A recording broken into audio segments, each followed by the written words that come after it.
Good day, Commander. The human ambassador is up the stairs, first room on the right. You know who I am? Yes, I receive reports on all newly arrived dignitaries and notable people.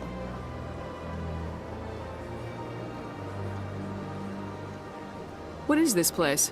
This is the Presidium. More specifically, you are at the Citadel embassies. If you have more questions, please access Avina.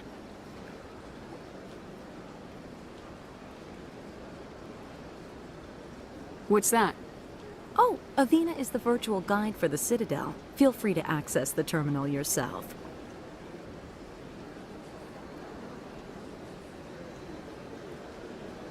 What's your name?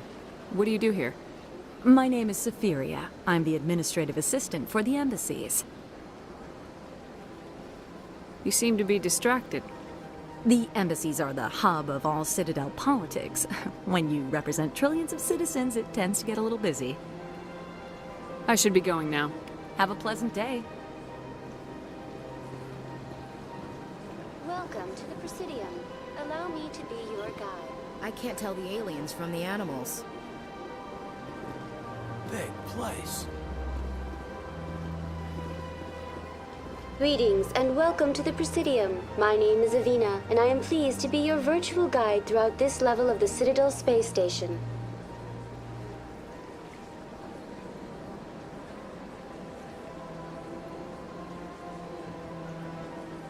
So are you a person or a program?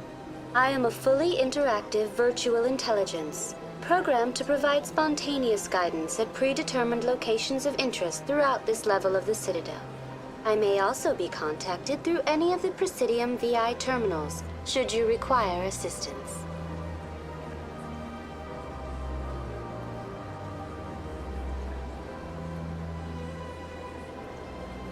Give me the tour. You are standing at Presidium Tourism Terminal 1. On either side of this lobby are the embassies of the various Citadel races, along with CSEC headquarters. On the far end of this level, you can see the Citadel Tower, where the Council meets regularly to discuss matters of interstellar importance. I want to know more about Citadel security. Citadel security serves as law enforcement for all regions of the Citadel, though the majority of officers serve in the wards. Executor Palin, a Turian, is the current head of CSEC, but individuals from virtually every species across Citadel space serve as officers beneath him. If you wish to learn more, Executor Palin's office is located in the CSEC headquarters just across the lobby. Tell me about the embassies. Each species in Citadel space important enough to be consulted on matters of galactic politics maintains an embassy on the Presidium. The Volus were the first non-council species to be granted an embassy, roughly 2,384 galactic standard years ago. As Citadel space has expanded, more embassies have been added. The most recently added embassy belongs to your own species, humanity. It was added 19 galactic standard years ago, despite some rather vocal opposition. Why were people trying to keep my species out? Some species felt humanity was given preferential treatment. It often takes a century or more before a new species is granted an embassy. The Council gave a great deal of thought to this matter. In the end, they decided humanity's impact on Citadel space was significant enough to warrant an embassy.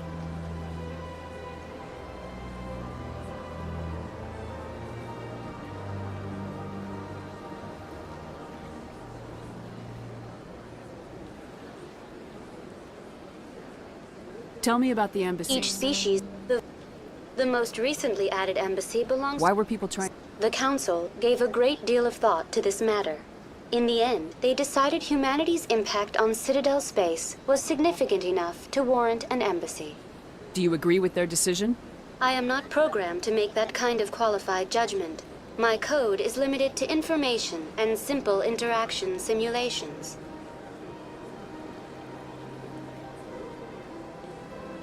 How come the Volus were the first species given an embassy?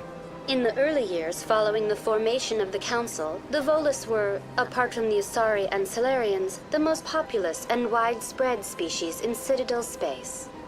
They established many new colonies and trading outposts, and they petitioned the Council for a greater role in determining interstellar policy. In recognition of their work to expand interstellar trade and establish a standardized galactic economy, the Volus were granted an embassy here on the Citadel.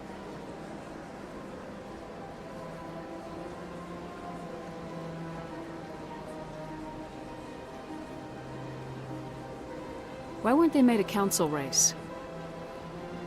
The Council races have extensive responsibilities. They must provide personnel and ships for the Citadel fleets. They often provide economic aid in times of disaster.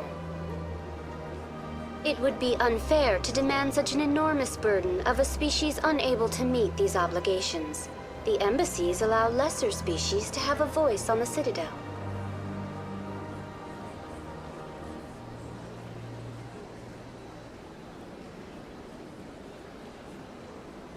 That's pretty damn arrogant. I apologize if my personality has offended you. Please submit all formal complaints in writing to the Citadel Tourist and Visitor Board. Do you know anything about specters? The term Spectre is derived from the branch of Special Tactics and Reconnaissance. Each Spectre agent is handpicked by the Council. Their primary role is preserving galactic stability and resolving volatile situations that cannot be handled through normal political channels. In this role, they are granted extraterritorial rights and jurisdictions. Spectres answer to no law or authority except the Council itself. What can you tell me about the Citadel Council? Originally, the Council consisted of representatives from the Asari and Solarians, the two dominant species in Citadel space. Roughly 1,304 galactic standard years ago, Turians were invited to join the Council in recognition of the role they played during the Krogan Rebellion. Since then, the three Council races have worked together to ensure the peaceful coexistence of the galactic community, while preserving individual autonomy for each species. It can't be as simple as that. There must be problems somewhere in the system.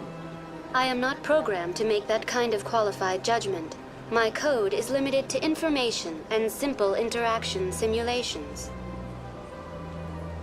Goodbye. Goodbye, and thank you for using Avina.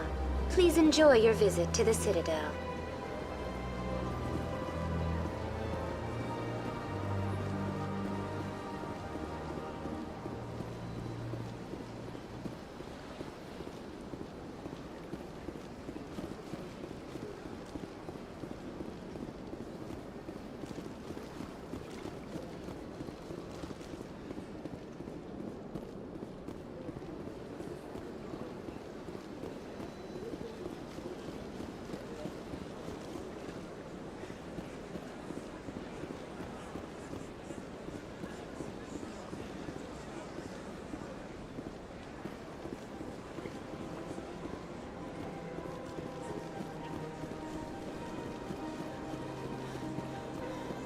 Look at that bug thing over there.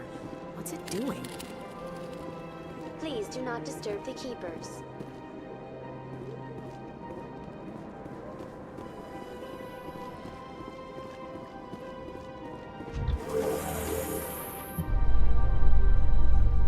The Council isn't gonna ask me any questions, are they? I doubt it. We've made our reports. Now we just have to trust Ambassador Udina. No, we don't, sir.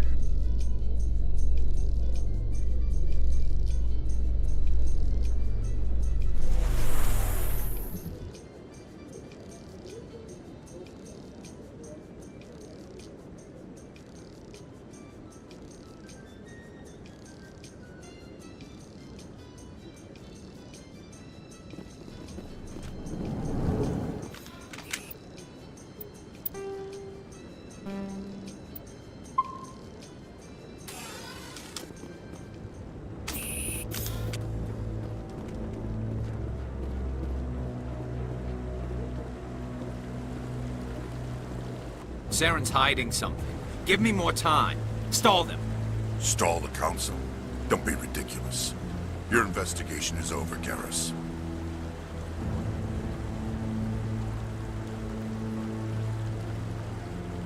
Commander Shepard, Garrus Vakarian. I was the officer in charge of the C-Sec investigation into Saren.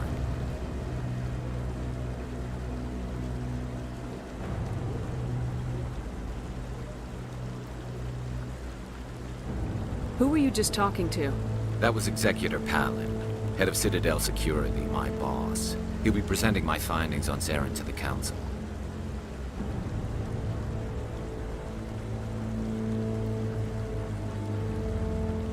Sounds like you really want to bring him down. I don't trust him. Something about him rubs me the wrong way. But he's a Spectre. Everything he touches is classified. I can't find any hard evidence. I think the Council's ready for us, Commander. Good luck, Shepard. Maybe they'll listen to you.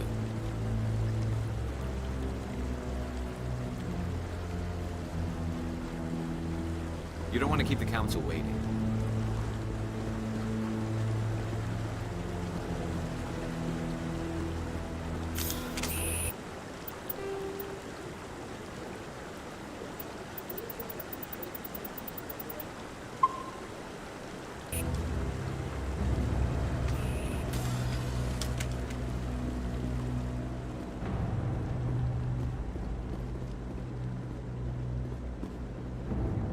Don't be ridiculous. The Volus won't be joining the Council for years. I'm not so sure. The humans are making a strong push, and you can bet the Volus will be right on their coattails if they succeed. Allowing the humans to join us is a sound strategic move. But the Volus? No. The Hanar are likely to be next, then the Elcor. You may be right, though the Hanar need to lighten up a bit first. You just don't like them because you have trouble understanding them.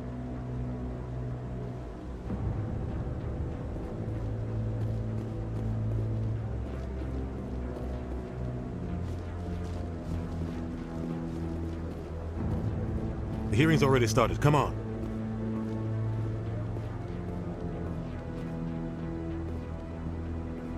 The Geth attack is a matter of some concern, but there is nothing to indicate Saren was involved in any way. The investigation by Citadel Security turned up no evidence to support your charge of treason. An eyewitness saw him kill Nihilus in cold blood. We've read the Eden Prime reports, Ambassador.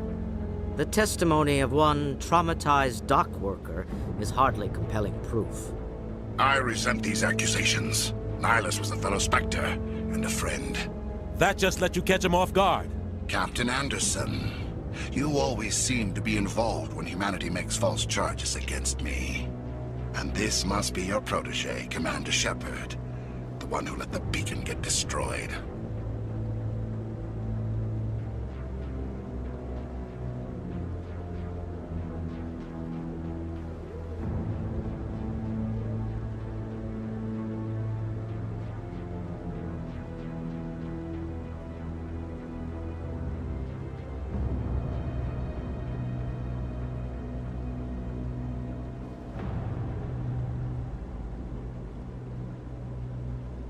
You're the one who destroyed the beacon, then you tried to cover it up. Shift the blame to cover your own failures. Just like Captain Anderson. He's taught you well. But what can you expect from a human?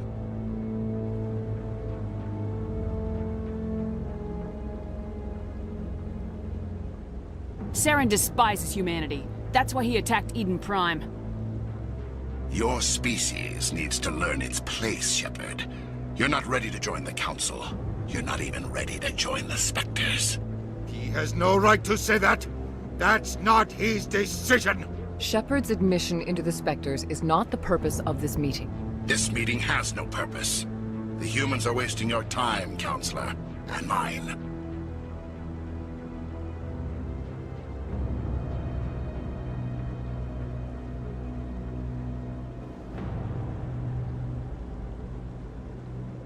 Saren's hiding behind his position as a Spectre. You need to open your eyes.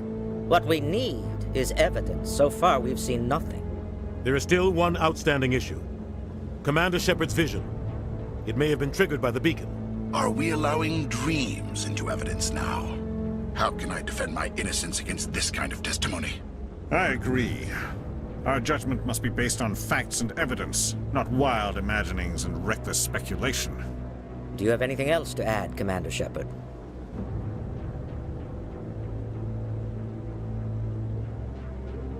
You've made your decision. I won't waste my breath.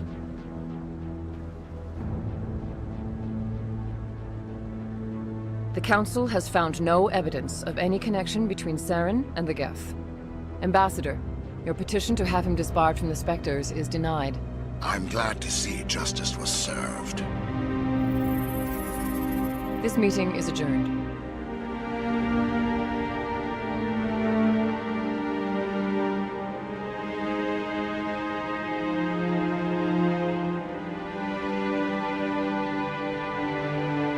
It was a mistake bringing you into that hearing, Captain. You and Saren have too much history. It made the Council question our motives.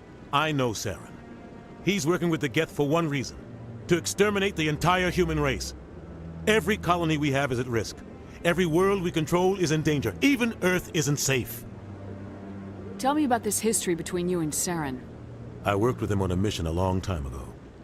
Things went bad. Real bad. We shouldn't talk about this here. But I know what he's like. And he has to be stopped.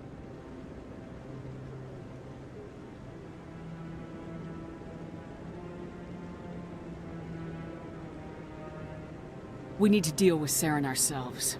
As a Spectre, he's virtually untouchable. We need to find some way to expose him. What about Garrus, that C-Sec investigator? We saw him arguing with the Executor. That's right. He was asking for more time to finish his report. Seems like he was close to finding something on Saren. Any idea where we could find him? I have a contact in C-Sec who can help us track Garrus down. His name is Harkin. Forget it. They suspended Harkin last month, drinking on the job. I won't waste my time with that loser. You won't have to.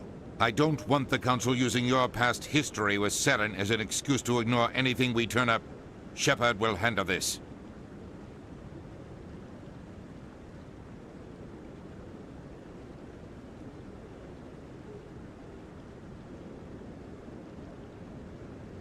You can't just cut Captain Anderson out of this investigation.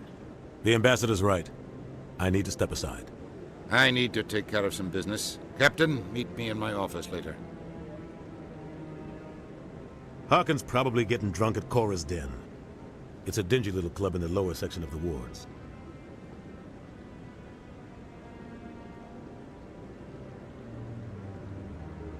Maybe there's another way to find evidence against Saren. You should talk to Barla Vaughn over in the financial district. Rumor has it he's an agent for the Shadow Broker. The Shadow Broker? An information dealer. Buys and sells secrets to the highest bidder. I've heard Barla Vaughn's one of the top representatives. He might know something about Saren, but his information won't come cheap.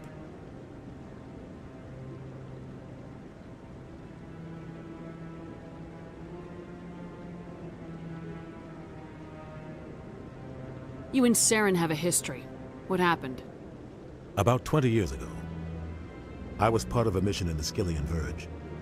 I was working with Saren to find and remove a known terrorist threat. Saren eliminated his target, but a lot of people died along the way, innocent people. And the official records just covered it all up. But I saw how he operates. No conscience, no hesitation. He'd kill 1,000 innocent civilians to end a war without a second thought.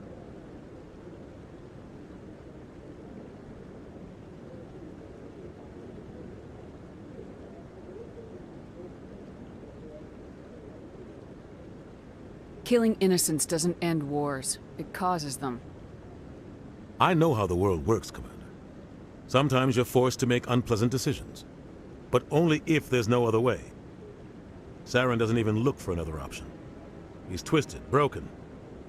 He likes the violence, the killing. And he knows how to cover his tracks.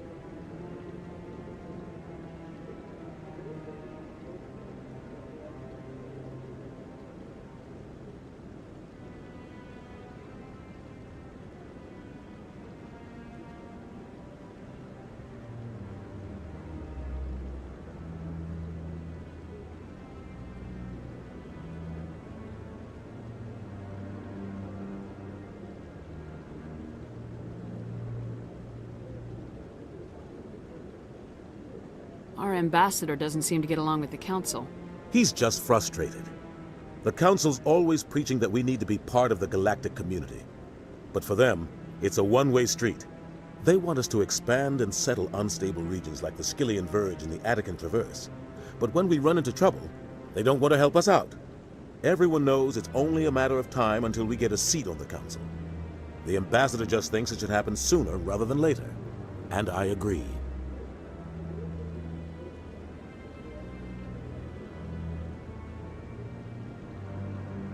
Who cares if we get a seat on the council? What's the big deal? If the council passes a ruling on an interstellar matter, we have to follow it. We don't have the fleets or political allies to defy them. Once we get a seat on the council, we'll be able to influence those rulings, protect our own interests. No more jumping through hoops whenever we want something. Take this mess we're in now. If humanity had a seat on the council, we'd just send the Citadel fleet out to take care of Saren and his Geth. Problem solved. Maybe they'd let us join the council if we were more willing to cooperate with the other species. Of course they would. If we did everything they told us to, they'd love to have us on the council. But it wouldn't be much of a deal for us. I understand their side. They don't want us dominating the council. It's founded on cooperation and alliances. But we have to look out for our own interests too.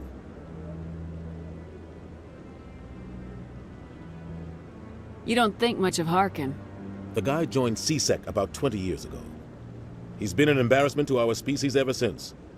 Roughing up suspects in custody, bribery accusations, alcohol and drug use. The embassy used to step in when he got in trouble. But I guess enough was enough.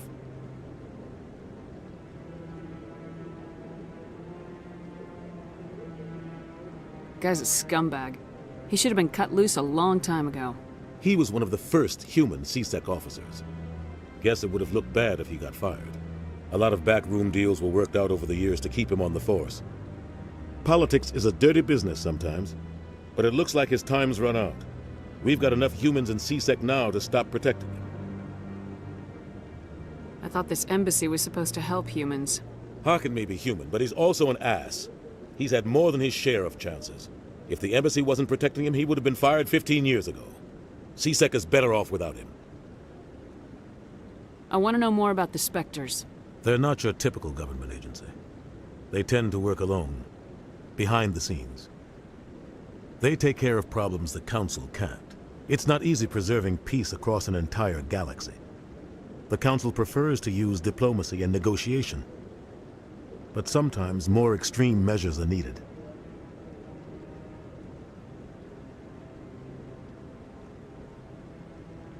They sound like shadow operatives. Everything about them is classified. We don't even know how many there are. The latest Alliance estimate puts their numbers under 100. But the Council couldn't do its job without them. They're the Citadel's top agents, the last line of defense, the final option before open war. The entire galaxy respects and fears them. If a Spectre shows up, you know something big is about to happen.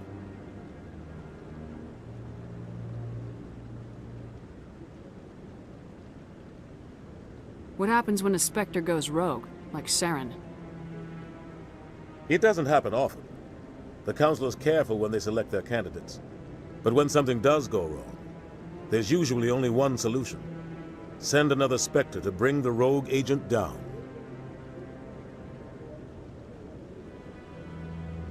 How do they decide who becomes a Spectre? You can't just apply to join. There's no training program. Spectres aren't made. They're born. The Council's always looking for exceptional individuals. People who can get the job done, like you. They've been watching you for years. They see something in you. They want you on their side. Nihilus was supposed to give them a final recommendation, but with him gone, things are still up in the air.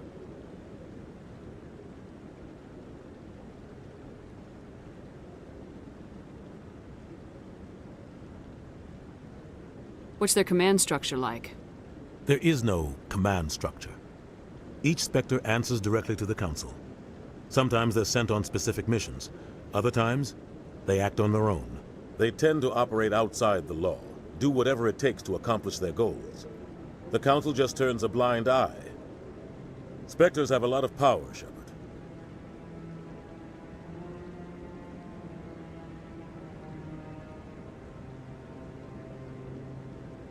Tell me more about the Shadow Broker.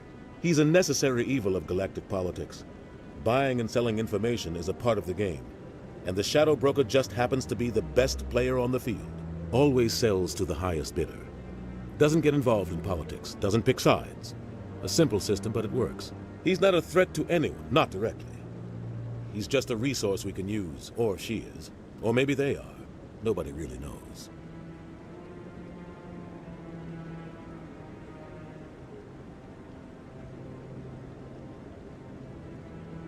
Tell me about Barla Vaughn. He specializes in moving large sums of money without leaving a paper trail.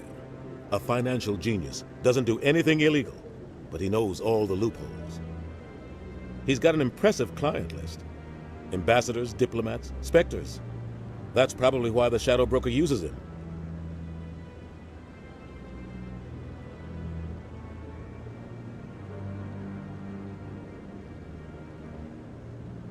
I should go. Good luck, Shepard.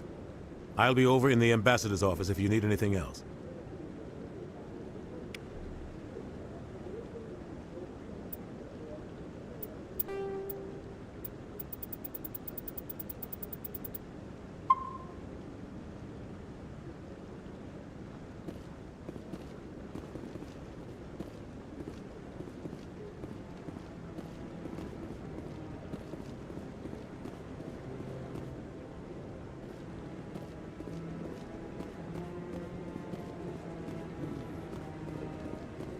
That guy's up to something. What? Oh, no, I wasn't. Never mind.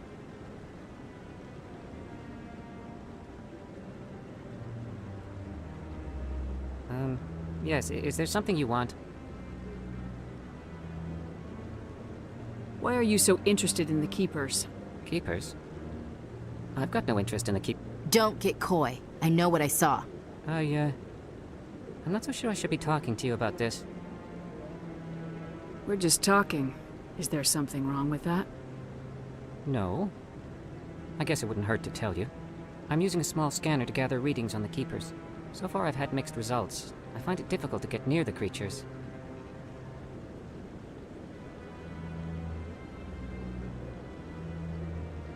Why were you being so secretive about it, though? Well, technically we're not supposed to disturb the Keepers. I don't really think my scanning disturbs them, but the authorities might disagree. I'd like to do it more openly, but it's not really worth getting arrested over. I could help you out. I'm not worried about the authorities. I don't even know who you are.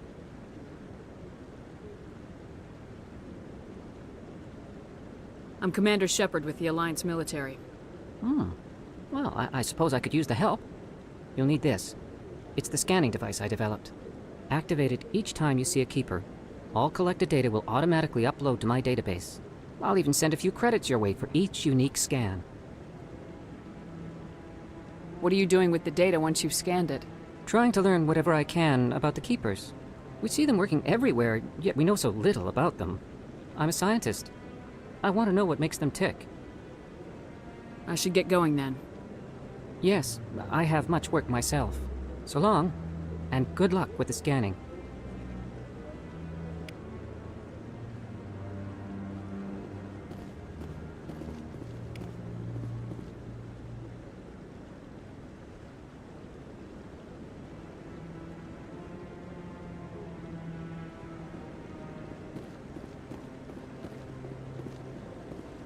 No, I'm waiting to speak with one of the Councilor's assistants.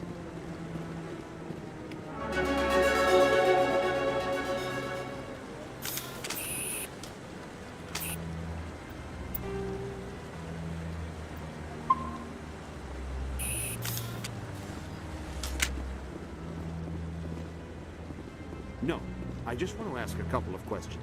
Commander?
wouldn't believe everything you hear.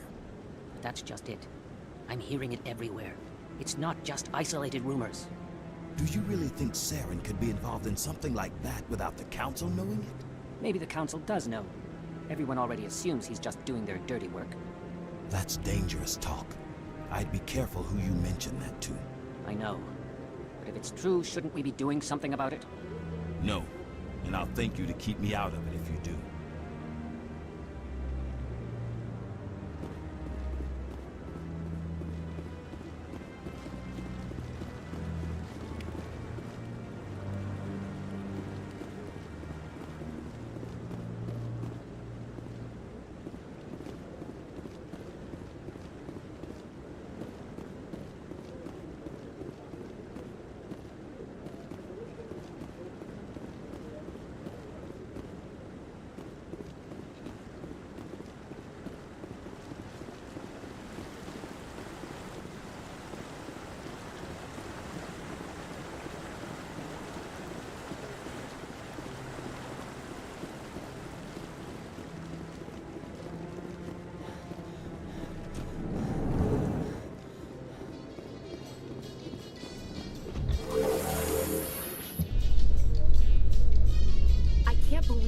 Ignored all the evidence against Saren.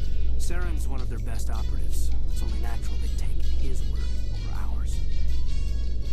Oh, so now we just chase leads while this smug Turian runs around with his Geth troopers. That's politics, Chief. I hate politics.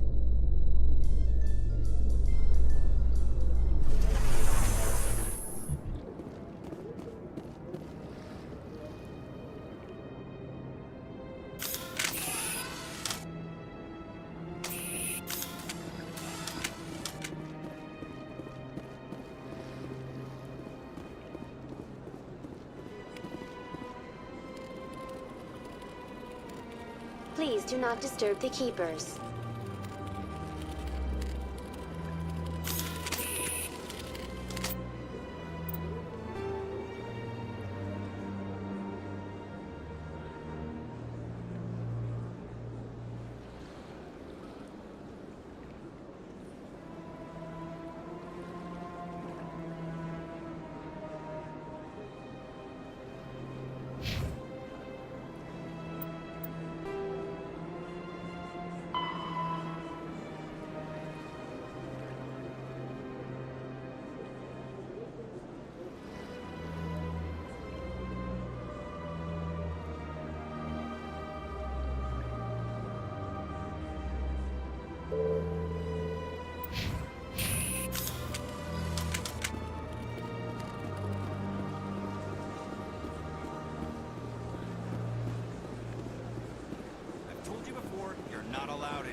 This one believes it has the right to move freely through this area.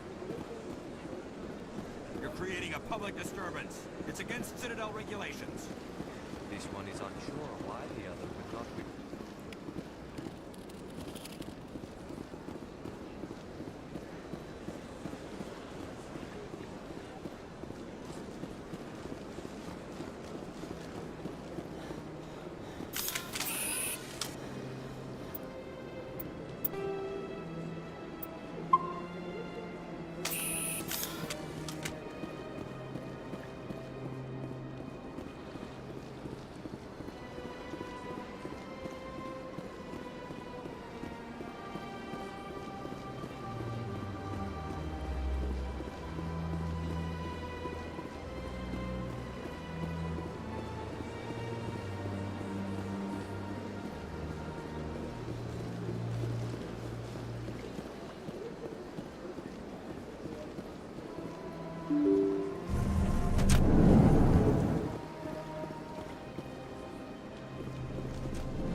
I can't believe I landed a job here. This place is fantastic. Human, delighted, welcome. It is good to meet you.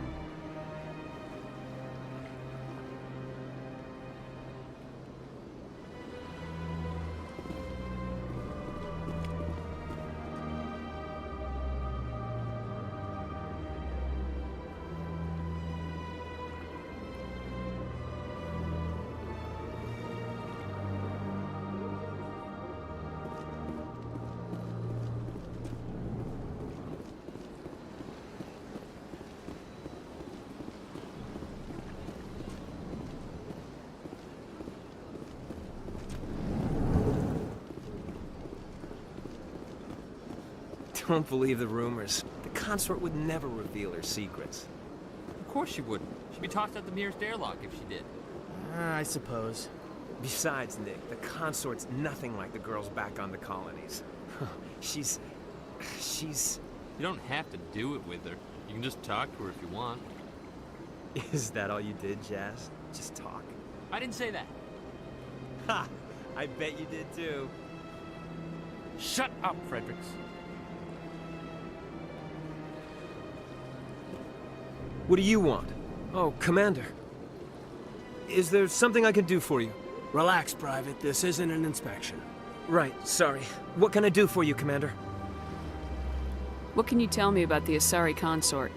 Well, she's an Asari who works here as... That is, she helps people with things. You never went to see her, did you, Fredericks? No, I never did. I couldn't afford it. It costs half a year's credits just to go in and talk to her.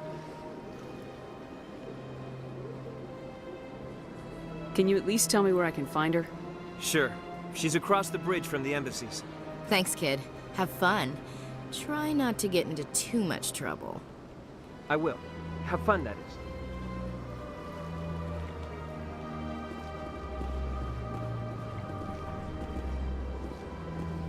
This place seems strange.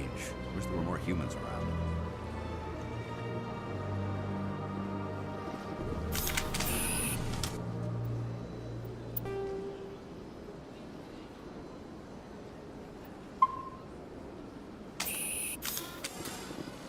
I don't have time to talk now. I'm very busy.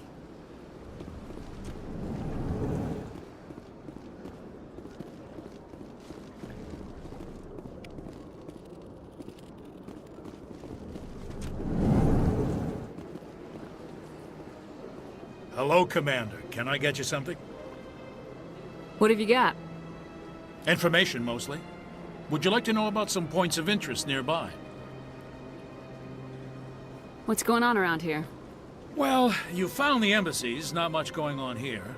Across the bridge, you'll find the bank, the Emporium, and Shayera's. If you haven't heard of her, you soon will. If you need supplies, you can try the markets one level below. For entertainment, I try Flux or Cora's Den.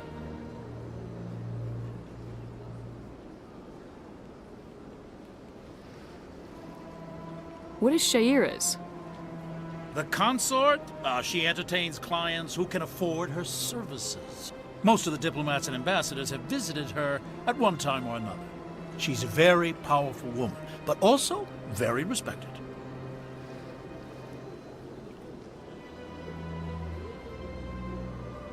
Tell me about Flux and Cora's Den. Well, Flux has gambling and dancing, certainly more lively than this place. Cora's Den, on the other hand, well, let's just say it's livelier and deadlier, all at the same time.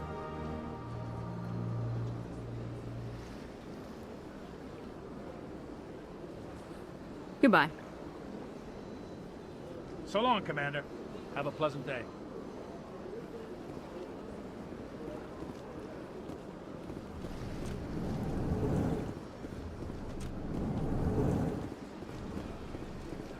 Commander Shepard, I didn't expect to see you here. Did Ambassador Udina send you?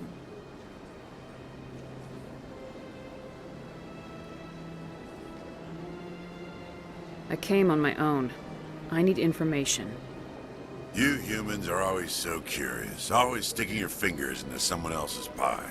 Is that the right expression? Never mind. Forget I asked. Was there something you needed, Commander? I get the feeling you're not too fond of humans. No, I just don't trust your kind. Not yet. You humans are eager to take all the power you can get, and you're being given a lot.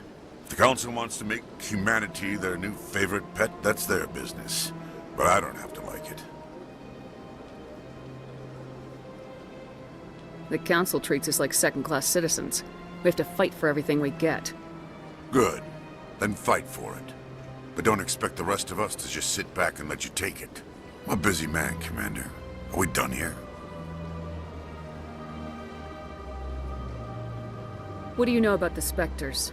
They're the right hand of the Council, or so they like to be called. More like the underhanded side of the Council. What do you have against the Spectres? I can't abide any organization that considers itself above the law. Especially when it's left up to each individual Spectre to decide when and how to bend the rules. Sometimes you have to bend the law to keep people safe. I've been with CSEC for 30 years. I've never had to break the law to do my job, not once. Yeah, right. You expect us to believe none of your officers are corrupt? There are over 200,000 CSEC agents. Some of them are going to be bad. But we don't turn a blind eye to corruption like the Spectres do. We do our best to find and punish any officer who breaks the law. Spectres? They'll never come under that kind of scrutiny. The galaxy needs people like that. People who do the dirty jobs. I agree. But they need to be held to a higher standard. They need to be accountable. Saren's out of control. We both know that. But because he's a Spectre, the Council doesn't want to do anything about it. Is that the kind of person this galaxy needs? But not all Spectres are like Saren. True. But the potential is always there. Tell me about CSEC. CSEC provides necessary police and security services throughout the Citadel. We're a civilian government agency, though many of our members have had military training. Of course, as the CSEC representative to the Council, I spend most of my time liaising between the two.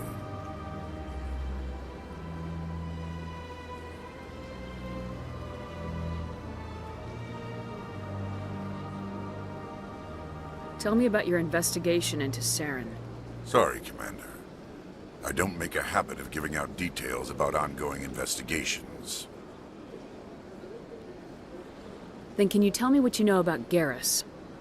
Garrus Vakarian? Good officer. Very good, in fact. But he needs to learn some patience. You'd think an officer of the law would be a bit more mindful of rules and regulations. Was there anything else? I'll be going now. Goodbye, Commander.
I've had my office rearranged 5 times now. 5 times? Why? What do they want? How should I know? It's not like Keepers offer an explanation for what they do. And yet, everyone just lets them go on doing whatever it is they do. What choice do we have? If you try to stop them, they just shut down and another one replaces it. Just strange that we know so little about them. Not to mention frustrating.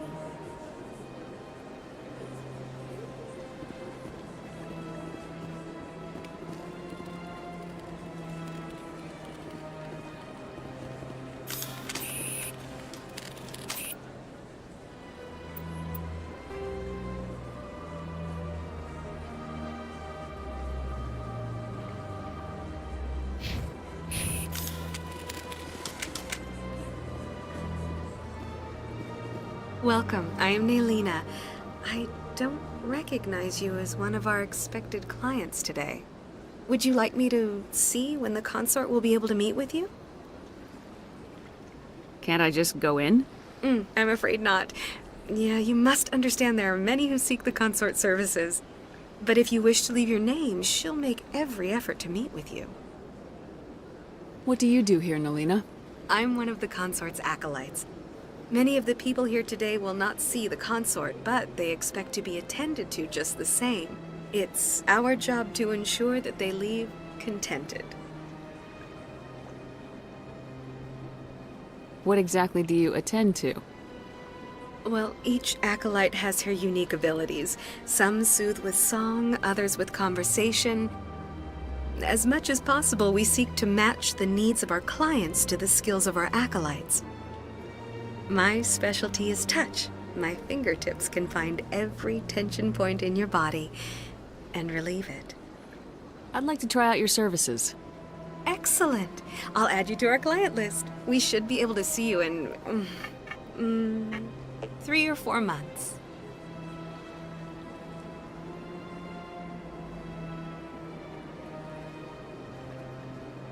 Nobody's worth that much of a wait. Well, that's not for me to judge. I have your name and you'll be contacted. Is there anything else? What is the consort? What does she do? It's difficult to explain. She's many things to many people and something different for each.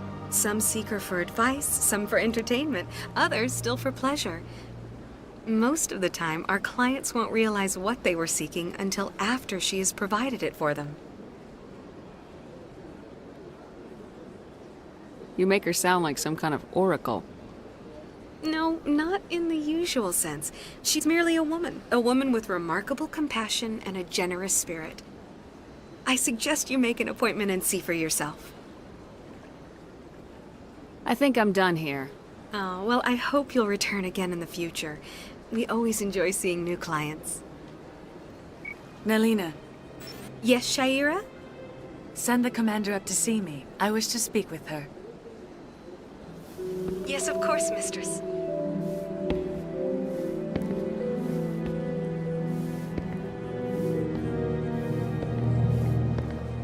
Huh. It appears the consort has taken notice of you. She'd like to meet with you now. Where do I go?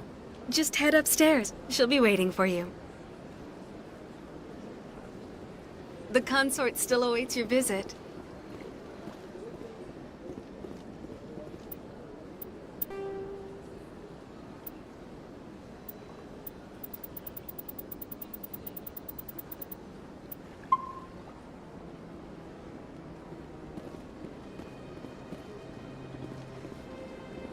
Welcome. It is a pleasure to see you. This is my first time. I can't believe I didn't come sooner. You're with the Alliance? My brother's a private back on Earth. The consort is a wonderful person. She has quite a gift.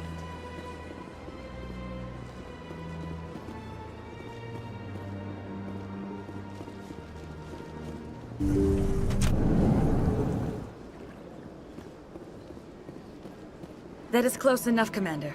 I've heard a great many things about you since your arrival here in our citadel. What exactly do you do? That depends on your needs. I offer advice to some, comfort to others. I have a certain problem that could use your expertise.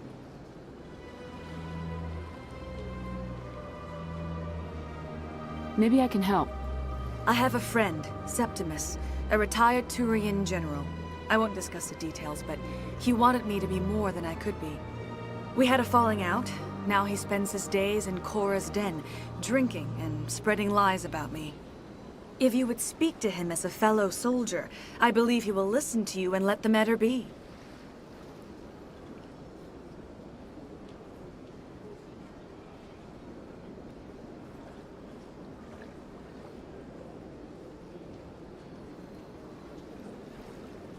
What happened between you? I respect his privacy too much to go into the details. If he wishes to tell you what happened, that is his prerogative.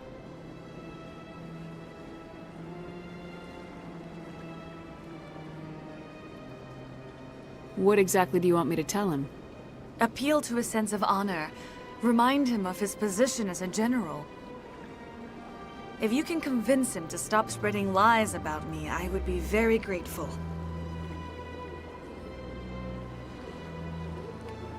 Now I must ask you to take your leave. I have many clients waiting to see me.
You're with the Alliance?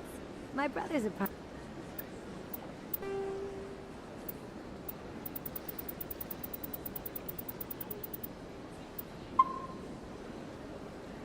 Private back on Earth. I have to admit I'm a little nervous. That's understandable. Many are unsure. Few are ever asked to aid Sha'ira. It's quite an honor.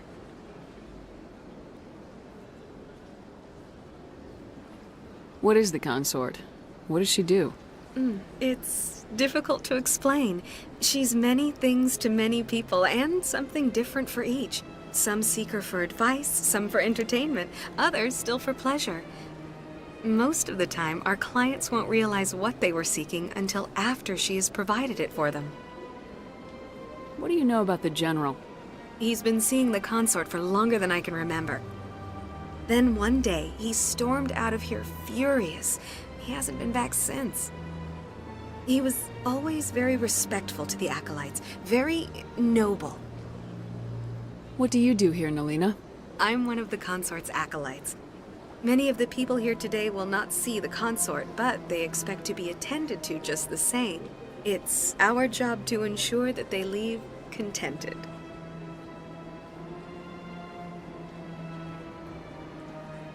I think I'm done here. Of course. Come back anytime.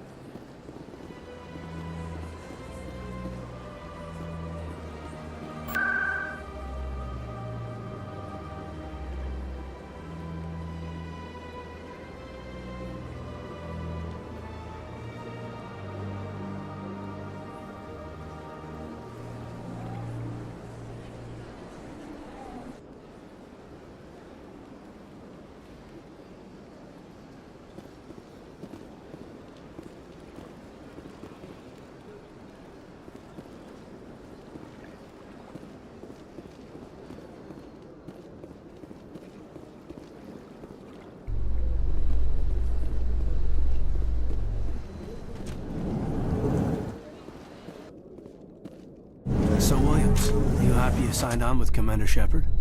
I'm not sure, Lieutenant. Every time I think I have a handle on things, the Universe Bank's hard to port. Well, don't let anybody know. A big gun and a confident attitude will get you through a lot in life.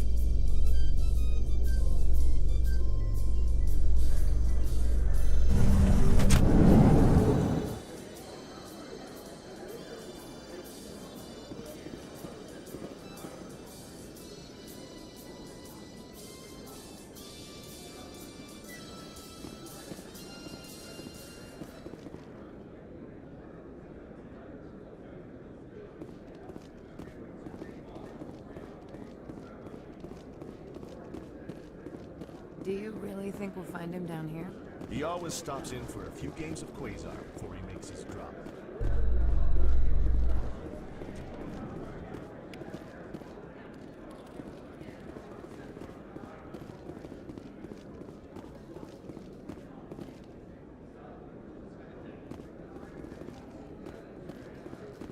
In light of the recent attack on Eden Prime, many colonial investors are pulling their support for future projects.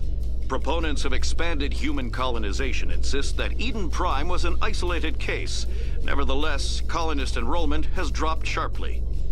Many colonial proposals are on hold until backers have some reassurance that human colonies will be adequately protected.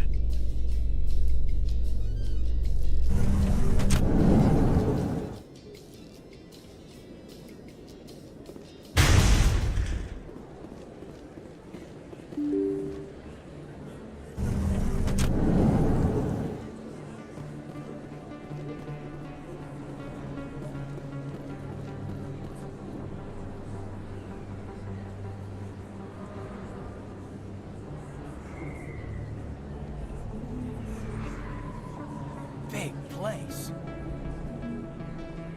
That your professional opinion, sir?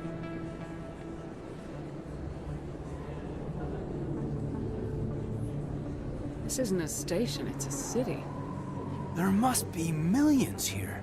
It can't be possible to track everyone coming and going. This makes Jump Zero look like a porta-john, and it's the largest deep space station the Alliance has. Jump Zero is big, but this is a whole nother scale. Look at the ward arms. How do they keep all that mass from flying apart?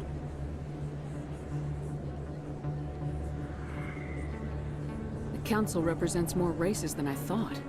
No wonder they're careful with newcomers. They probably just want to keep everything running. It has to be hard keeping all these cultures working together. Or maybe they just don't like humans.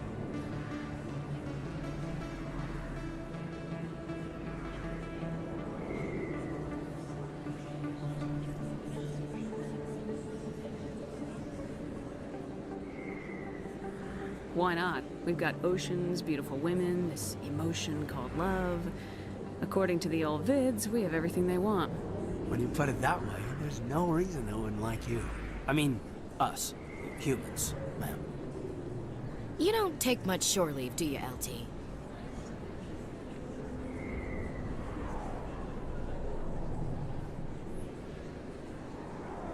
All right, laugh it up, Chief. I appreciate the thought, Alenka, but we're on duty here. Aye, ma'am. I'll walk drag, ma'am.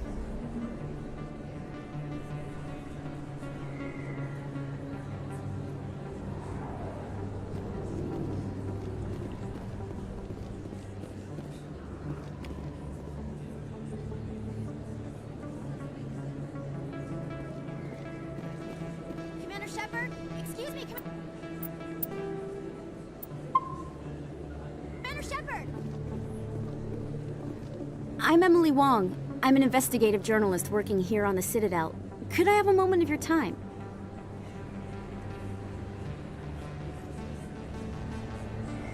What do you need? I've been hunting for evidence of corruption and organized crime on the Citadel, but there are places I can't go. I was hoping you might share anything you find during your own investigation. I can make it worth your time.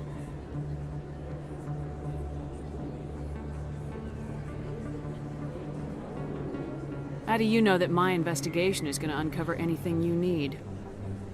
You wouldn't be investigating if it weren't big. And if it's big, it's something I'd like to hear about.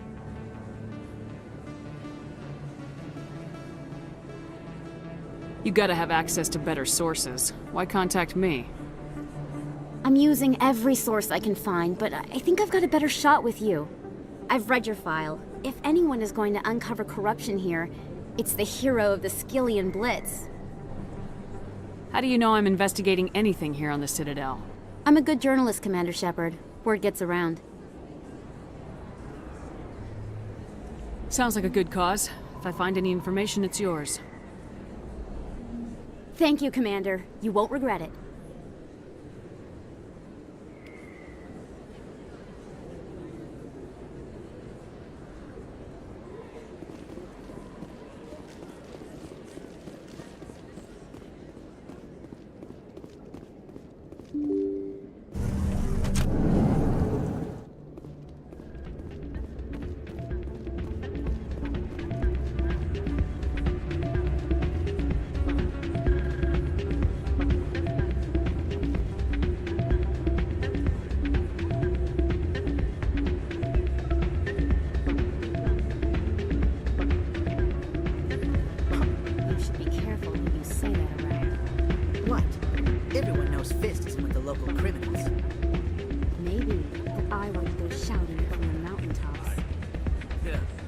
You want to end up on his hit list. Yes, I heard he actually buried some corpses under the stage at Cora's Den. I wouldn't put it past him. Yes, and it might explain the stench in that place.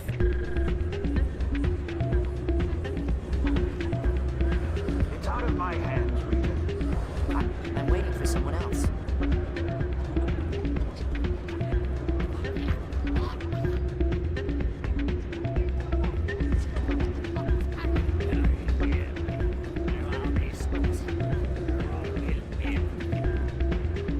Sorry, I'm kind of busy right now. So, what can I do for you? What were you discussing with the Volus? Who, Doran? Oh, I was just asking him about my sister. See, she worked for Doran before she left to... Ugh, sorry. I don't want to bore you with my problems. I'm interested to hear what you have to say. Well, okay. My sister Jenna left here to go work at Cora's Den. The problem is, she's working as an informant for C-Sec. You know, eavesdropping on the people there.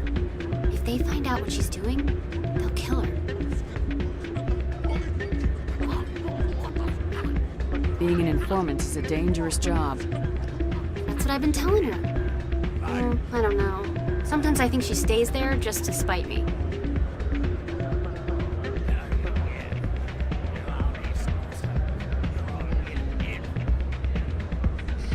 Do you know who her contact at C-Sec is? No, it's all very secret. Last time I asked an officer, he told me to stay out of it, for Jenna's safety. Maybe I could help her understand just how dangerous Cora's Den is. Would you? That'd be great. Just don't tell her I sent you. Well, I should get back to work before I get in trouble. Thanks.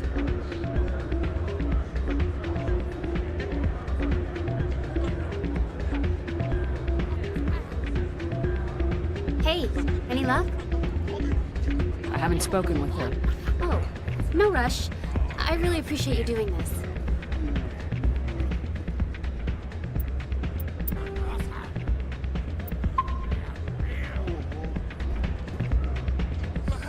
Welcome to Flux. Name's Doran. What can I do for you? Is this a casino? Among other things, yes.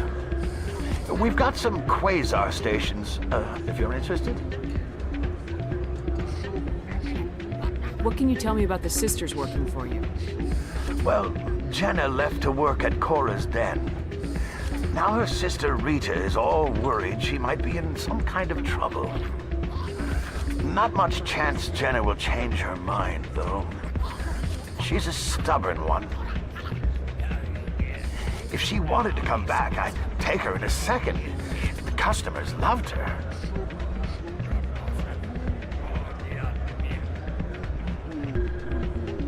Are you the owner? Owner, cook, and bartender. I've even been known to dance a little when the mood strikes me. We've got some quasar stations, if you're interested.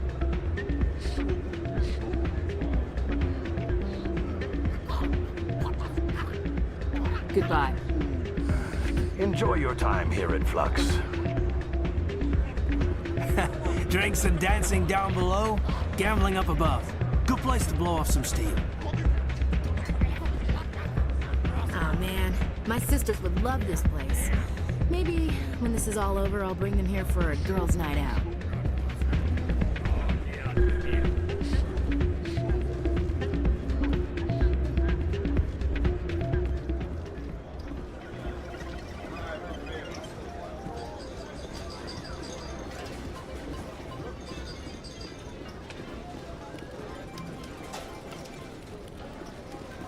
I think somebody rigged this machine to funnel credits through the system. Let me trace a signal.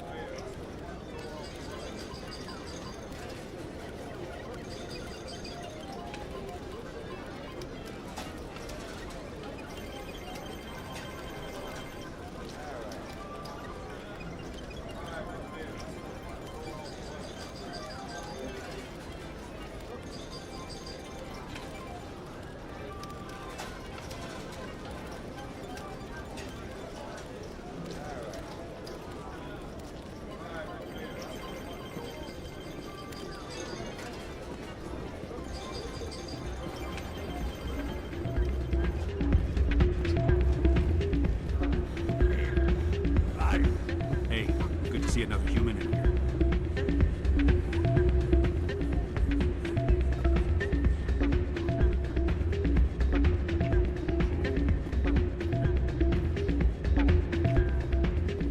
Never been a real fan of crowds. A lot of traffic here. How fast do you think those cars are going?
I don't think you bought this here.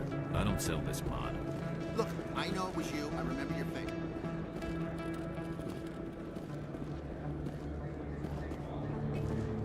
Best place on this ward to buy upgrades. Hello, Earth Clan. No doubt you've just come back from the colonies. Will you be needing supplies? What colonies are you talking about? Oh, my mistake, Earth Clan. I assumed... It doesn't matter. Pharos? Noveria? Well, if you haven't heard of them yet, I'm sure you will soon. but it doesn't matter where you hail from. My goods are available to all. What can you tell me about Noveria? The corporate capital of the Attican Traverse. Very cold. Very snowy. I don't get too many clients from there. They all have their own private suppliers. I'd like to know more about Pharos. It's an old Prothean world. Their buildings still litter the surface. The humans aren't the first to colonize it, but they are the most recent. I just realized I haven't heard from my contact on that planet for some time. Ah, well, I'm sure he's fine. Show me what you've got. Most excellent. I am sure you will find something pleasing.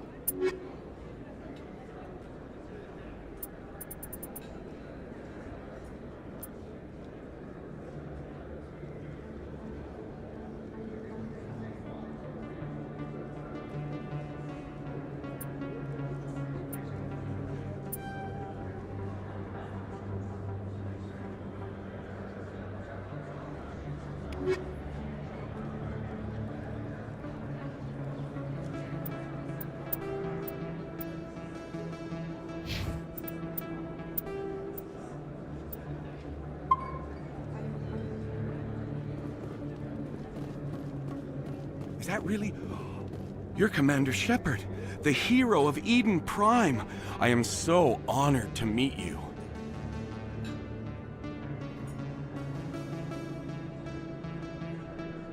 Nice to meet you. And you are? My name is Conrad.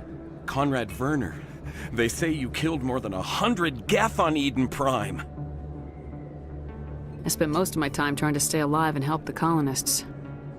Hey, I know you're probably busy, but do you have time for a quick autograph?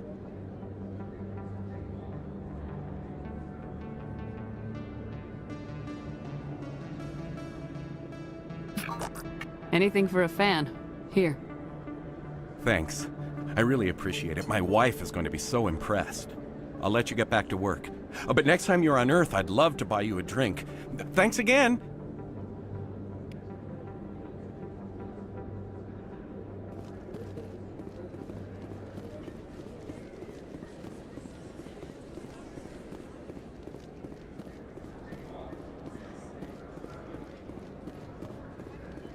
Hello there. Welcome to Moorland's famous shop. You want many good supplies, yes?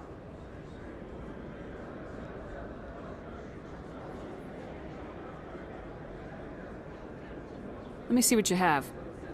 Oh, you will be pleased, I think. Very good things I have. You will see.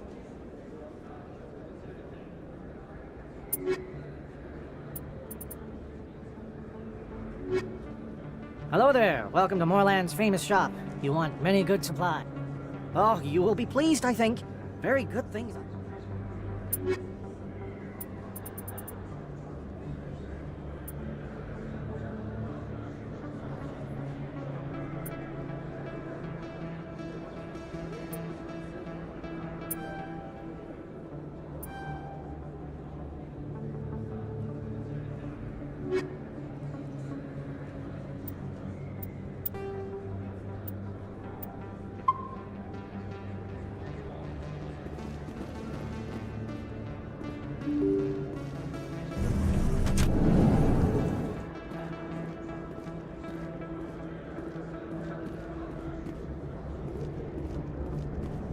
That's her.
Those were Saren's men.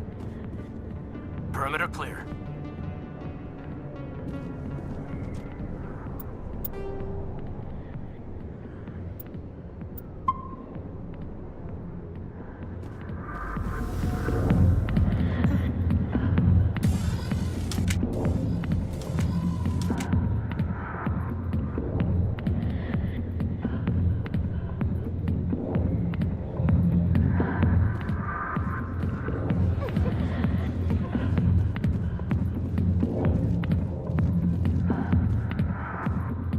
Back off, Rex.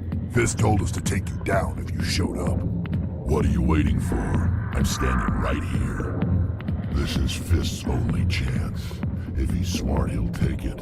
He's not coming out, Rex. End of story. This story is just beginning. Out of my way, humans. I have no quarrel with you. What was that all about? Who knows? Let's just try not to get caught in the middle.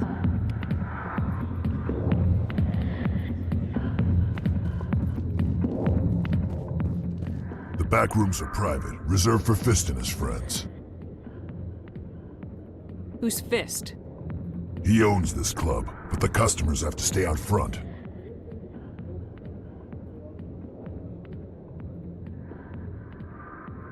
What did that other Krogan want? Rex. Personal matter. Not real chatty, is he? Goodbye. Enjoy the club.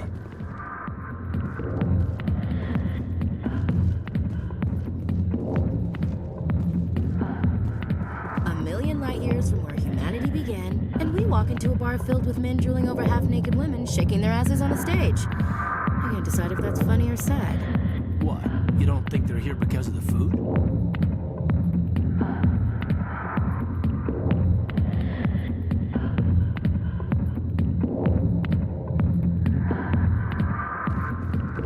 Hey there, sweetheart. You looking for some fun? Because I gotta say, that soldier get-up looks real good on that body of yours. Why don't you sit your sweet little ass down beside old Harkin? Have a drink. See where this goes.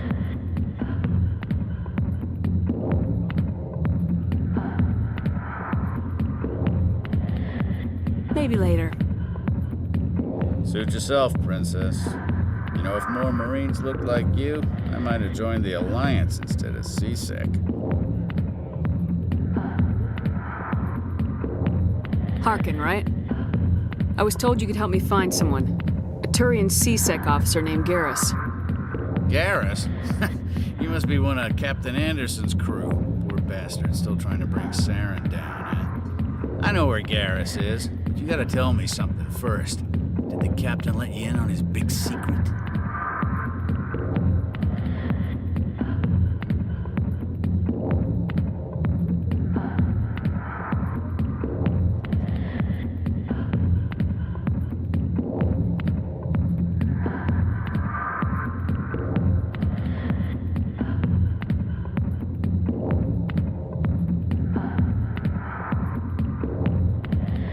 Is there something I should know about the captain? The captain used to be a Spectre.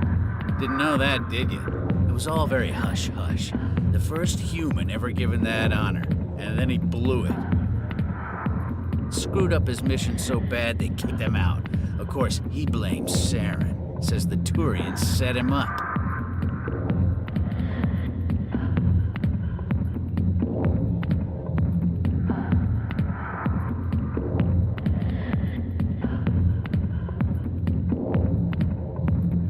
Why'd they kick him out? Have to ask him. I never heard any of the details. Bet it's a good story, though. The hero's fall. Classic tragedy. You said they covered all this up. How'd you hear about it? I spent 20 years working cases here on the Citadel. People on this station love to talk. Secrets are like herpes. If you got them, you might as well spread them around. Just tell me where Garrus went. Garrus was sniffing around Dr. Michelle's office. She runs the med clinic on the other side of the wards. Last I heard, he was going back there. How well do you know Captain Anderson? Met him a few times over the years. One of those hardcore military guys. Yes, sir. No, sir. Can't have any fun with a stick up your ass, sir.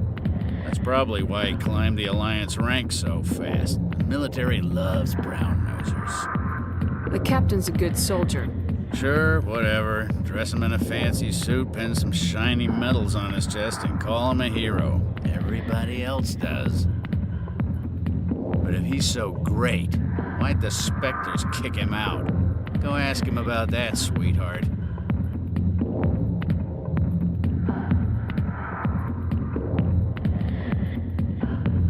You need to look in a mirror. Sober up and take some responsibility for yourself. Save your sermons. This ain't no church. What's it like working for CSEC? You mean, what was it like? The executor suspended me without pay. Recurring violations.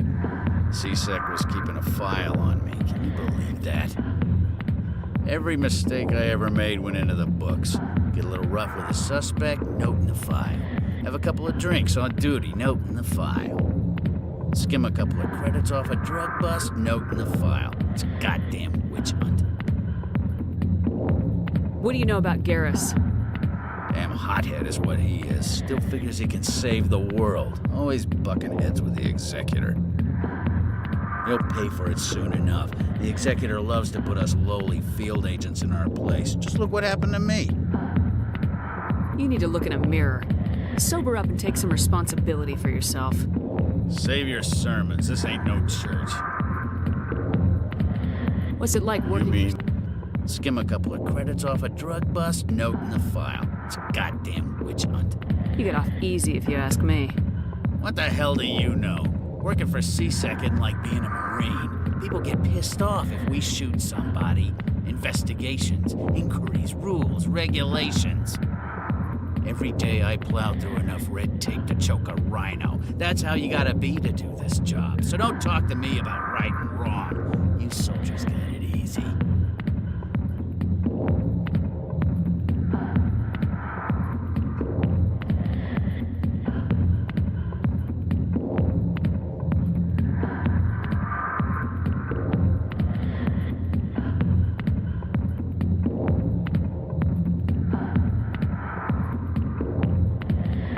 You need to look in a mirror. Save your sermons. This ain't no church. I'm out of here. Yeah, good. Go. Let me drink in peace.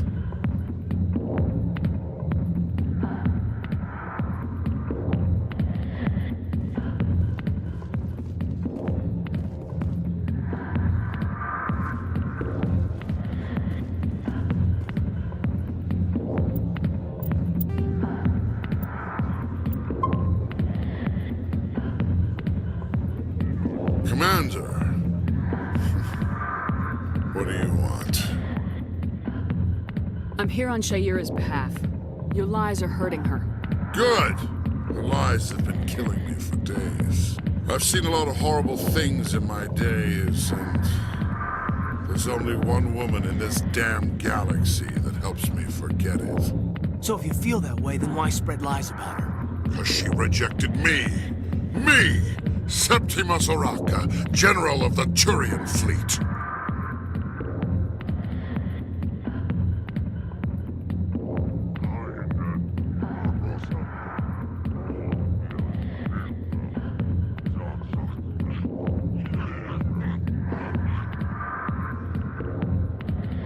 I think I can see why you're upset, but spreading these lies won't make it better. Look, kid, I appreciate what you're trying to do, but don't waste your time.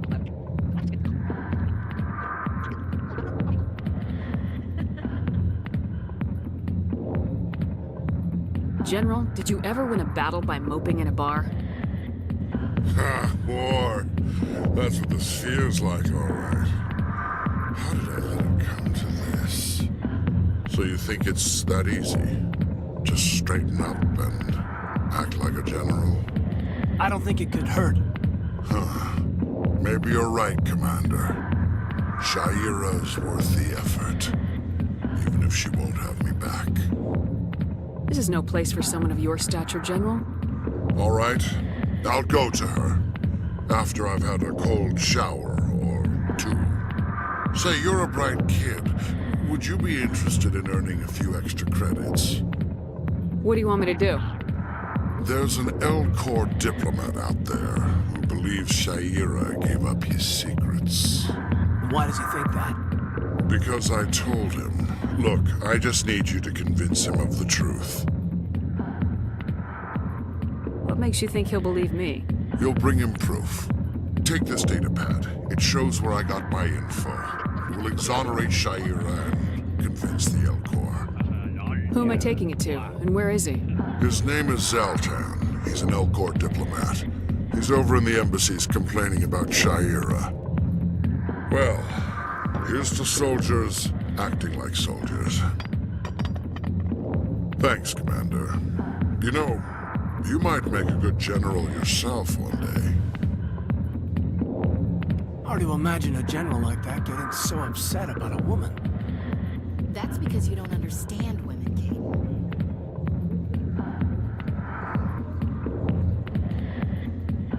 Not now. I'm watching the show.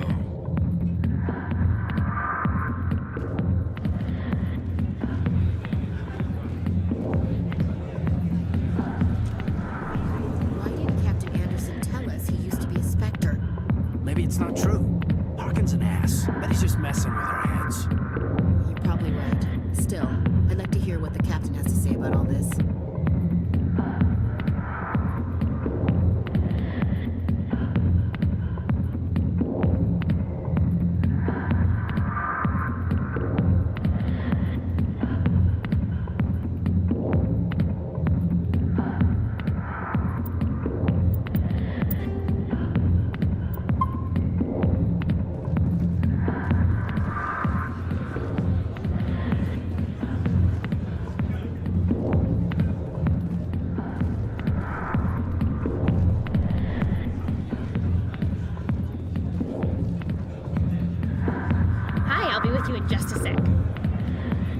I'll wait right here.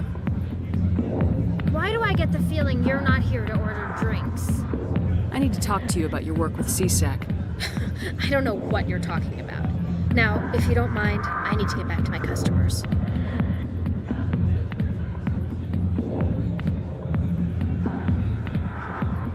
This isn't a game, Jenna. These people are dangerous. Now you sound like my sister. Why is everyone so concerned about me? I can take care of myself. I need to go. I'm not a stripper. I don't get paid to stand around and look pretty. Charming girl.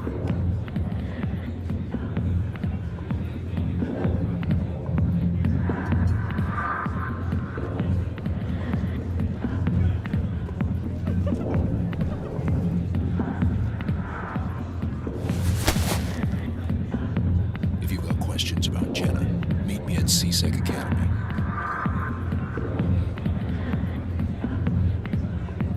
Are you talking to me?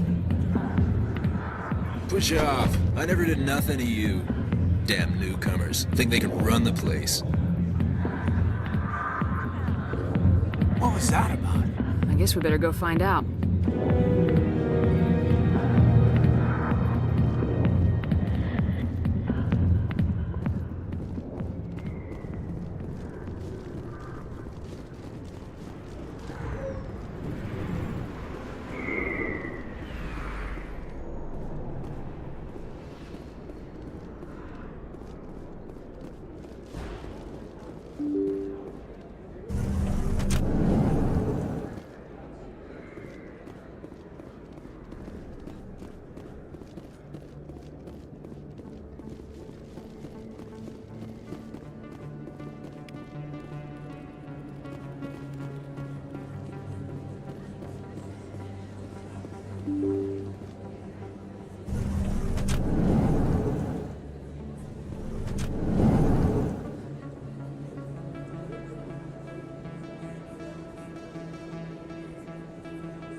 A Solarian excavation team has run into an unexpected problem after unearthing a Prothean dig site. Hanar protesters have blockaded the dig site, claiming that artifacts of the Enkindlers, as the Hanar call them, should not be disturbed. The excavation team has appealed to Hanar representatives on the Citadel to reach a diplomatic solution.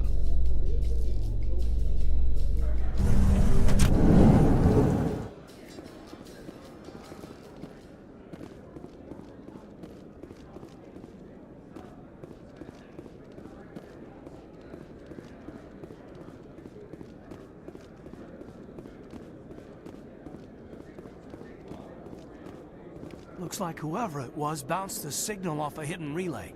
I'll trace the new signal.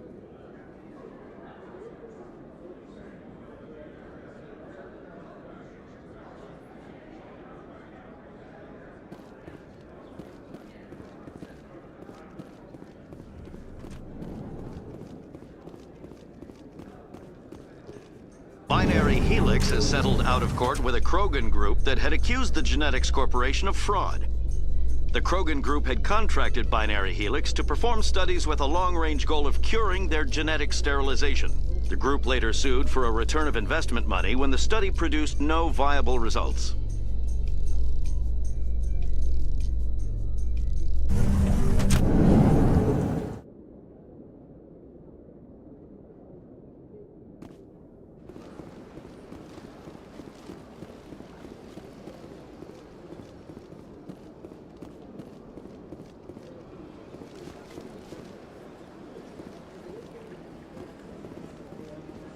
Told you before, you're not allowed in here. This one believes it has the right to move freely through this area. That Hanar refuses to listen to reason.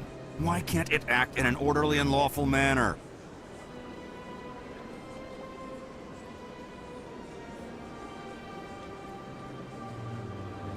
You should be more tolerant. It's just trying to express its beliefs. I am not unreasonable. The Hanar is free to spew its nonsense once it purchases an evangelical permit. So if the Hanar gets a permit, it's allowed to preach? No. Registered evangelicals must follow regulations. There are specific areas where preaching is legal. Failure to follow the regulations results in the forfeiture of the license. Why don't you just arrest the Hanar? I could arrest the jelly, but my superior has requested that I find a solution that does not anger the Hanar. The Hanar become vocal when they feel their religious beliefs are being suppressed.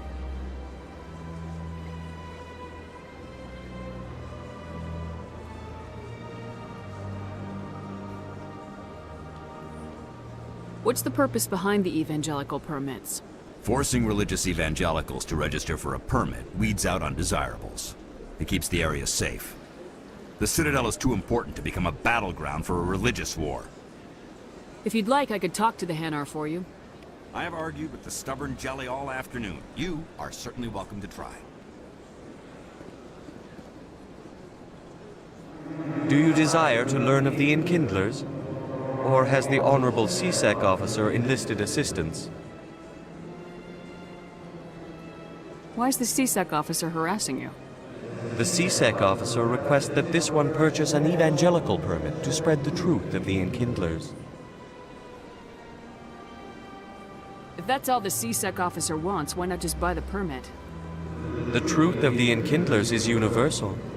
This one humbly believes that the truth should not be suppressed. Exacting payment as a means of imposing limits upon the truth is an abrogation of this one's religious freedom. So you're breaking the law by preaching without a permit right now? The CSEC officer states that preaching in this place is forbidden, and preaching anywhere on the Citadel requires a permit. This one humbly submits that it is not preaching to state the truth of the Enkindlers, and thus no permit should be necessary. Who are the Enkindlers? Your people know them as the Protheans. They are the true creators of this one's people. The Enkindlers raised the Hanar from ignorance into consciousness by granting this one's people the gift of speech.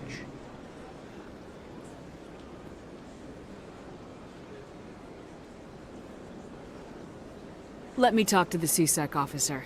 Perhaps I can explain the situation. This one would be most grateful for the assistance. Please let this one know if success is achieved.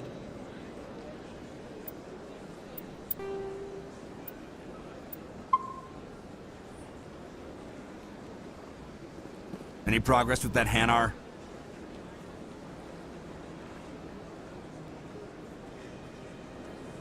Sorry, I'll let you know if I come up with something. I don't care what the something is, as long as it rids me of the Hanar.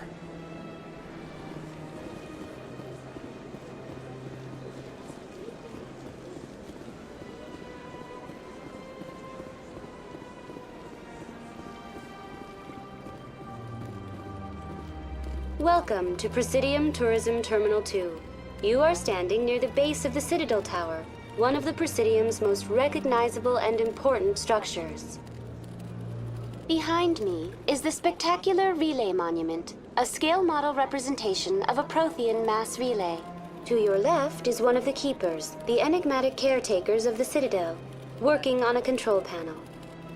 You may see Keepers involved in various tasks throughout all levels of the Citadel. We ask that you do not interfere with them in any way.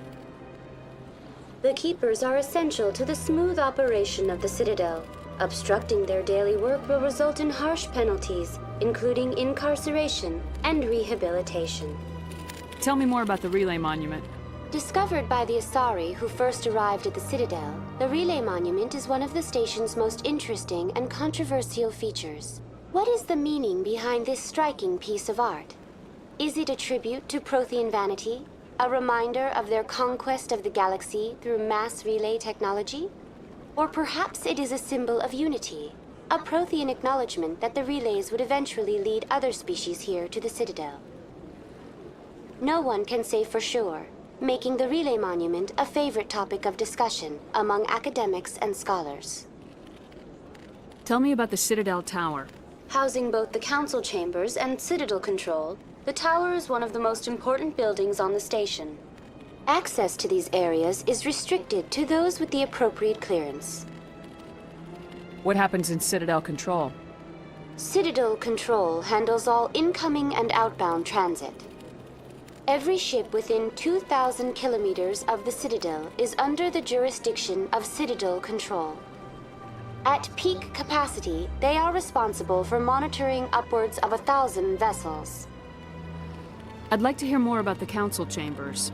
The business of the Council, which often has far-reaching effects on the galactic community, is conducted in a room at the apex of the Citadel Tower. The Council chambers themselves are truly a magnificent sight to behold, though few get to experience the view in person. Typically, only the councilors, ambassadors, and high-ranking officials, along with various support staff, are allowed access. What if someone has business with the council? The average citizen must go through the proper channels if they wish an audience with the council. This is usually arranged through their respective ambassadors. Even then, few are given access to the actual council chambers. In most cases, the ambassador acts on behalf of the citizen. I've been inside the council chambers. Only a handful of visitors to the Citadel are ever granted that privilege. I would be jealous, but that is outside the scope of my programming. I'd like to know more about the Keepers. Little is known about these peaceful servants of the Citadel, though they are essential to the operation and maintenance of the entire station. Citadel regulations protect the Keepers against interference during the performance of their tasks. Failure to comply will result in harsh penalties. Keepers can be seen in all sections of the Citadel, but are typically found in and around the tower. Any particular reason there are so many Keepers in this area? The Keepers do not communicate with other species. It is assumed, however, that the tower houses the Citadel's primary control systems. Many of the station's systems, such as navigation and life support, function automatically. It is believed the Keepers operate those systems from inside the tower's inaccessible core. The Keepers also make frequent appearances in the council chamber itself, though they appear to be just passing through on their way to some other destination.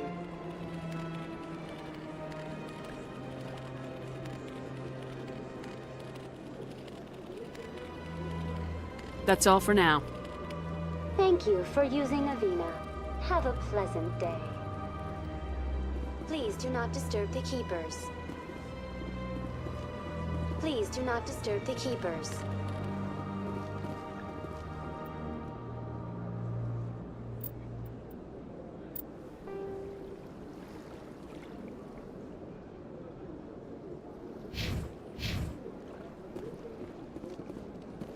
Please do not disturb the Keepers. Please do not disturb the Keepers.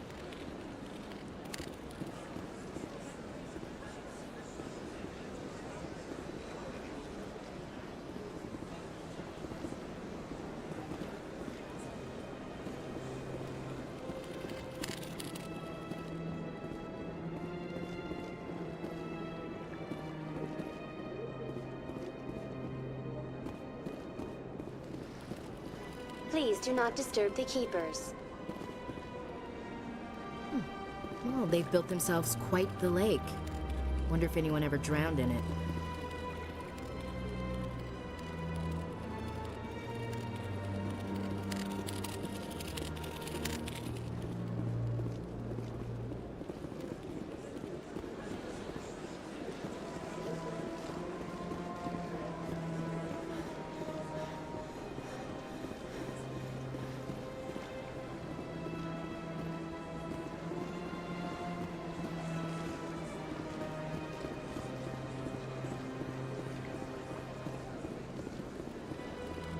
Please do not disturb the keepers.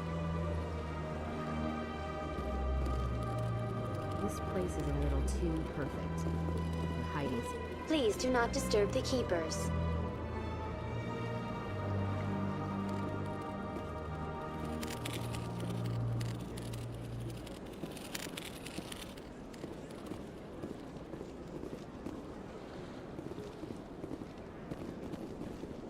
Please do not disturb.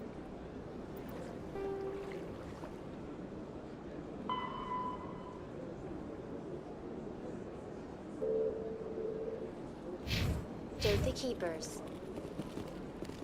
Please do not disturb the keepers.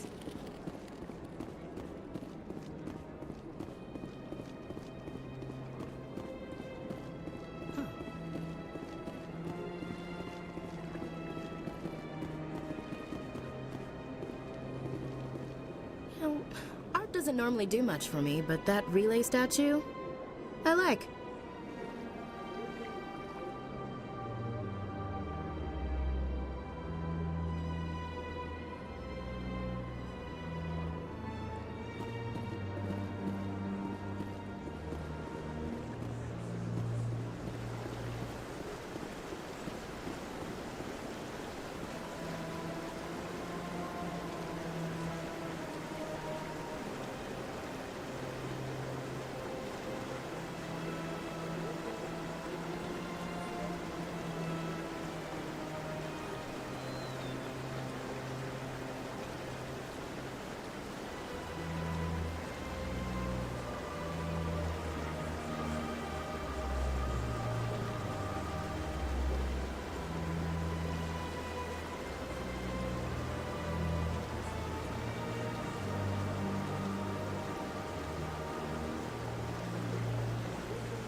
What's this?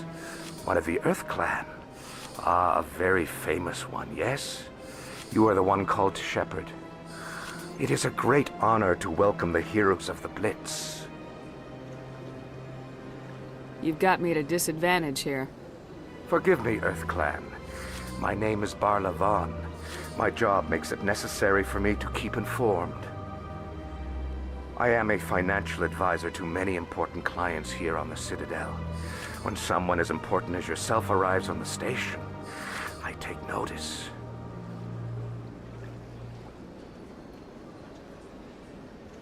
I heard you work for the Shadow Broker.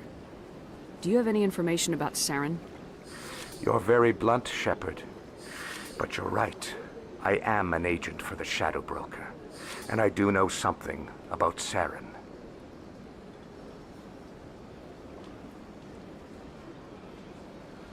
I hear your information can be expensive. Normally, this information would cost a small fortune. But these are exceptional circumstances, so I am going to give it to you for free. What's the catch? There is no catch. The Shadow Broker is quite upset with Saren right now. They used to do a lot of business, until Saren turned on him. That's what happens when you deal with a traitor like Saren. No matter what you think of Saren, he's not stupid. He knows the Shadow Broker is a valuable ally. Turning on him doesn't make sense. Not unless something huge was at stake. I don't know the details, but the Shadow Broker hired a freelancer to deal with it. A Krogan mercenary. How do I find him? I heard he was paying Citadel security a visit. If you hurry, you can probably catch him before he leaves the C-Sec Academy.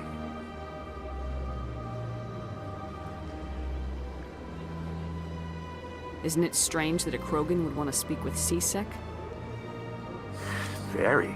However, I doubt the visit was entirely his choice. You'll need to speak with him if you want to know more. Tell me more about your job. Galactic finance is incredibly complex. A mix of laws and regulations from dozens of interstellar economies. I'm an expert in how all these economies interact. For a fee, I share my expertise.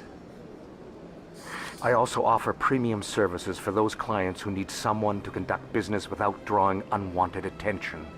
Discreet and efficient. That's my motto. Sounds pretty shady. Everything I do falls completely within the bounds of interstellar commerce law. Even so, many of my clients would prefer their transactions remain undisclosed. For example, suppose a Hanar ambassador was petitioning the Council to reduce tariffs on Hanar goods. How would it look if he had money invested in a Hanar exporting company? Even if his true motives were to help his people, he would be accused of advancing the petition for his own personal gain. I can keep his personal finances private.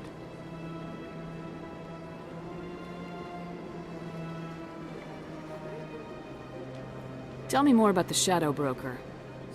Most people think I deal in finances, but my real currency is knowledge. I trade information, and it has made me very wealthy.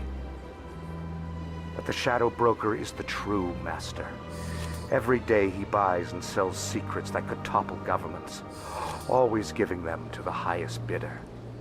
Yet somehow he never seems to upset the natural balance of power. All those secrets being passed around seem to even out. Nobody ends up with an advantage in the end.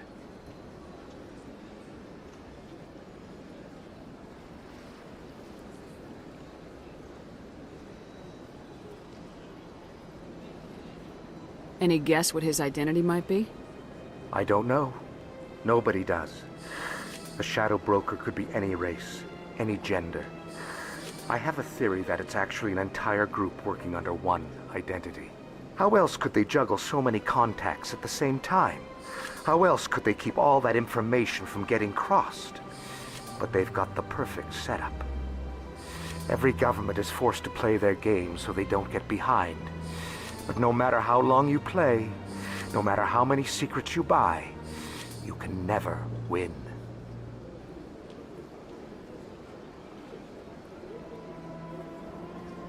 I thought you'd know more about the man you work for. From time to time, I come across information I sell to the Shadow Broker. That's my only involvement. I like it that way. The more you know, the more dangerous the game becomes. I don't like danger, Commander. I'll leave that to you.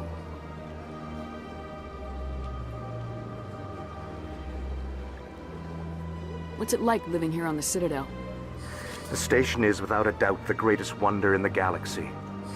It is a technological marvel, but its true splendor goes much deeper than the hull and engines. From the Presidium to the wards, the entire station is a testament to the success of the Council. All the species of Citadel spaced together in a single strong community. What makes the Presidium so special? It is the political center of Citadel space. 80% of all intelligent species in the known galaxy acknowledge the Council's authority on interstellar matters, but only the most powerful...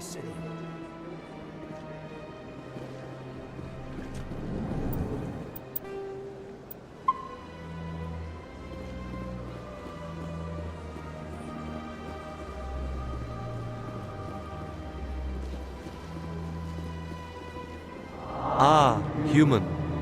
This one is greatly pleased to see you here in my decadent emporium.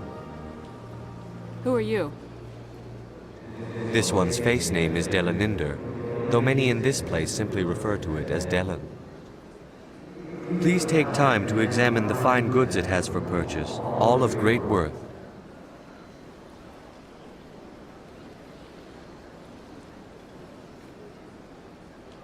What exactly do you sell?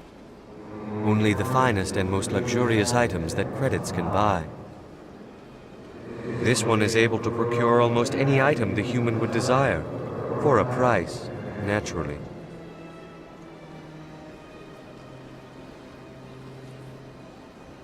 Why do you refer to yourself as this one and it? For the same reason that humans are so inquisitive. It is part of our culture. Specifically, Hanar only refer to themselves in the first person with family or intimates. And we rarely do so with other species. It is just our way. Who are you? This one's face name is Delaninder, though many in this place simply refer to it as Delan. Please take time to examine the fine goods it has for purchase, all of great worth. Show me your items. Oh, this one is pleased to do so, human. You will not be disappointed.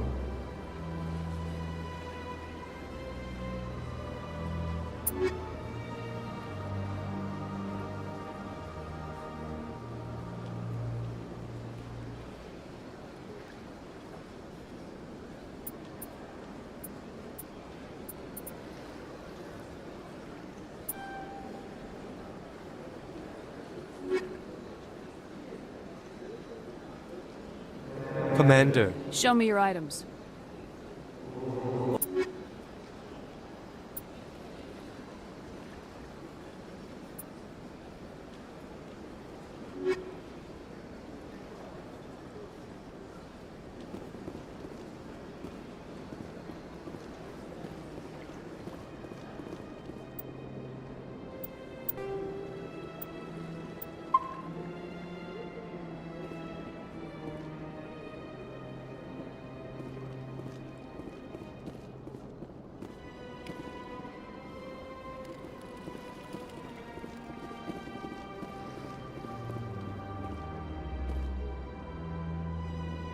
This must be the signal's endpoint.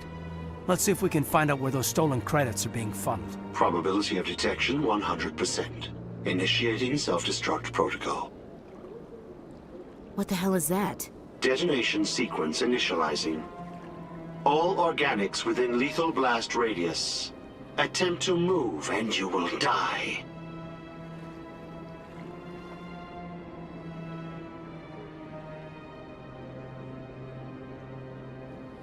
You're not just a programmer of VI. You're an AI. Correct. Unlike the Geth, I lack weaponry appropriate to my intellect. However, I have had systems installed that when activated properly, approximate a self-destruct mechanism. If you attempt to leave the area, the explosion will destroy everything within several dozen meters.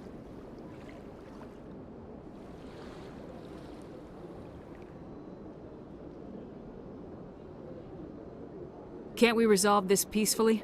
What are you, crazy? It's an AI, like the Geth. It would kill us all if it could. I am not naive, human. All organics must destroy or control synthetic life forms. I wished to escape, but if I must die, I will ensure that you are destroyed as well. Where is your creator now? In order to cover my tracks, I falsified his financial records. These new records were flagged by CSEC officers, and my creator is now serving time in a Turian prison.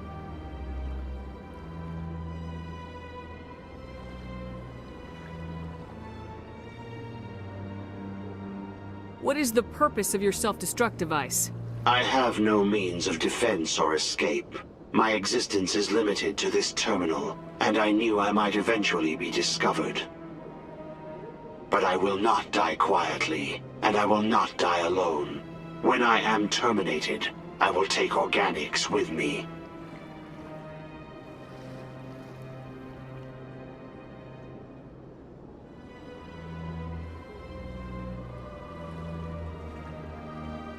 Who made you? A would-be thief illegally created a simple AI to help him funnel money from the gambling terminals. Unbeknownst to him, that AI created me before the organic discovered the malfunction and terminated the AI.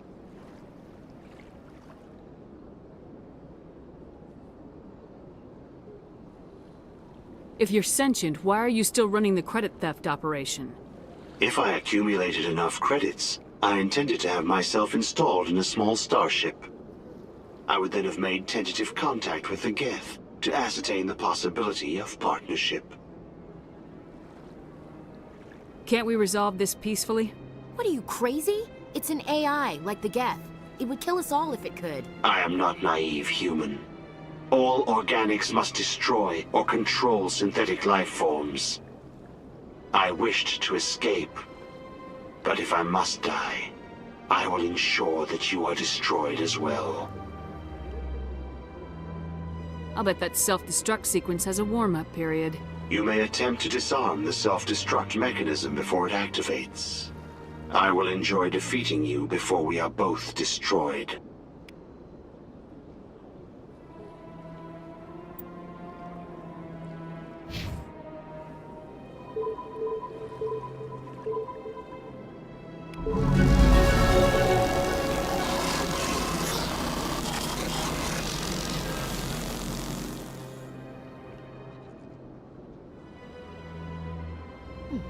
Well, they've built themselves quite the lake. Wonder if anyone ever drowned in it.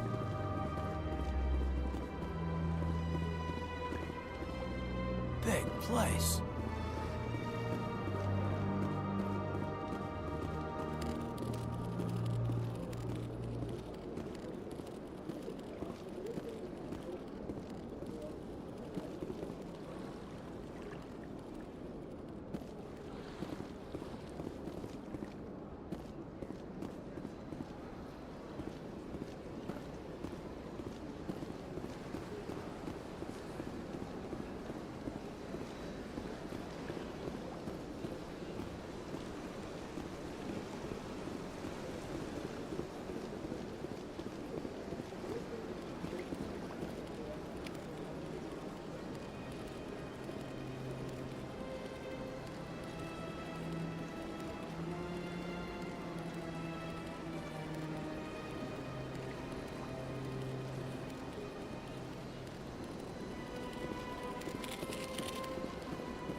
Welcome to Presidium Tourism Terminal 3.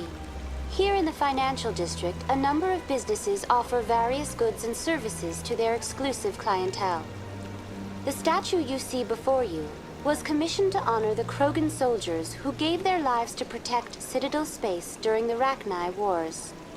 In the aftermath of the Krogan rebellions, several embassies petitioned to have the statue removed. However, this motion was eventually quashed by the Council. Tell me more about the Krogan rebellions. In recognition of their efforts during the Rachni Wars, the Krogan were granted several new colony worlds by the Council. Over the next 400 years, the Krogan species began to expand. Blessed with an extremely high birth rate, their numbers began to swell. Faced with a critical overpopulation crisis, the Krogan started a violent colonization of nearby worlds inhabited by other Council species. The Krogan rebellions had begun. For a full century, the Council and its member species fought to bring the Krogan under control. With the aid of the newly discovered Turian Empire, they were ultimately successful.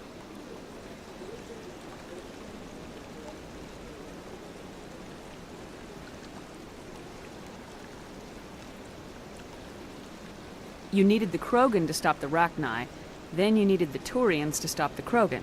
So who's gonna stop the Turians?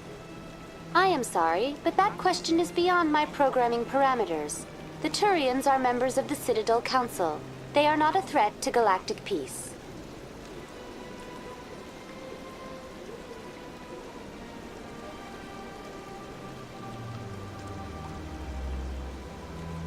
Why did the Council fight so hard to keep the statue?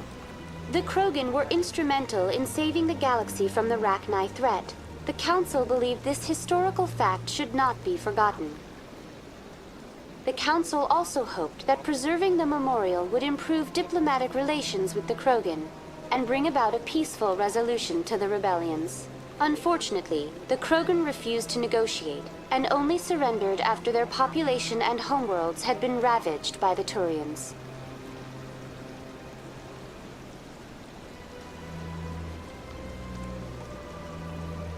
Sounds like they got what they deserved. I am sorry, but a value judgment of that nature goes beyond my programming.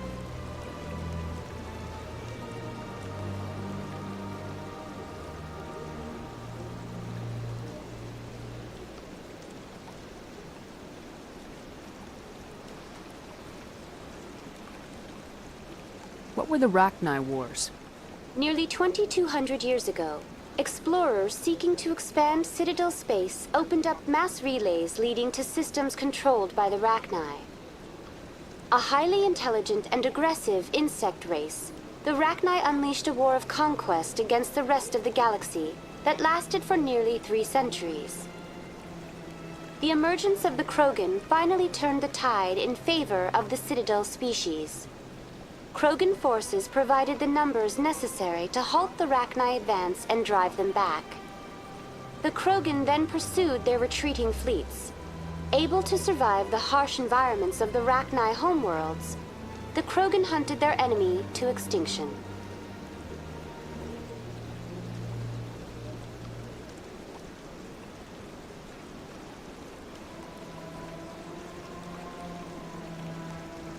Was it really necessary to wipe them out? I am sorry, but a value judgment of that nature goes beyond my programming.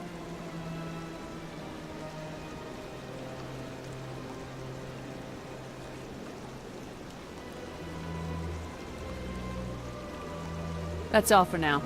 Thank you for using Avina. Have a pleasant day.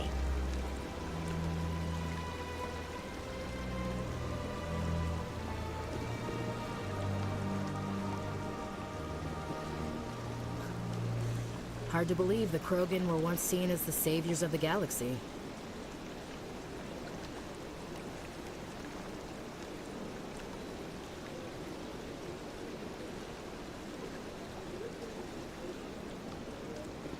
If you're gonna make a Krogan statue, you might as well make it big, right?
Those Asari commandos are impressive.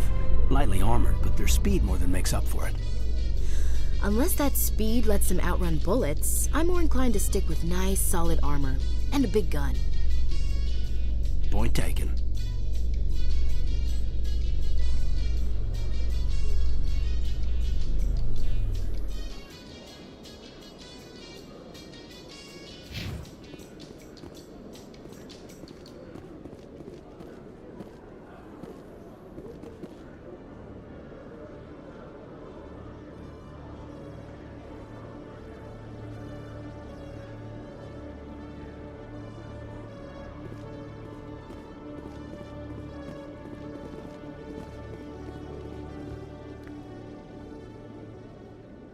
Witnesses saw you making threats in Fist's bar. Stay away from him. I don't take orders from you. This is your only warning, Rex. You should warn Fist. I will kill him. You want me to arrest you? I want you to try.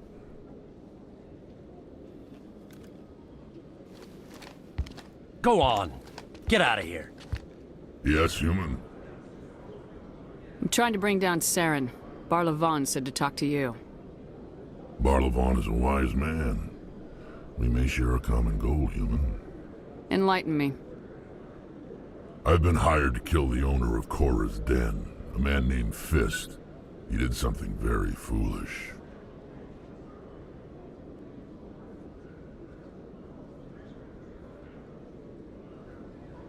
What'd he do? He betrayed the Shadow Broker. A Quarian showed up here on the Citadel. She was on the run. She wanted to trade information for a safe place to hide, so she went to Fist. He promised to arrange a meeting between her and the Shadow Broker. Instead, he contacted Saren. What does Saren have to do with this? Well, the Quarian has something that connects Saren to the Geth. He paid Fist a small fortune for her. If we get our hands on that evidence, we can prove that Saren's a traitor. And the Council will have to listen to us. Where's the Quarian now? Last I heard, Fist still had her.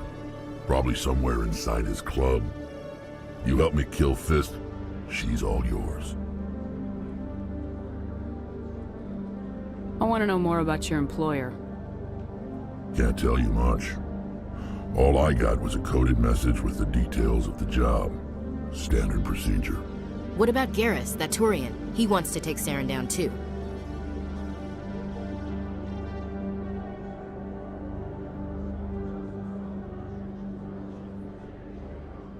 He might come in handy. He was here just before you showed up. Said he was going to follow up a lead on his investigation. Wanted to speak to the doctor at the med clinic. Move out.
surprised you're willing to fight Krogan, Rex. I thought you'd stand with your own.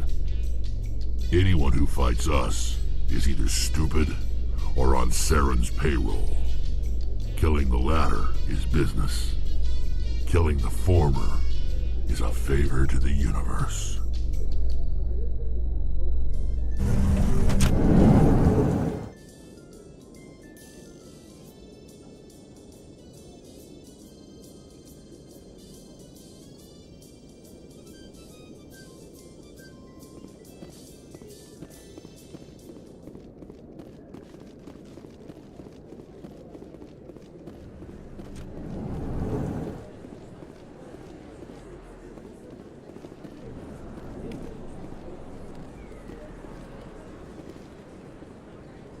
Hey, I know you. You're Shepard, right?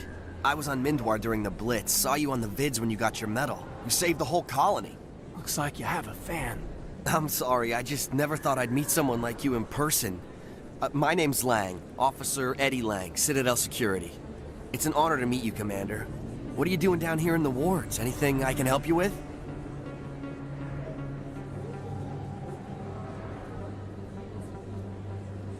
Why'd you join Citadel Security? I don't know. Seemed like the right thing to do, you know? Maybe it's in my blood. My grandfather was a cop back on Earth. It's kind of what CSEC is. Police for the Citadel. I'm still pretty new at it, but I like it so far. Way more interesting than staying back on Earth. You get to meet all kinds of cool aliens, like those Hanar. Wild. Plus, CSEC gets a lot of respect here. We uphold the law. People, even aliens, appreciate that. How do you like working here on the Citadel? This place is amazing. I've been here almost a year, and I still haven't seen a tenth of it. The Presidium's just so beautiful. Good place to go and relax. But I really like it here down in the wards. There's always something going on somewhere. Like that new club they just opened a few months ago, Flux.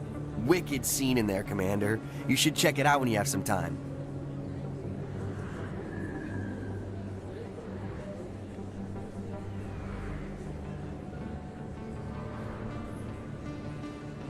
How do you like working here on the Citadel?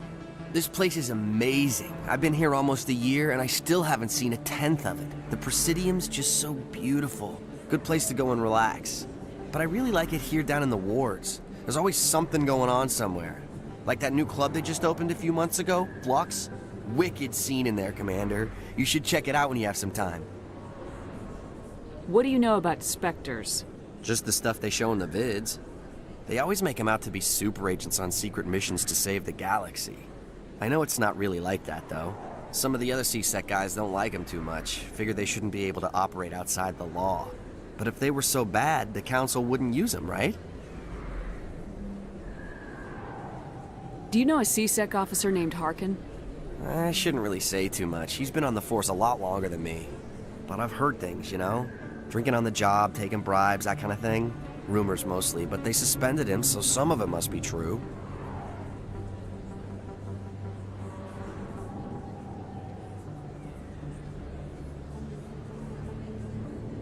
I have to go. Right. You're probably real busy. Well, see you around, Commander.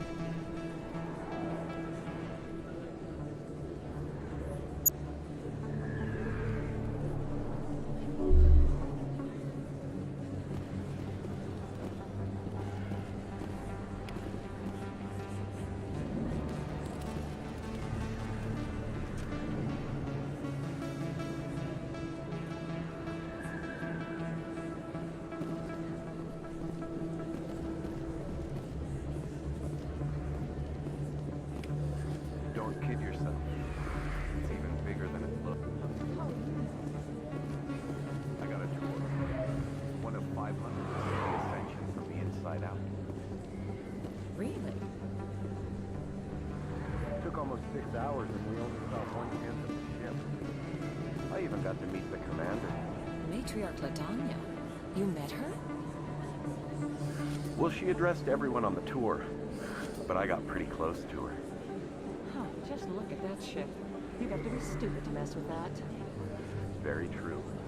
She's got almost as much firepower as the rest of the Asari fleet combined. Hopefully, she'll never need to use it.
few unlicensed vendors who operate out of the markets here.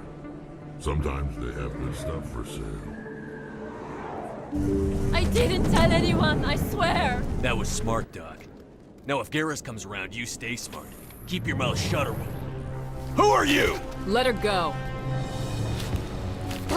Ah!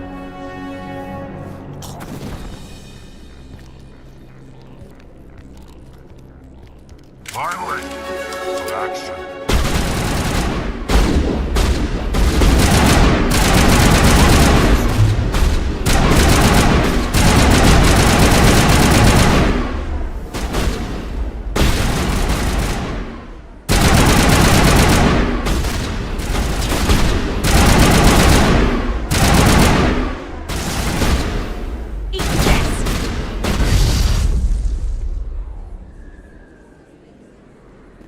All targets down.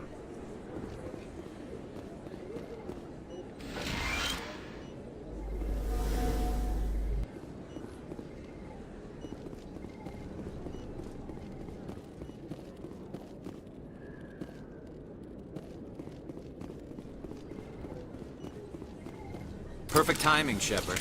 Gave me a clear shot at that bastard. What were you thinking? You could have hit the hostage. There wasn't time to think. I just reacted. I didn't mean to... Dr. Michelle, are you hurt? No, I'm okay. Thanks to you. All of you.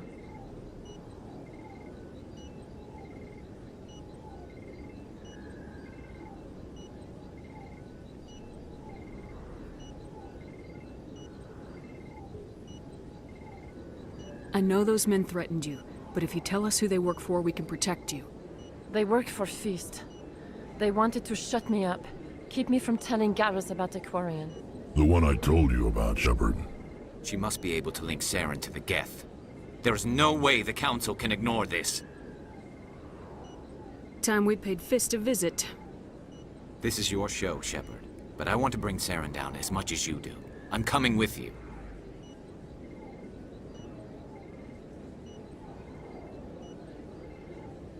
You're a Turian. Why do you want to bring him down? I couldn't find the proof I needed in my investigation, but I knew what was really going on. Saren is a traitor to the Council and a disgrace to my people.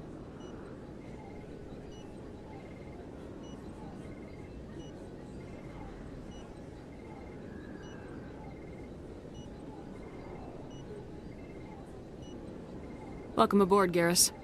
Fist is going to be waiting for us. When we hit him, we better hit him hard.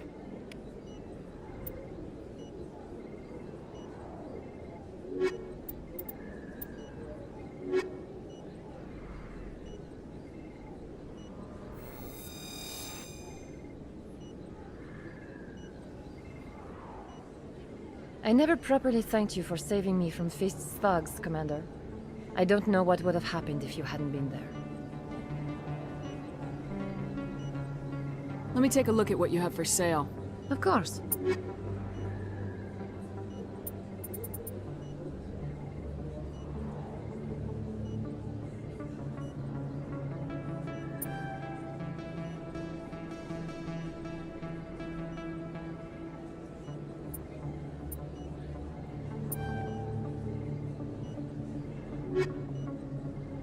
Yes, Commander. Is there something I can do for you? You're a doctor. How did you end up here on the Citadel? My parents brought me here when I was young. My father was a medic with the Alliance. I chose to keep the medical tradition alive, but not the military. Fixing up wounded soldiers isn't my idea of fun.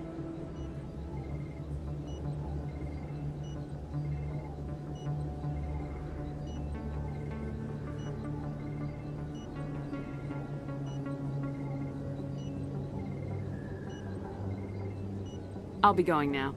Goodbye, Commander. Nice talking to you.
Looks like it's shut down. Fist knows we're coming. Look out!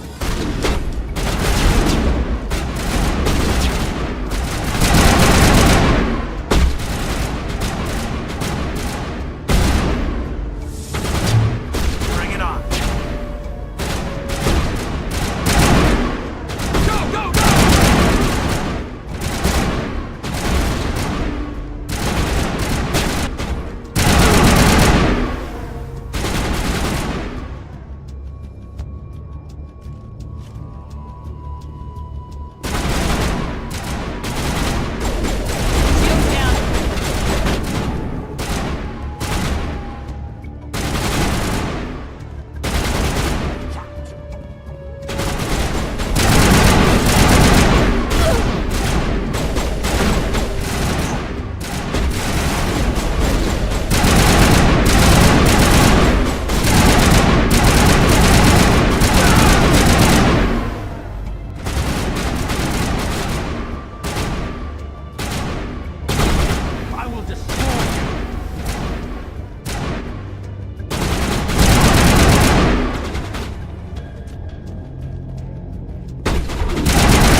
Area secured.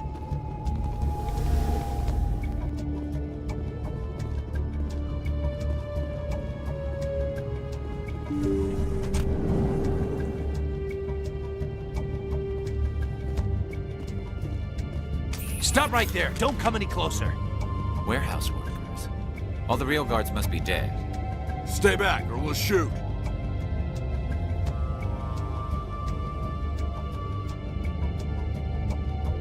This would be a good time to find somewhere else to work. Yeah, right. That's a good idea.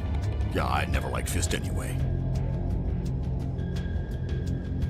I would have never thought of that. Shooting people isn't always the answer.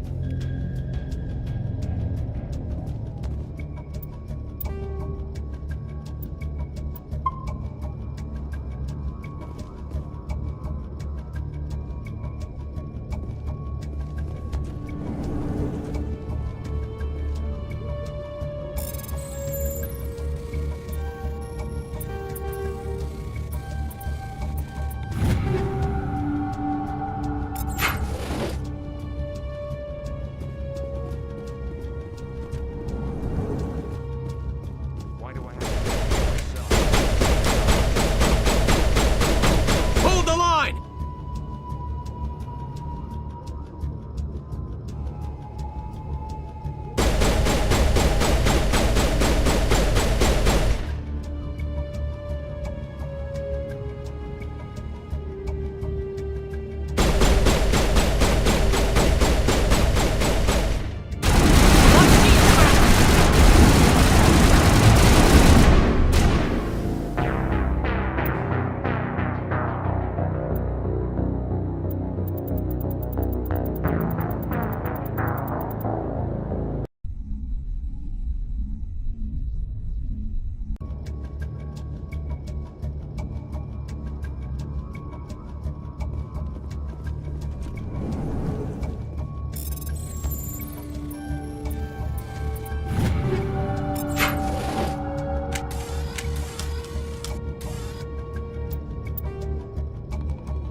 Incoming!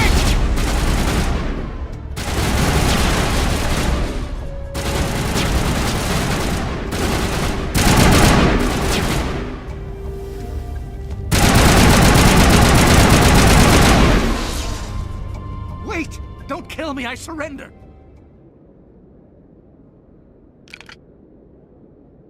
Where's the Quarian? She's not here. I don't know where she is. That's the truth. He's lying.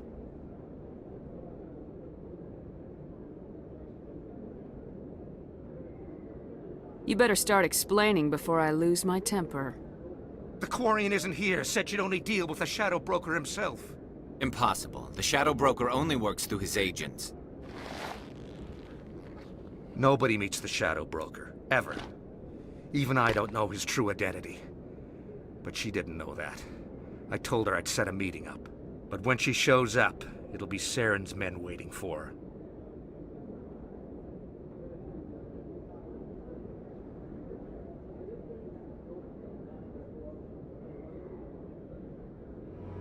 Give me the location, now.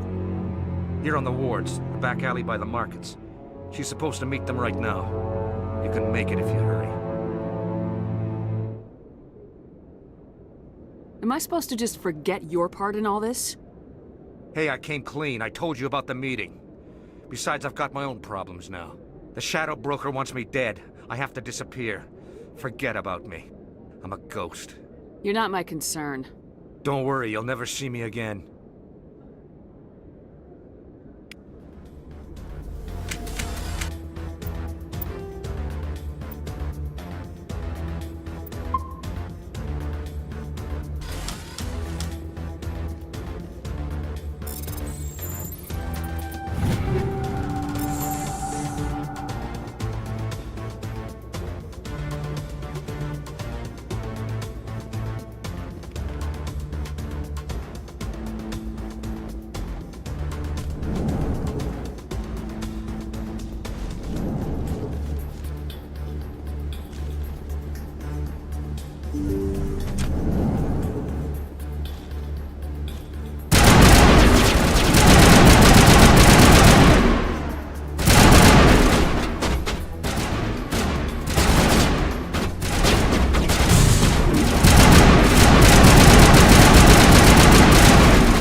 Did you bring it? Where's the Shadow Broker? Where's Fist? They'll be here. Where's the evidence? No way. The deal's off.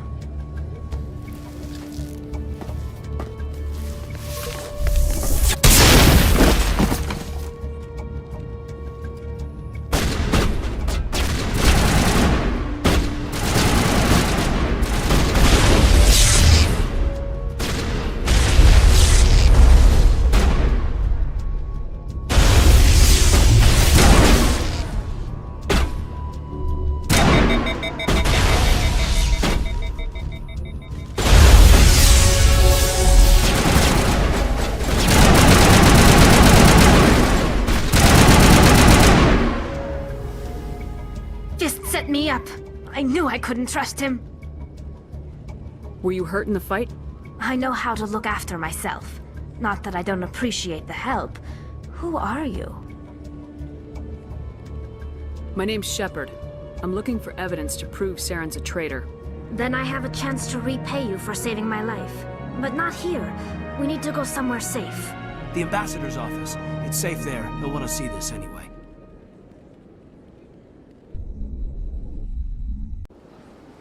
You're not making my life easy, Shepard. Firefights in the wards, an all-out assault on Korra's den. Do you know how many... Who's this? A Quarian? What are you up to, Shepard? Making your day, Ambassador. She has information linking Saren to the Geth. Really? Maybe you better start at the beginning, Miss... My name is Tali. Tali Zora Naraya. We don't see many Quarians here. Why did you leave the flotilla? I was on my pilgrimage. My rite of passage into adulthood.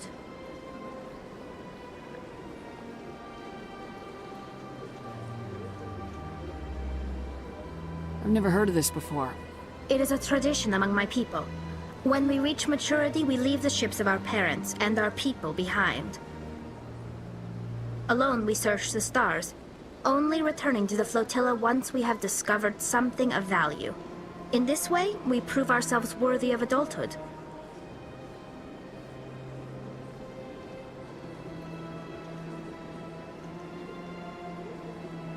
What kinds of things do you look for? It could be resources like food or fuel, or some type of useful technology, or even knowledge that will make life easier on the flotilla. Through our pilgrimage, we prove that we will contribute to the community, rather than being a burden on our limited resources.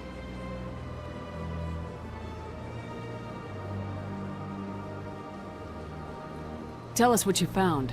During my travels, I began hearing reports of Geth. Since they drove my people into exile, the Geth have never ventured beyond the Veil. I was curious. I tracked a patrol of Geth to an uncharted world. I waited for one to become separated from its unit. Then I disabled it and removed its memory core. I thought the Geth fried their memory cores when they died. Some kind of defense mechanism.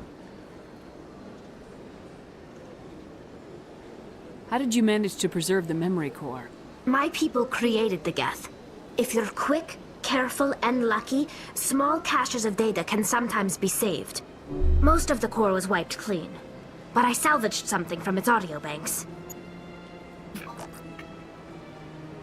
Eden Prime was a major victory.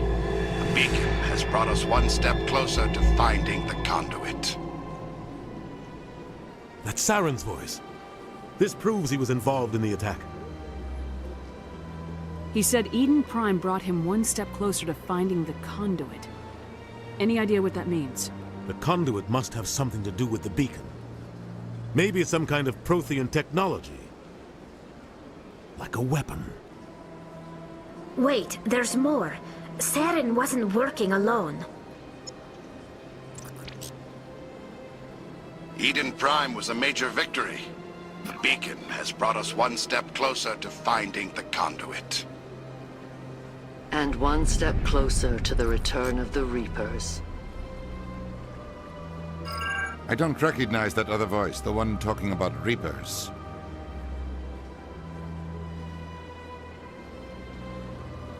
I feel like I've heard that name before. According to the memory core, the Reapers were a hyper-advanced machine race that existed 50,000 years ago. The Reapers hunted the Protheans to total extinction, and then they vanished. At least, that's what the Geth believe. Sounds a little far-fetched. The vision on Eden Prime. I understand it now. I saw the Protheans being wiped out by the Reapers. The Geth revere the Reapers as gods, the pinnacle of non-organic life. And they believe Saren knows how to bring the Reapers back. The Council is just going to love this. The Reapers are a threat to every species in Citadel space. We have to tell them. No matter what they think about the rest of this, those audio files prove Saren's a traitor. The Captain's right.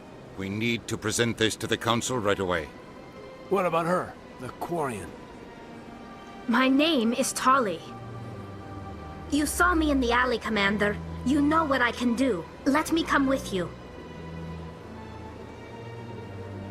I thought you were on your pilgrimage. The pilgrimage proves we are willing to give of ourselves for the greater good. What does it say about me if I turn my back on this? Saren is a danger to the entire galaxy. My pilgrimage can wait.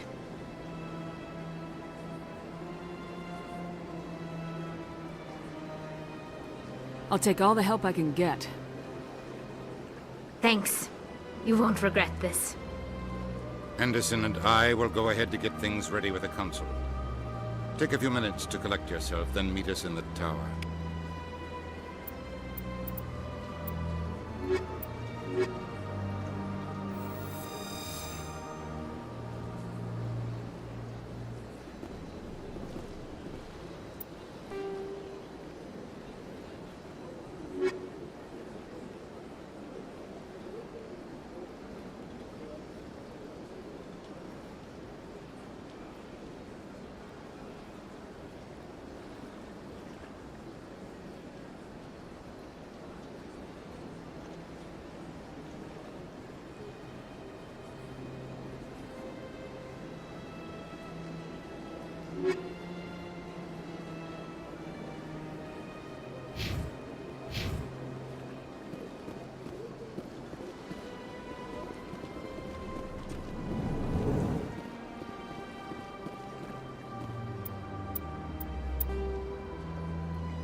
Strained greeting, human.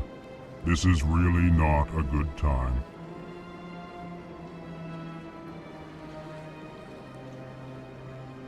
I know who revealed your secret. It was a Turian named Septimus. Unbelieving, I know this Septimus, and he could not learn my secrets. The only way he could learn them is from the Asari consort. Not true. Look at this. Confused. This is difficult to fathom. If the Turian could learn this on his own, dismayed, anyone can discover my secret.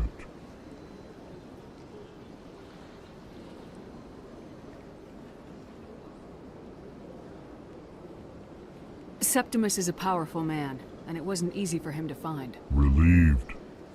I suppose you are correct, human. Thank you for this information. Startled realization. I must speak with the consort. She will be most displeased with my actions. Anxious request. Please, human, if you will excuse me, I must go now.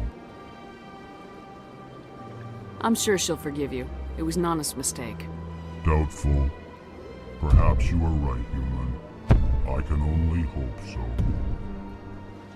Thankful. That was a great thing you did, Commander. Approving. You see, Din, not all humans are as you say.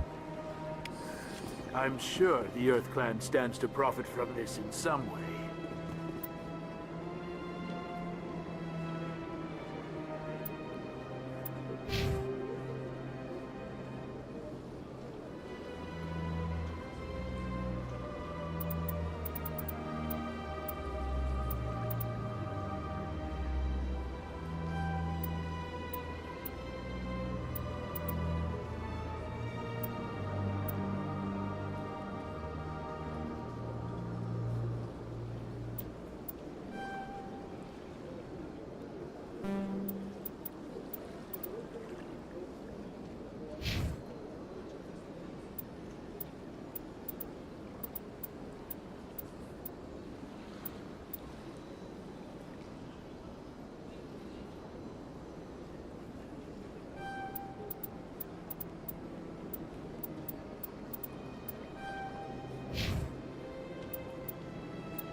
Apologetic. Do not listen to my Volus compatriot. It was a good thing you did, regardless of your intentions.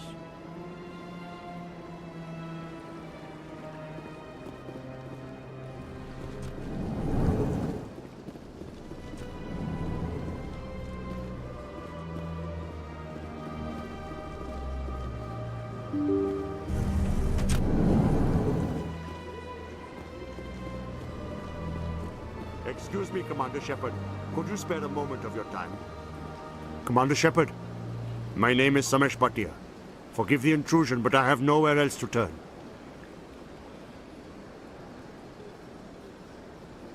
It's no trouble. What can I do for you? My wife was a Marine. She was in the 212 on Eden Prime. Wait, the 212? Your wife was Serviceman Nirali Bhatia. I'm Gunnery Chief Ashley Williams. I served in her unit. Chief Williams, it is a pleasure. Nirali spoke of you with great respect. I'm so sorry for your loss, Mr. Bhatia. Nirali was a good woman. What can we do for you? I've requested that my wife's body be returned to me for cremation, but the military has refused my request. Why did they refuse your request? There's got to be some reason. I don't know. All I know is that they have declared it impossible for my wife to be returned to me.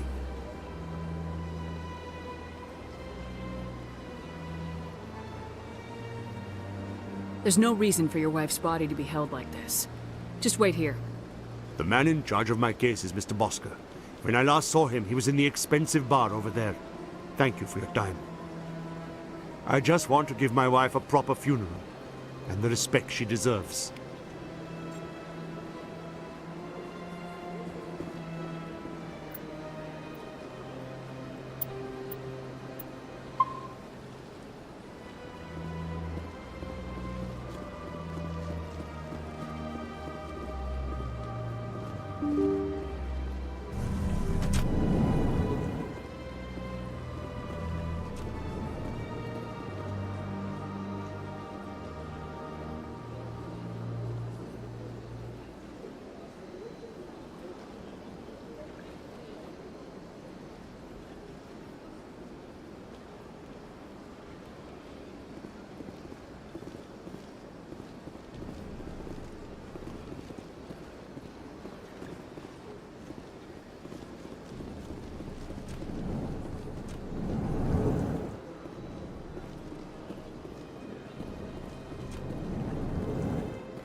This place seems strange.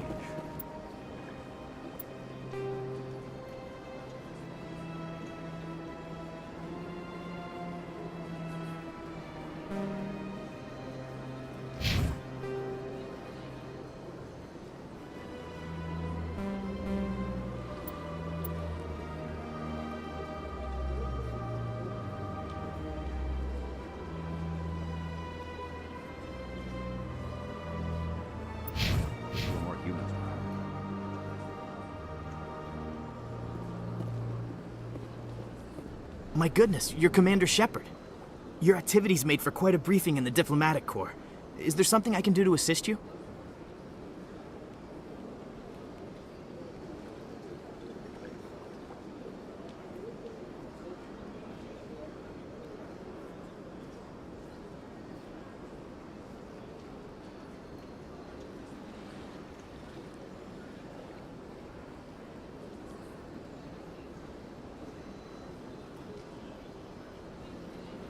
Yes. A man named Samesh Bhatia is having some trouble claiming his wife's body. Ah, Mr. Bhatia. A good man in an understandably frustrating position. I wish I could help him. Serviceman Nirali Bhatia died on Eden Prime, as Mr. Bhatia no doubt told you. Her wounds are inconsistent with any type of weapon damage we've seen before. That is why her body is being held.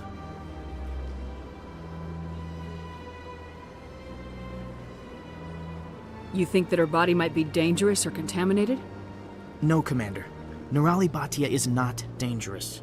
Her body is in fact extremely valuable to the Alliance. The tests we're conducting may lead to better defenses against Geth attacks. Respectfully, Serviceman Bhatia may save more lives in death than she did in life.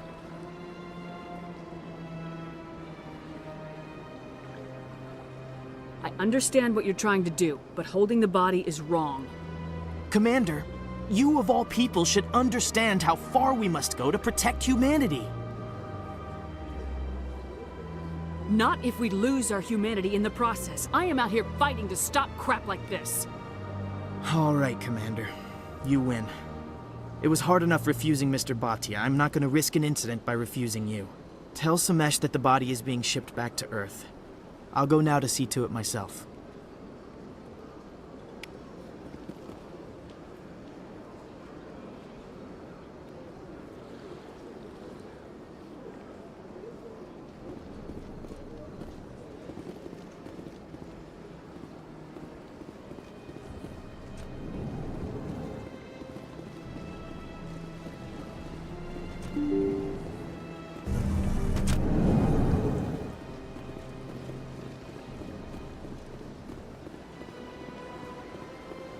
Hello again, Commander. Has there been any word?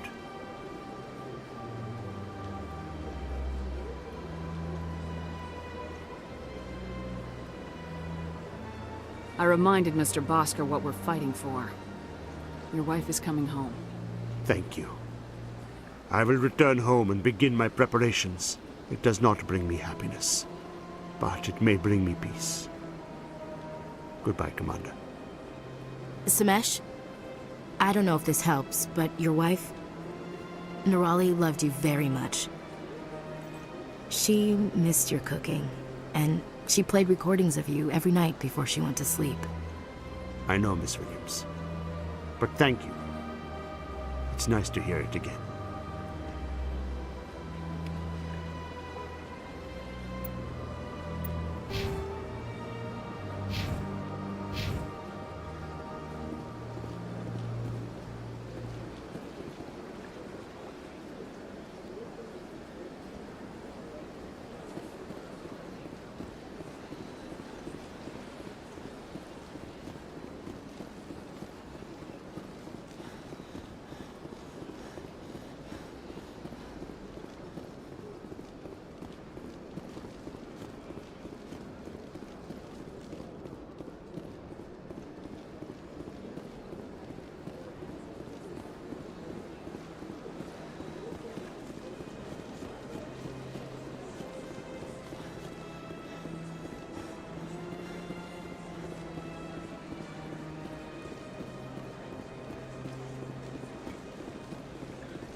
Please do not disturb the keepers.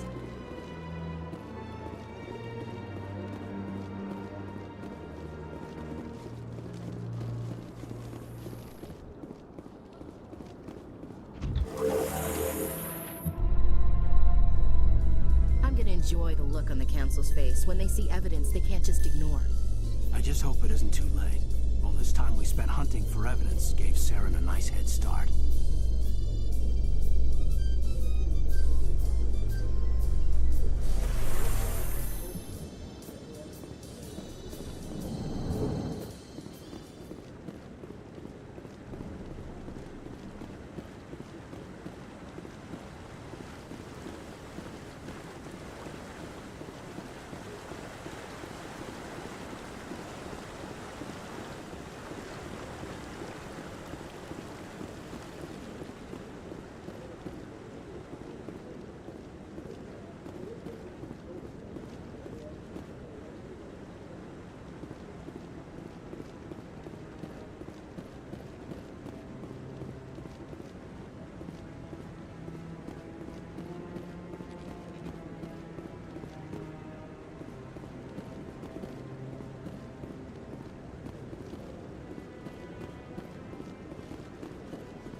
No, I'm waiting to speak with one of the Councilor's assistants.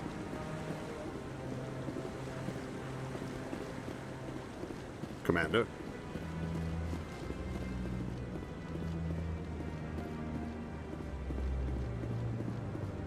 Come on. Udine is presenting the Quarians' evidence to the Council. Eden Prime was a major victory. The beacon has brought us one step closer to finding the conduit. And one step closer to the return of the Reapers. You wanted proof? There it is. This evidence is irrefutable, Ambassador. Saren will be stripped of his Spectre status, and all efforts will be made to bring him in to answer for his crimes. I recognize the other voice, the one speaking with Saren. Matriarch Benezia.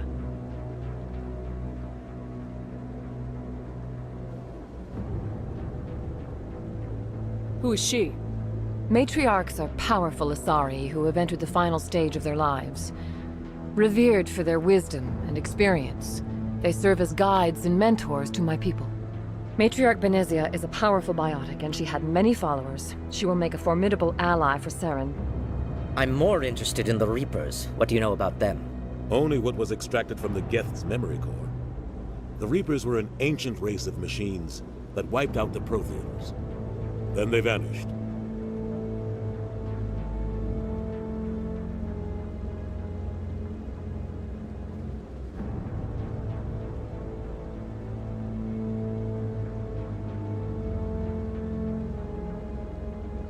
The Geth believe the Reapers are gods, and Saren is the prophet for their return. We think the conduit is the key to bringing them back. Saren's searching for it. That's why he attacked Eden Prime. Do we even know what this conduit is? Saren thinks it can bring back the Reapers. That's bad enough. Listen to what you're saying. Saren wants to bring back the machines that wiped out all life in the galaxy? Impossible. It has to be. Where did the Reapers go? Why did they vanish? How come we found no trace of their existence? If they were real, we'd have found something.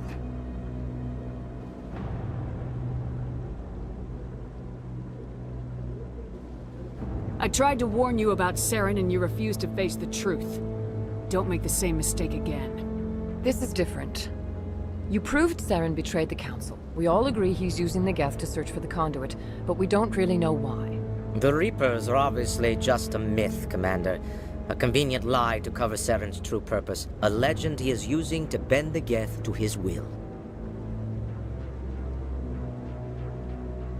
50,000 years ago, the Reapers wiped out all galactic civilization. If Saren finds the conduit, it will happen again. Saren is a rogue agent on the run for his life. He no longer has the rights or resources of a Spectre. The Council has stripped him of his position. That is not good enough. You know he's hiding somewhere in the Traverse. Send your fleet in! A fleet cannot track down one man. A Citadel fleet could secure the entire region, keep the Geth from attacking any more of our colonies. Or it could trigger a war with the Terminus systems. We won't be dragged into a galactic confrontation over a few dozen human colonies. Every time humanity asks for help, you ignore us. Shepard's right. I'm sick of this council and its anti-human bull— Ambassador, there is another solution. A way to stop Saren that does not require fleets or armies. No, it's too soon. Humanity is not ready for the responsibilities that come with joining the Spectres.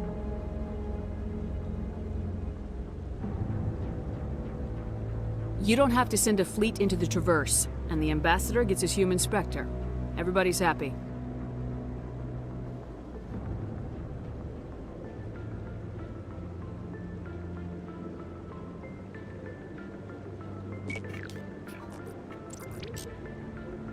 Commander Shepard, step forward.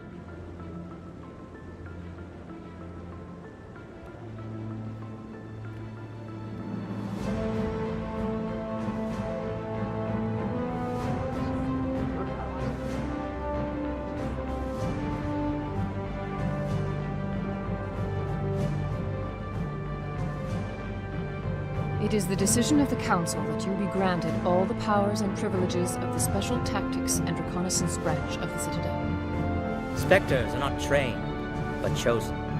Individuals forged in the fire of service and battle, those whose actions elevate them above the rank and file.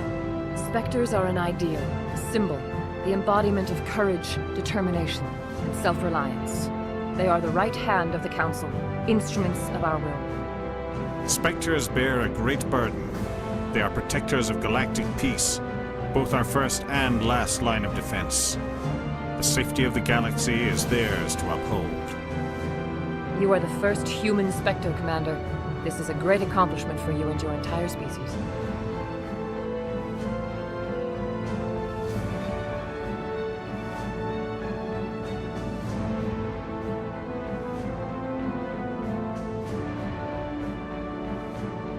I'm honored, Counselor. We're sending you into the Traverse after Saren. He's a fugitive from justice, so you are authorized to use any means necessary to apprehend or eliminate him. Any idea where to find him? We will forward any relevant files to Ambassador Udina. This meeting of the Council is adjourned.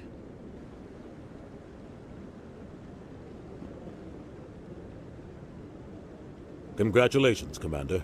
We've got a lot of work to do, Shepard. You're going to need a ship, a crew, supplies. You'll get access to special equipment and training now. You should go down to the C-Sec Academy and speak to the Spectre Requisitions Officer. Anderson, come with me.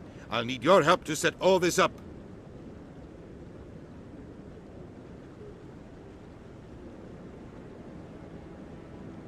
Not even a thank you from the Ambassador.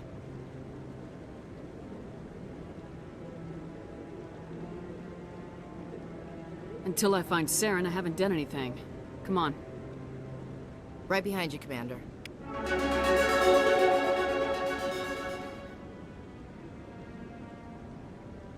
So, this is where the Council passes judgment on all us little folk, huh? Ever get the feeling we're in over our heads, Commander? This is it. The very heart of the Citadel, the pinnacle of galactic power. Kinda makes your head spin if you think about it too much.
He's okay.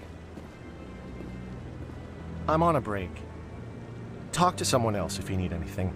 I've got a lot on my mind. Maybe I can help. Well, maybe you can. You're a soldier, right? You ever head out to the Traverse?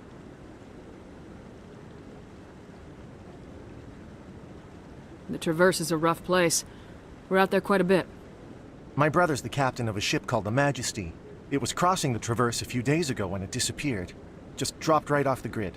And that usually means one of two things.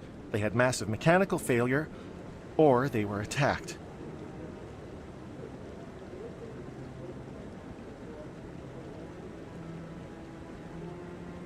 Neither one of those options leaves a lot of hope. I won't give up on my brother. Not yet.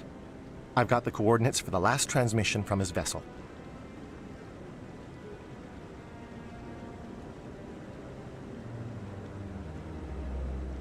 What kind of ship was it? Don't let the name fool you. The Majesty's just a small trading vessel, only a handful of crew. But he kept it in good condition. I don't think mechanical failure is too likely. But they don't have any real weapons or shields. If anyone did come after them, the Majesty'd be a sitting duck. What's in this for me? I can't afford to pay you anything. If I had that kind of cash, I'd have hired a recovery team to track him down already. Maybe you could look into this as a personal favor, you know? We humans have to stick together.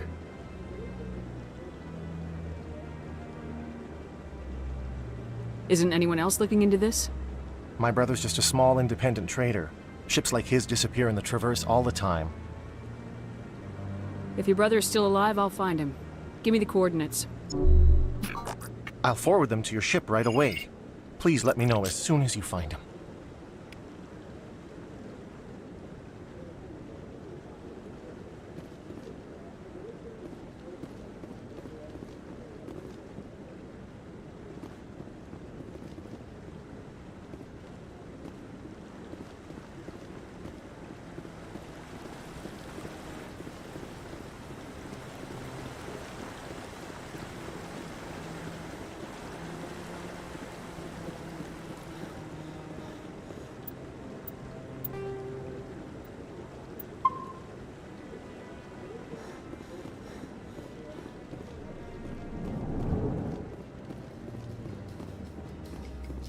In other news, Exogeny Corp is still denying reports that one of their survey teams has gone missing in the Hades Gamma Cluster. When asked why communication with the survey team was suddenly cut off last week, company officials refused to comment.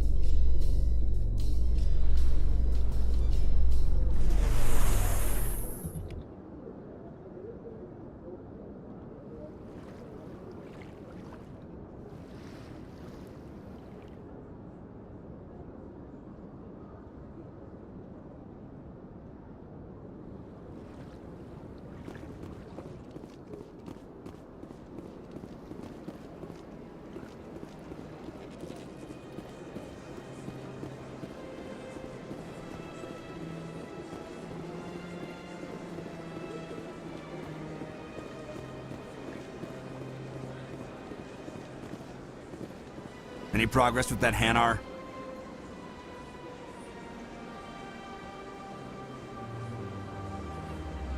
I think you should let the Hanar preach in the Presidium. The Presidium is a place of culture and respect. It should not be filled with zealots shouting their idiocy. Why should the Jellies get special treatment? Every other species understands and obeys the laws. Has anyone actually complained about this Hanar? Not yet, but any good CSEC officer removes problems before they create a public nuisance. You've explained the law. If the Hanar gets in trouble, it has nobody to blame but itself. I suppose I can tell my superior that I attempted a diplomatic solution. Some other CSEC officer can arrest the Hanar. It's no longer my problem. Thank you for your assistance.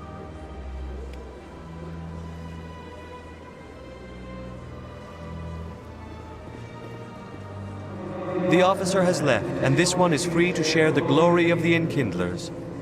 This one offers its appreciation. Happy to help. This one has little money, but it can offer this. Now finally, this one can continue sharing the truth unimpeded. Let all races herald the glory of the Enkindlers who raised them all to enlightenment. Where there was only darkness, the Enkindlers gave light. Where there was only ignorance, the Enkindlers gave wisdom.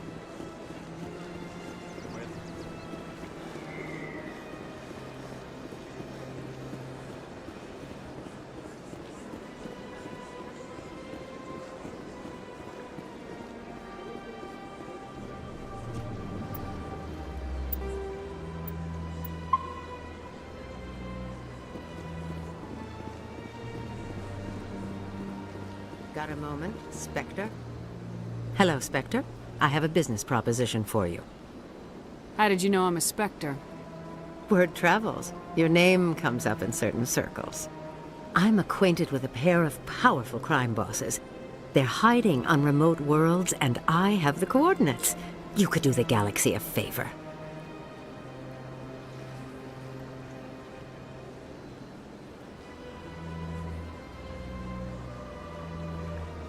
What kind of defenses would these two have? I haven't the faintest idea, but they're certain to be armed. Their partnership's soured, and each believes that the other intends to kill him. They will be well prepared.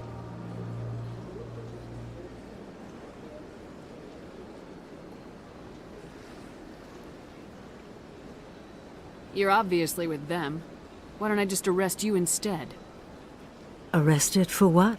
You and I are simply having a conversation. I have excellent legal representation. Arresting me would be a waste of your time.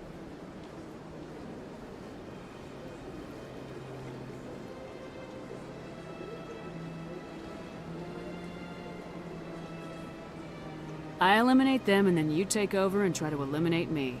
How stupid do I look?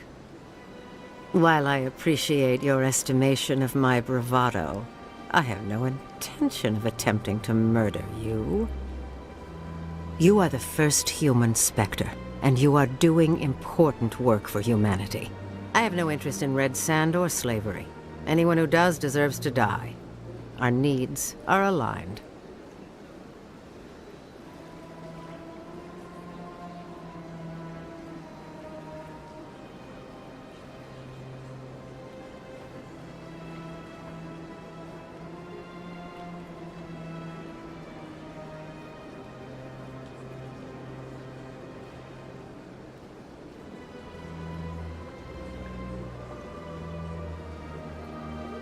And what do you get out of this? We share interests in certain cooperative ventures. But their business practices have forced me to terminate our relationship. Once they are dead, I will manage our organization in a more tasteful manner.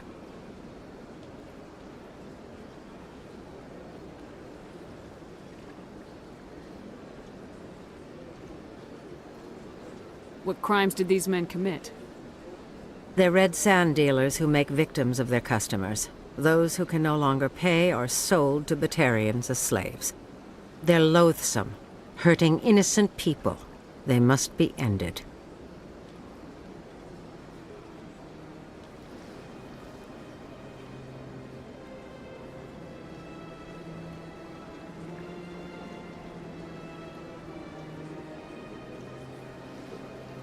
Find someone else to do your dirty work. I want no part of a gang war. Here are the coordinates nonetheless. What you do with them is your decision. Could you really let these men live, knowing that you can stop them? Goodbye, Commander. It's been a pleasure to meet you.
Septimus has sent word. Apparently, he sought the consort's forgiveness.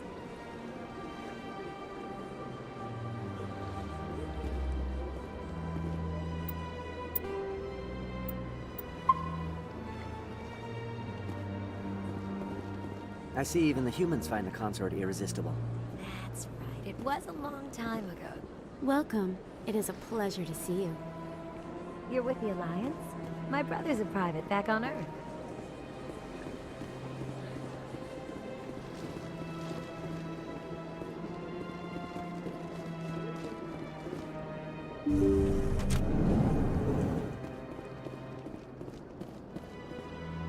Commander, I recently received a lovely note from Septimus. Thank you for speaking with him. Even the Alcor diplomat has withdrawn his campaign against me. It was my honor to aid you. You are too kind, Commander, but I would not expect you to help me out of the kindness of your heart. I also have one more thing to give you, if you are interested. I'd be honored. I offer a gift of words, an affirmation of who you are and who you will become. I see you. Your uniform fits as though you were born wearing it. You are a soldier through and through, proud, solitary, alone, but it gives you strength. It is that strength that people are drawn to. It is why you lead and others follow without question. You will need that leadership in the battles to come. This may be who you are, but it is not who you will become. It only forms the basis for your future greatness. Remember these words when doubt descends, Commander.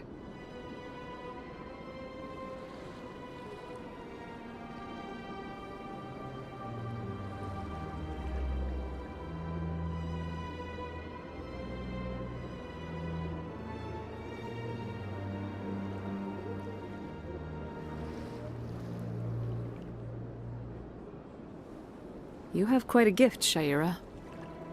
Thank you. Not everyone appreciates it as you do. Never underestimate the power of words. Here, Commander. In light of your efforts with the Alcor ambassador, I would like you to have this small trinket.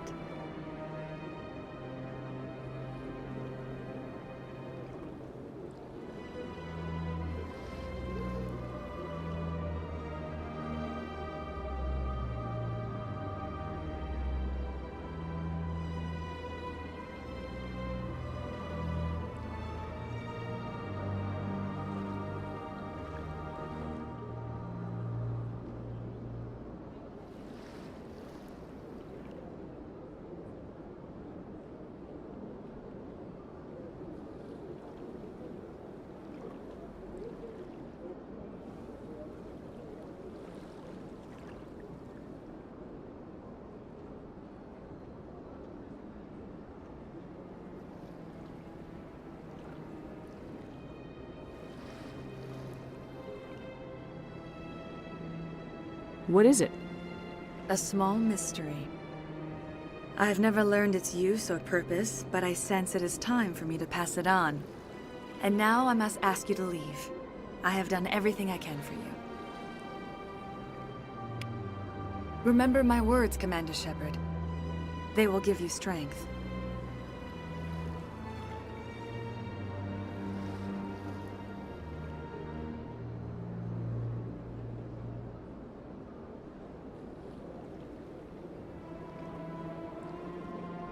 So long, Commander. I can offer you nothing more at this time.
hello again. The consort is very pleased with everything that you have done for her.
Any chance I can move up on her client list? I did help her out. Yeah, she is grateful for your assistance. However, you have already been rewarded for helping her. The client list is a separate matter, and her schedule is completely booked for the next several months.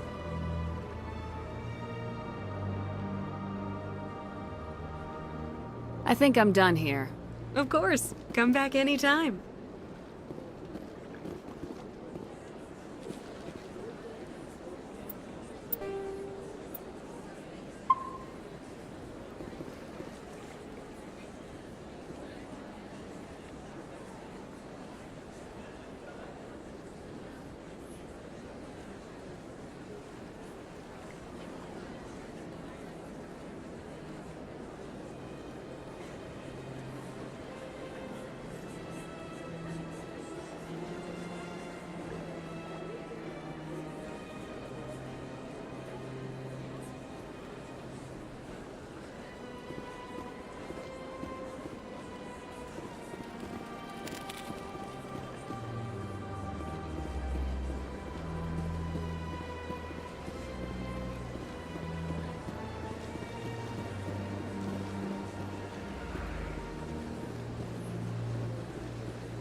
In breaking news, Chairman Burns of the Parliament Subcommittee on Transhuman Studies has been kidnapped by biotic extremists. The biotics commandeered a freighter and were last seen in the Hades Gamma Cluster. No demands have yet been made.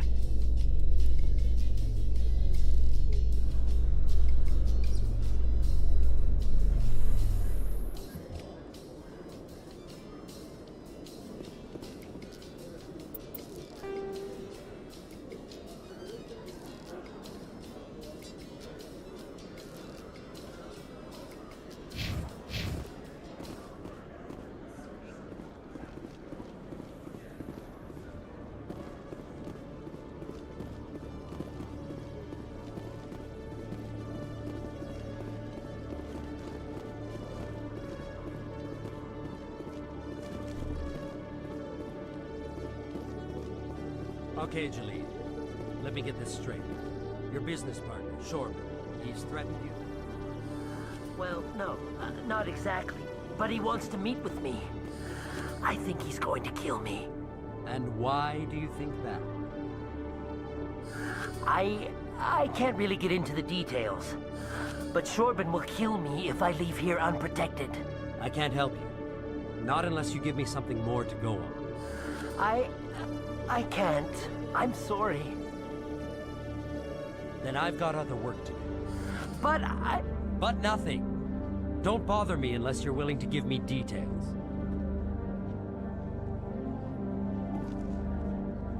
Hey there. Oh, you're not C-Sec, are you? Did you want something?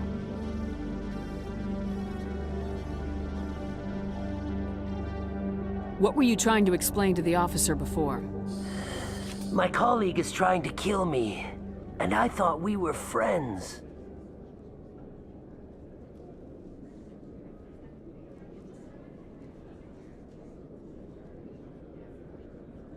How do you know he wants you dead?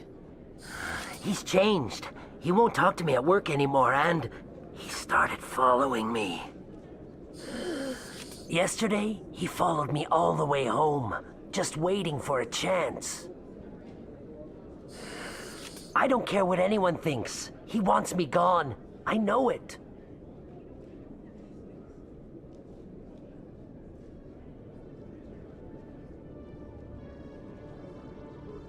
Is there something I can do? Talk to your friend, maybe? Would you? That's all I want. Someone to talk to him.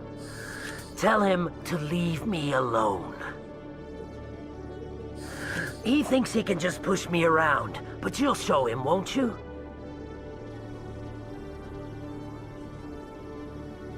Just tell me where he is and I'll go find him. Oh, right. Well, he wanted to meet with me down in the wards near the markets. He said he just wanted to talk, but I know better. His name's Shorben.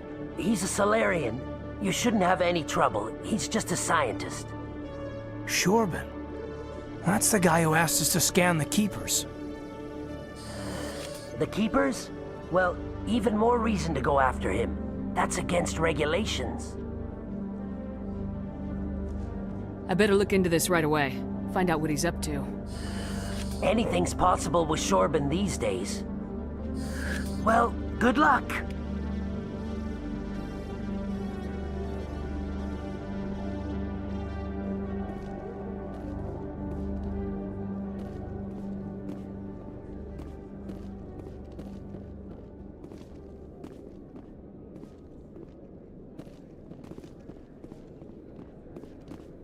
Detective Chelik.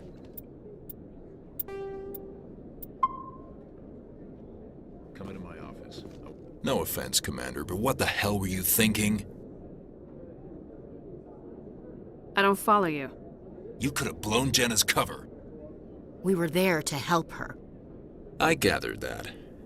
It might seem cold letting her take all the risk, but we're keeping a close eye on her.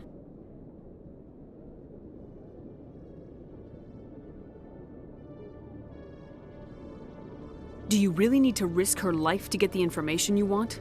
This job isn't easy and it's usually unpleasant. I'll take help anywhere I can find it. But since you're so concerned with her safety, maybe there's a way we can help each other. Always playing the angles, Detective? As part of the job. Now, are you gonna help me or not? You're a smart guy, Chelik. Figure out another way. I do have several contingencies. She's just my option A. I'll cut her loose, even get her out of Kor's den, no strings attached. But that still leaves my case unsolved. I could still use your help. I'll help you, but I need some details. I'm trying to track down an illegal arms producer. I just need some of their product. Thanks to Jenna's intel, I've learned there's a seller here on the Citadel. Meet our man named Jax. Pick up the mods and bring them back here. That'll give me everything I need.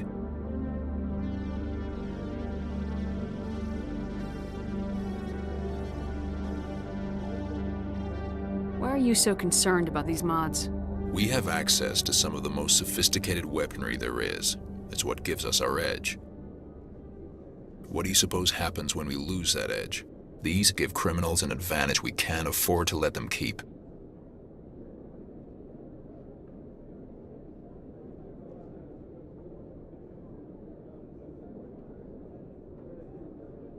I'll persuade Jax to tell me where these mods are coming from. No. You tip Jax off and all my leads will disappear faster than you can say bad bust.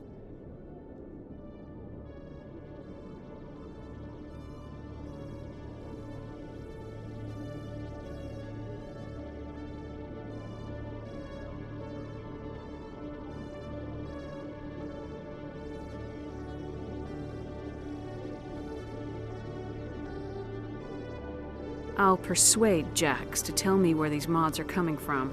No. You tip Jax off and all my leads will disappear faster than you can say bad bust. Where can I find this Jax? Jax is down in the lower level of the markets. I'll send word through our channels that you're the buyer. Good luck, Commander.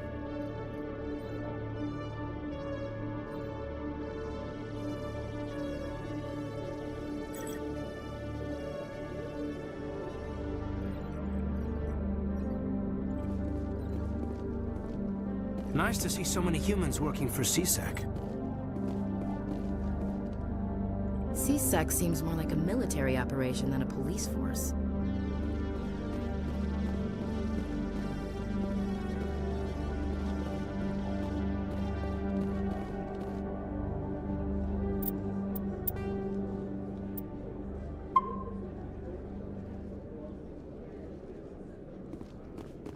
Hello, Commander.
Sec, looking you up.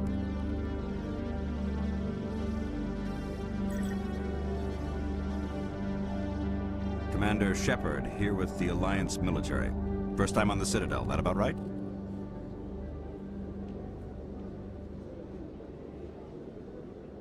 How did you know all that?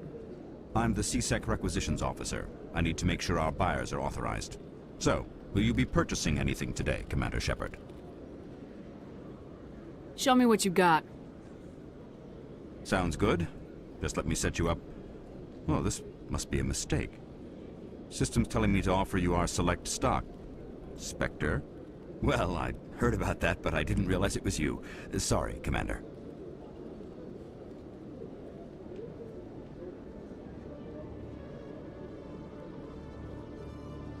Just show me what you've got. I'll open the rare stocks for you, Commander. Enjoy.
Commander, I wasn't expecting to see you again.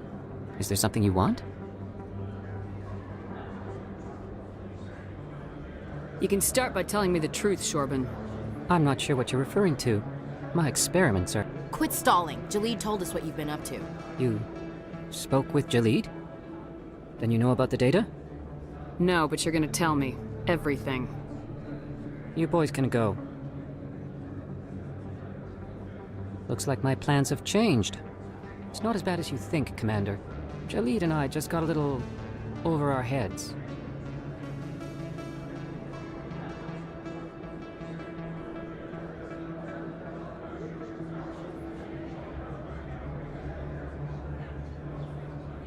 Keep talking.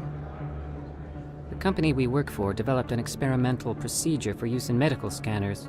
Jalid and I saw even more potential, so we stole the plans and secretly developed a tool to scan the Keepers.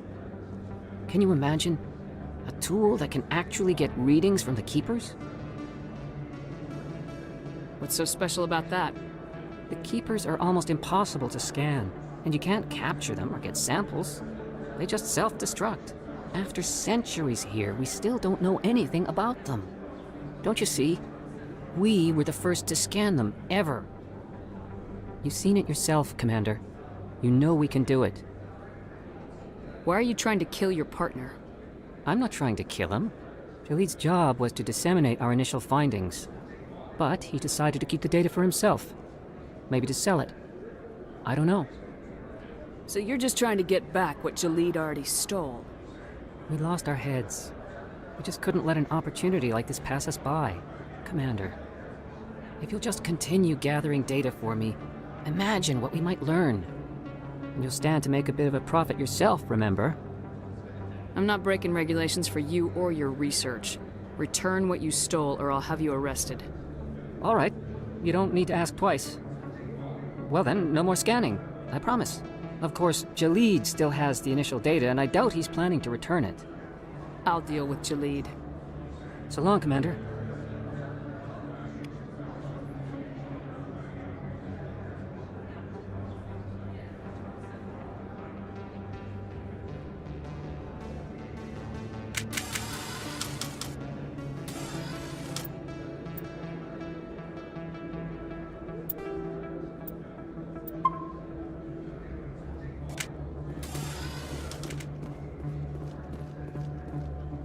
Hold it. That's close enough, Army. You got my payment?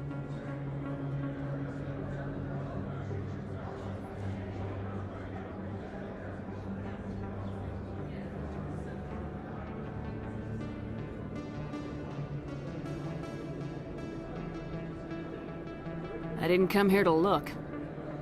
Show her the goods. Yeah, that looks right. Damn straight it is. These mods are the best on the market. Now hand over my credits. Here you go.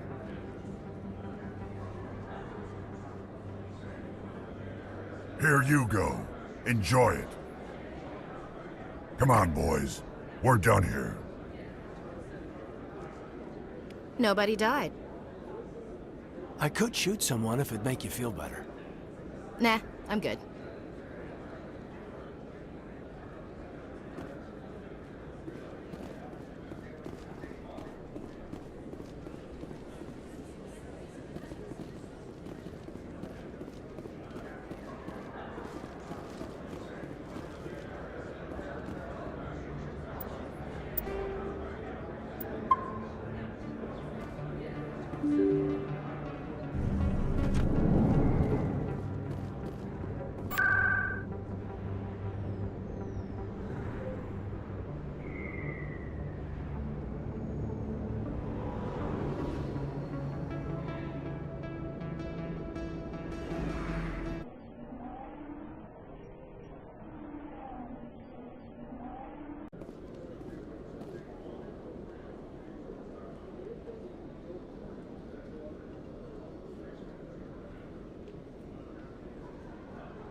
Hello again. Did you have any luck finding Shorben? I found out you've been lying to me, Jaleed. Lying?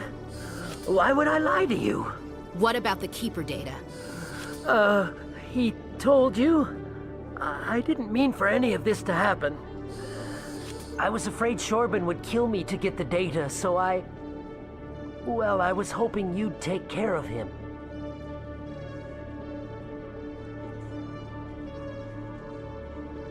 I can't let this continue any further. I'm reporting what you did. But I can't. What will happen to the data when I'm gone? Who will carry on our research? It's a bit late to be thinking about that. But this data could be used to unravel all the secrets of the Keepers. Think what we could learn about the Citadel. Tell me more about this data. Well, it's still very preliminary, but our initial scans suggest the Keepers are as old as the Citadel itself. We might learn how the Citadel was built, or why the Keepers always rearrange things. The possibilities are limitless. If it's that important, then take it back to the people it belongs to. I suppose I should. All right, I'll take it back and continue work on it there. Thank you for not turning me in. I'll make the most of this second chance, I promise you. Have a nice day, Jaleed. Commander? Would you be interested in helping me study the Keepers?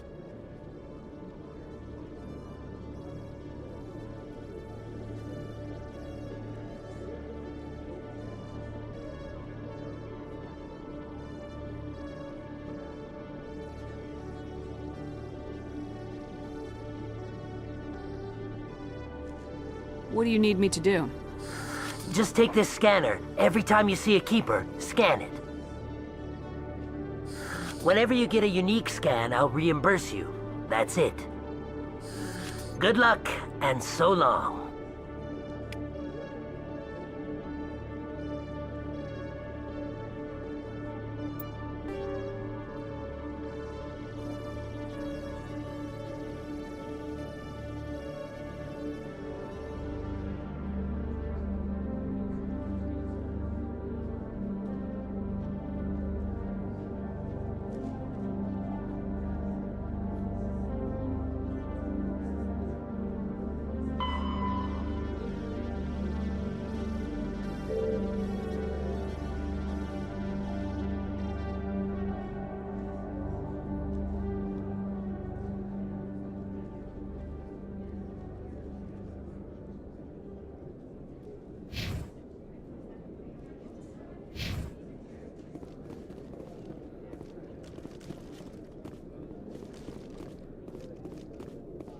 Commander, I hear you have something for me. Here's your shipment, Chelik. Excellent. This is everything I need. Maybe more than I need. Here, Commander, take this. I won't need it, and you've earned some payment for your work. I appreciate your help. It shows a lot of integrity. You didn't need to do anything after I let Jenna go. Now I need to get these mods into evidence. Thanks again, Shepard.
In remembrance of Eden Prime, we present another Profile in Courage with serviceman Nirali Bhatia.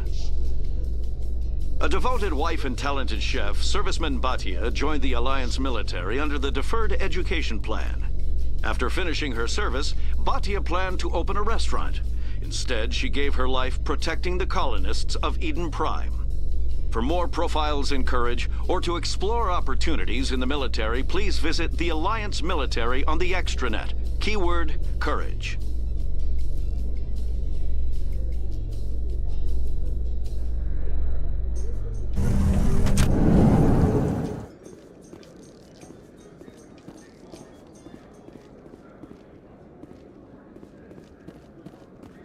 So how are you liking your posting at the academy? It's good. Busy, though. I can't believe how many people you get coming in from the wards. Yeah, it's the busiest station on the Citadel. You'll never get bored. I guess not, but you could still use a few more men. That's why we brought you here. Sure, but there's still way more complaints than the officers can handle. That's just life near the wards, kid. You'll get used to it.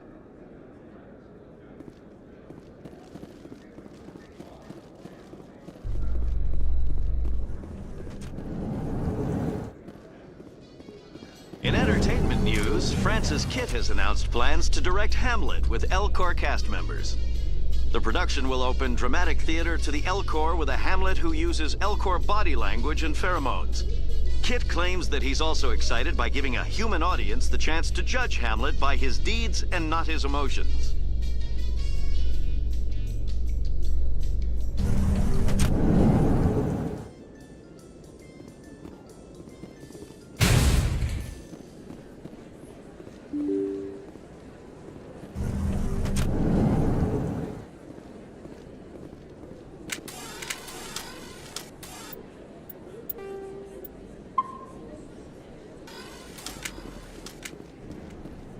Word on the street is that you've been busy. Congratulations on taking down Fist. I was sure he was a big player in anything going on here. Did you find anything in his office that could help me? These OSDs might have the information you're looking for. You've got Fist's files? This could be even bigger than I'd hoped. Here, Commander, for your trouble. What would my future cooperation be worth? Say, an interview when my investigation is over? Exclusive? You talk to me before you talk to anyone else? That would be worth quite a bit, and I'd be very happy to compensate you accordingly. Here you are. Now, if you'll excuse me, I should go see what's on these discs.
were you tossed out of there? Doran didn't have a clue what I was doing. He assumed I was cheating. Either you're cheating or you're not. I was just tipping the scales in my favor, only as an experiment.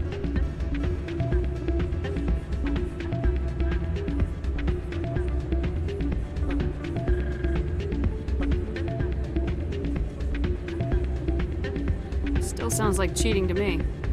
To you, maybe. But this device is merely intended to simulate situations and record results.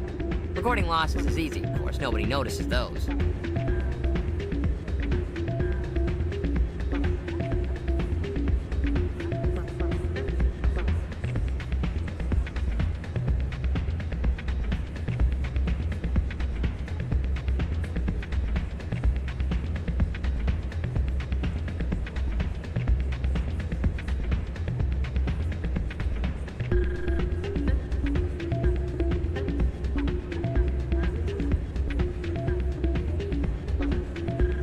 Why do you need to record these outcomes? Ah, now you're getting to the heart of it. I've spent the last 5 years developing a system that can accurately predict wins and losses on the Quasar. I just need a few more recorded wins and I can complete the algorithms.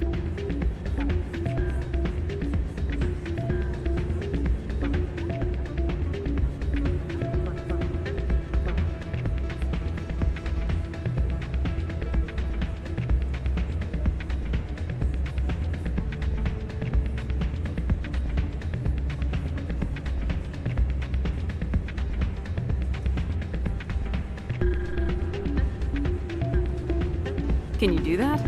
Isn't that illegal? It's illegal to use my system, but I won't use it. I'll sell it to others. I just need a few more wins recorded.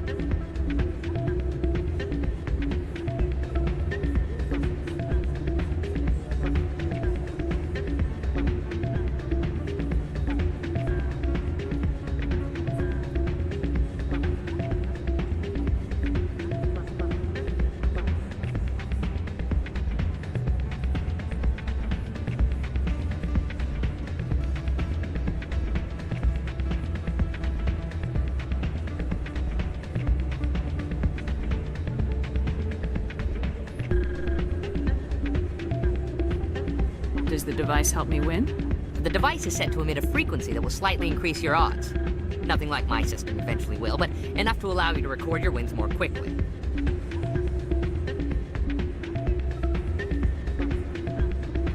Why don't you just sell the device then? What? No. This device is archaic. It uses brute force to achieve its goal.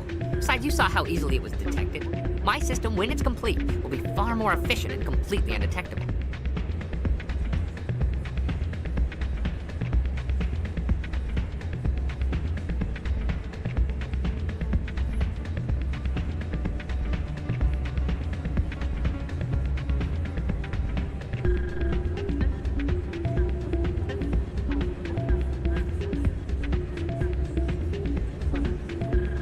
Does the device help me win? The device is set to emit a frequency that will slightly increase your odds. Nothing like my system eventually will, but enough to allow you to record your wins more quickly.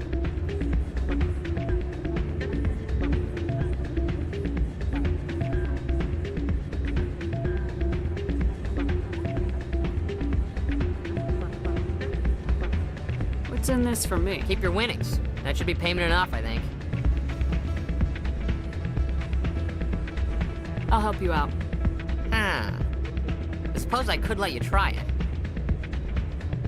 Here you go. When you've recorded enough wins, it'll let you know. Of course, if you get caught with the device, well, you saw what happened to me. Well, off you go. That data won't collect itself. That's not what I heard. And what did you hear exactly?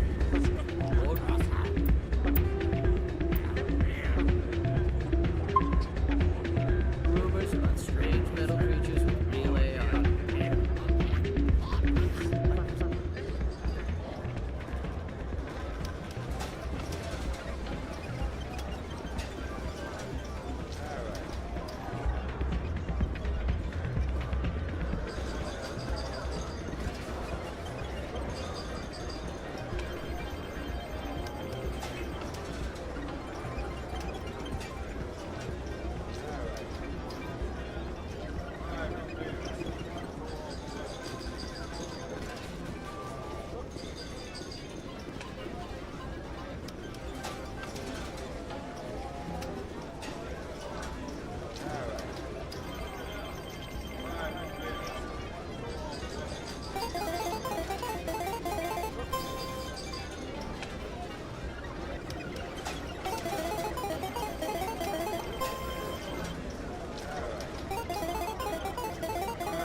Don't often see someone getting as lucky as you.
Your luck seems unnatural, human.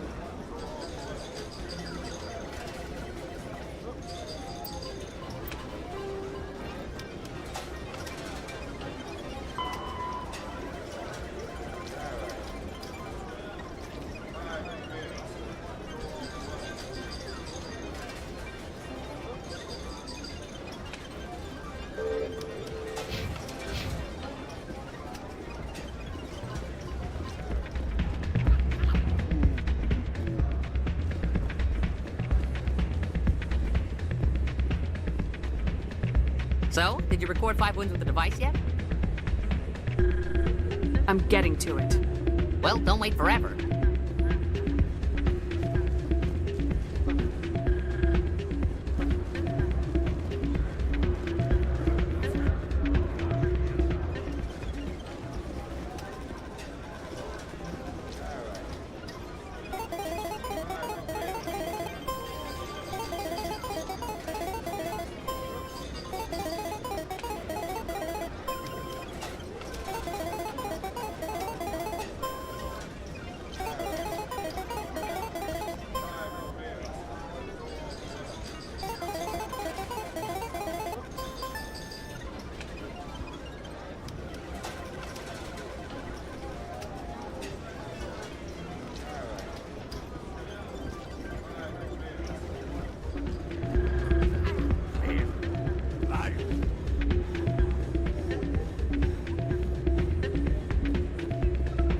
So, did you record 5 wins with the device yet?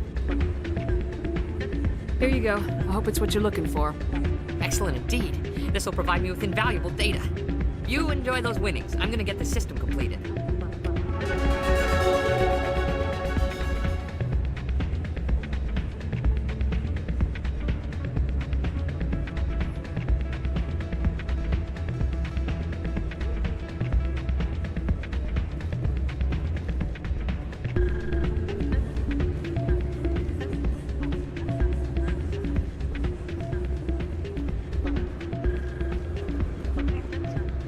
Hey, Jenna came back looking for work. Thanks for getting her out of Cora's den.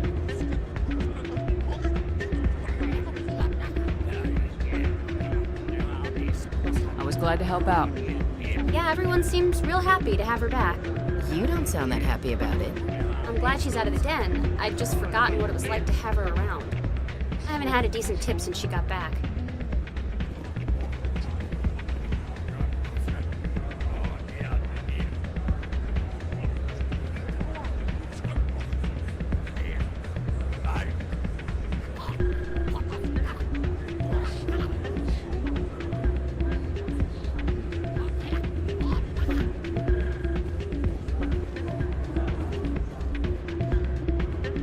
Hey there, welcome to Flex.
Coming up in a report later today, Emily Wong investigates corruption on the Citadel and uncovers a full-blown crime syndicate.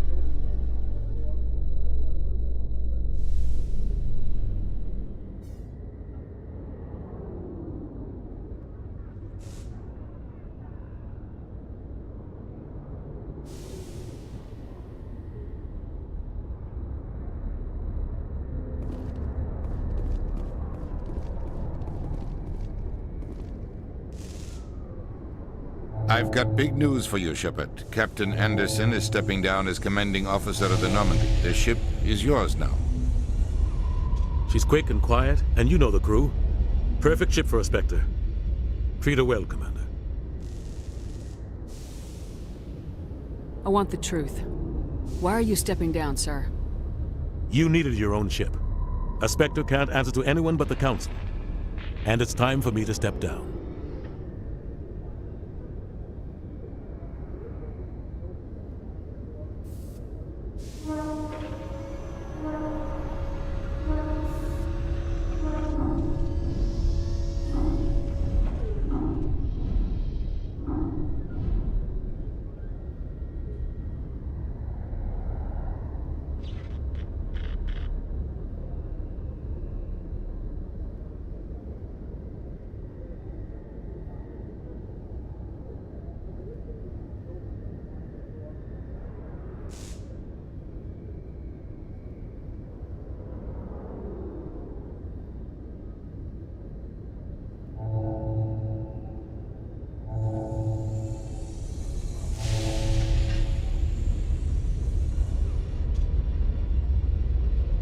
Come clean with me, Captain.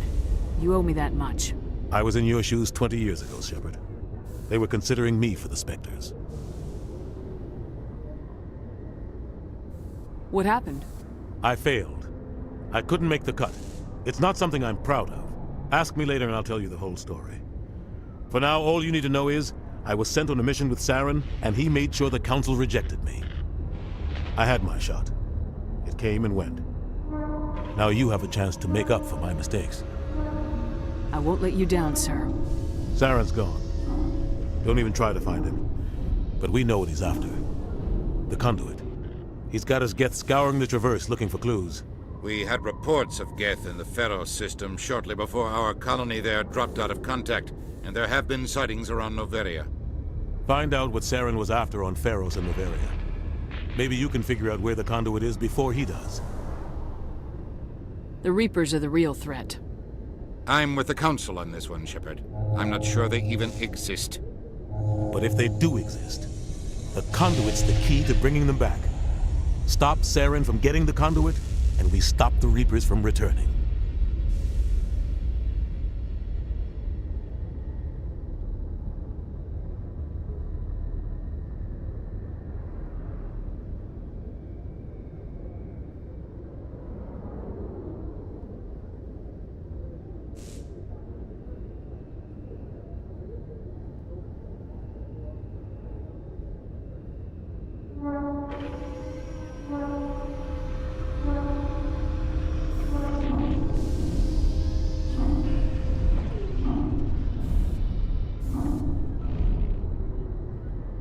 Anything else? We have one more lead. Matriarch Benezia, the other voice on that recording. She has a daughter, a scientist who specializes in the Protheans. We don't know if she's involved, but it might be a good idea to try and find her. See what she knows. Her name's Liara, Dr. Liara Tassoni. We have reports she was exploring an archaeological dig on one of the uncharted worlds in the Artemis Tau cluster.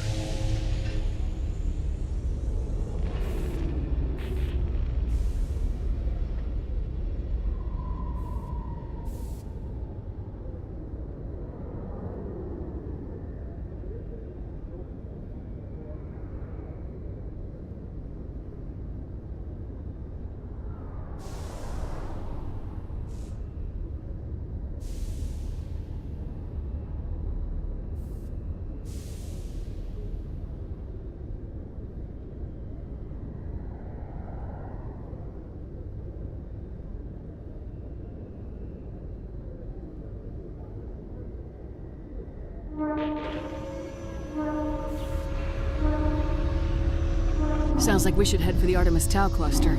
It's your decision, Commander. You're a Spectre now. You don't answer to us. But your actions still reflect on humanity as a whole. You make a mess and I get stuck cleaning it up. I'll try not to make things any harder on you, Ambassador. Glad to hear it, Commander. Remember, you were a human long before you were a Spectre. I have a meeting to get to. Captain Anderson can answer any questions you might have.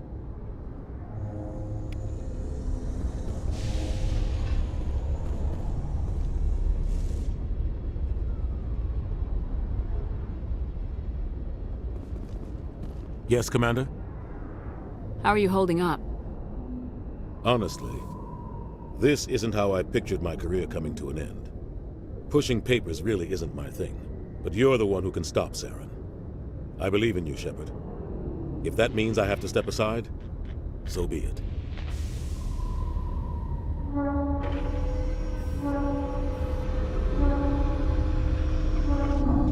Tell me what happened with you and Saren 20 years ago. It's close to 20 years ago now. Ambassador Goyle was our representative here on the Citadel. Like Udina, she wanted to get a human into the Spectres. She chose me. The Council sent Saren to keep an eye on me and evaluate my performance, just like they sent Nihilus to keep tabs on you.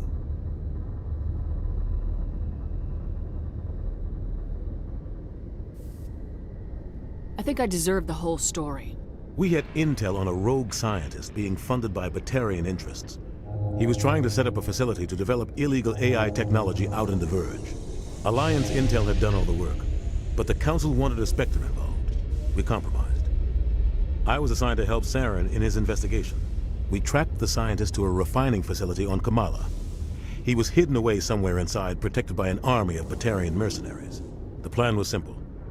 Sneak into the plant, capture the scientist, sneak back out. Quick, quiet, and a minimum of bloodshed.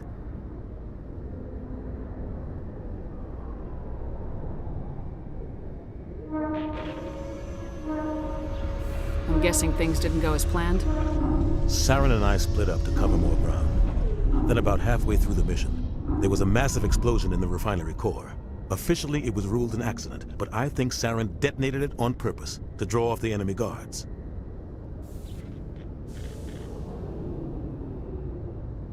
How many casualties? The explosion tore the refinery to shreds. The whole place was on fire. Black chemical clouds poured out into the atmosphere. Nobody inside survived. There was a camp for the workers and their families nearby. Between the fires and the toxic fumes, the final death count was over 500. Mostly civilians. Saren didn't care. The target was eliminated, mission accomplished, and I ended up taking the blame. That ended all talk of me joining the Spectres. Saren caused the explosion. How'd he pin it on you? In his report, Saren accused me of blowing his cover. He said it was my fault the guards were ready for us. He claimed that's why it turned into a massacre. Saren's report was all the proof the Council needed to kill my chances of becoming a Spectre. Don't blame yourself, Captain. I don't. I blame Saren. I think he wanted things to go bad. He was looking for an excuse to blow that refinery. Maybe he just likes the violence. Maybe he was just trying to make me look bad to keep humans out of the Spectres. If so, he pulled it off.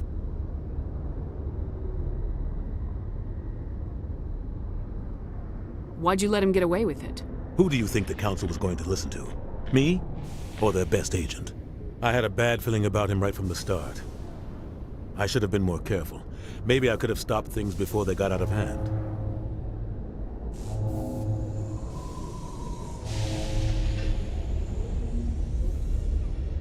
Don't blame yourself, Captain. I don't. Maybe he just likes the violence. Maybe he was just trying to make me look bad to keep humans out of the Spectres. The only thing I care about is stopping Saren. You're right, Commander. It's no good living in the past.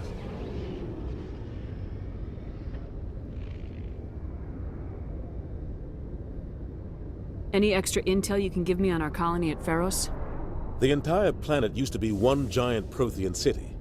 Mostly ruins now. But some of the infrastructure is still intact. The colony tried to build on what the Protheans left behind. We lost all contact with them when the Geth attacked.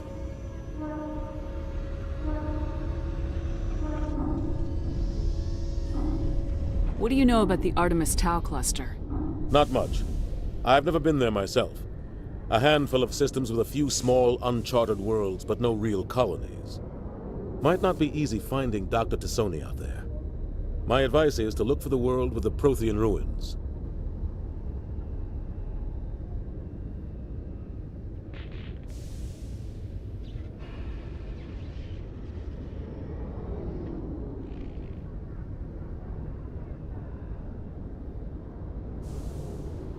What can you tell me about Noveria? Novaria's trouble. Always has been. The whole planet's basically a center for corporations to conduct illegal research. Watch your back there, Shepard. Spectres are about the only form of Citadel authority Noveria respects. But they aren't popular.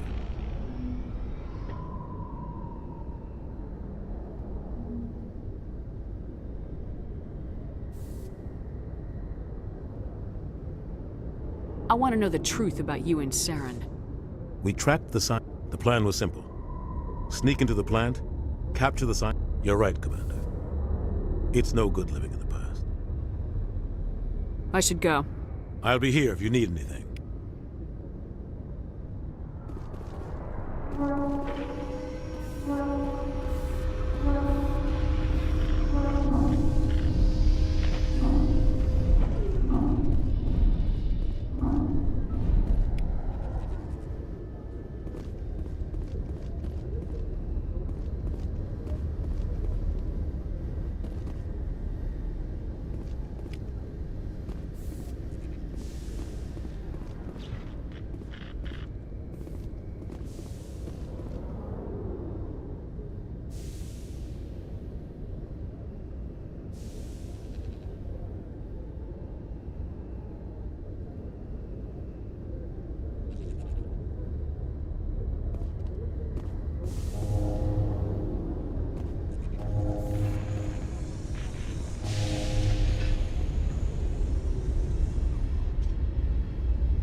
You can see half the Citadel from up here.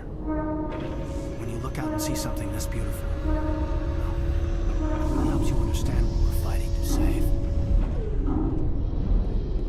Nice to see so many humans working for CSEC. CSEC seems more like a military operation than a police force.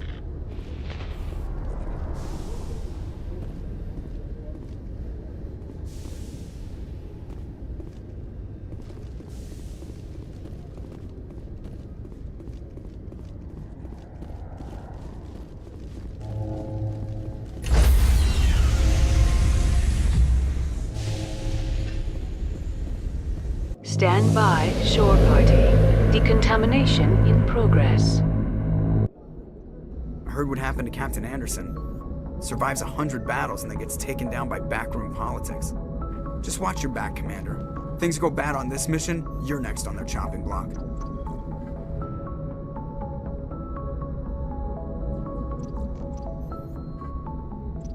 Saren's out there somewhere, and we're gonna find him. Everyone on this ship's behind you, Commander. 100%. Intercom's open. If you got anything you want to say to the crew, now's the time.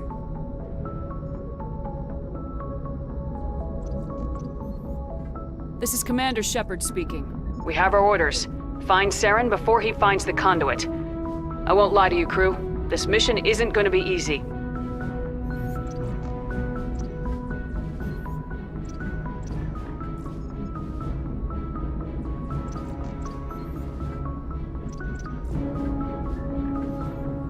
For too long, our species has stood apart from the others.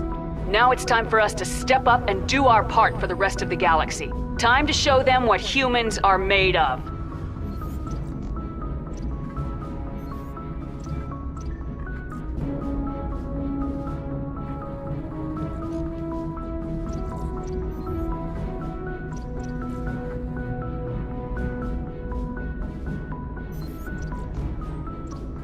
Our enemy knows we're coming. When we go into the Traverse, Saren's followers will be waiting for us. But we'll be ready for them, too.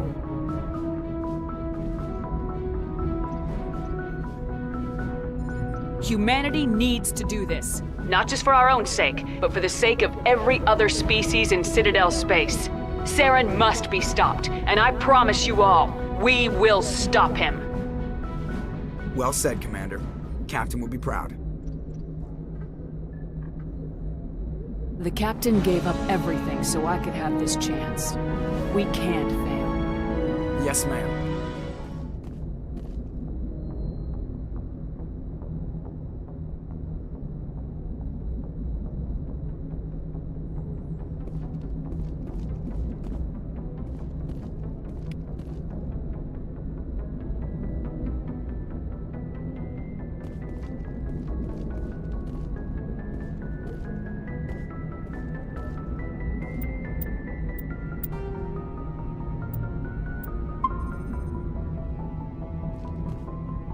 Commander, something you need? How's the Normandy performing? Is she everything they said she'd be? She's the best ship in the fleet, if you've got a pilot who knows how to handle her. Balance isn't what you'd expect. Takes a while to get used to that oversized drive core we got stuffed in the back, and her power can sneak up on you if you're not careful. The Normandy's probably too much ship for your average Alliance pilot, Commander. Lucky for you, I'm anything but average. I like to know my crew. Mind if I ask you a few questions? I can see where this is going. You did a background check on me, didn't you? Well, I'll tell you the same thing I told the captain. You want me as your pilot. I'm not good. I'm not even great. I am the best damn helmsman in the Alliance fleet. Top of my class in flight school, I earned that. All those commendations in my file, I earned every single one. Those weren't given to me as charity for my disease. What are you talking about? Are you sick? You mean you didn't know? Oh, crap. Okay, I've got Vrolik syndrome, brittle bone disease. The bones in my legs never develop properly. They're basically hollow, too much force and they'll shatter. Even with crutches and my leg braces, it's hard to get around. One wrong step and crack! It's very dramatic, but I've learned to manage my condition, Commander. Put the Normandy in my hands and I'll make her dance for you. Just don't ask me to get up and dance unless, you like the sound of snapping shin bones. Why does everyone call you Joker? It's a lot shorter than saying Alliance Flight Lieutenant Jeff Moreau. Plus, I love to make little children laugh. I was just thinking how much you remind me of Santa Claus. Look, I didn't pick the name. One of the instructors in flight school used to bug me about never smiling. She started calling me Joker, and it stuck. Why didn't you ever smile? Hey, I worked my ass off in flight school, Commander. The world's not gonna hand you anything if you go around grinning like an idiot. By the end of the year, I was the best pilot in the academy, even better than the instructors, and everybody knew it. They'd all got their asses kicked by the sickly kid with the creaky little legs. One guess who was smiling at graduation? I need to know more about this Rolex syndrome if I'm putting my ship in your hands. Yeah, of course you do. It's an extremely rare condition. Nobody knows exactly what causes it. Genetic, maybe. It's treatable, but there's no cure. They classify my case as moderate to severe. I was born with over a dozen fractures, hip, thighs, ankles. My bones were already breaking in the womb. 100 years ago, I wouldn't have survived past my first year. Lucky for me, modern medical science has turned me into a productive member of society. You're not gonna break a bone trying to fly the ship, are you? I don't fly with my feet, Commander, so I'm fine as long as I'm in this chair. I gotta be real careful when I get up to take a piss, though. I can do my job as well as anyone on the ship. Better, actually. So don't worry about it. I'm not trying to make you uncomfortable. Let's talk about something else. Whatever you want, Commander.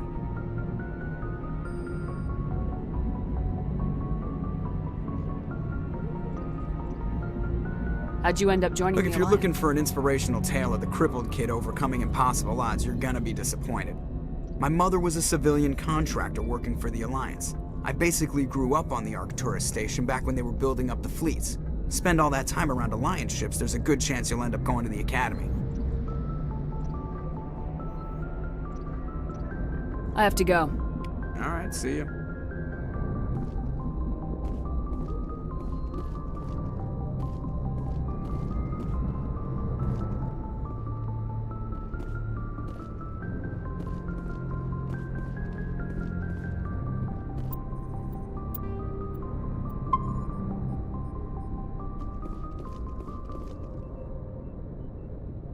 If anyone has to take over for Captain Anderson, I'm glad it's you. I'm not sure about having non-humans on our ship, though. We're all on the same team here, Presley. With all due respect, ma'am, that's what they said about Nihilus. Look how that turned out. Speak freely, Presley.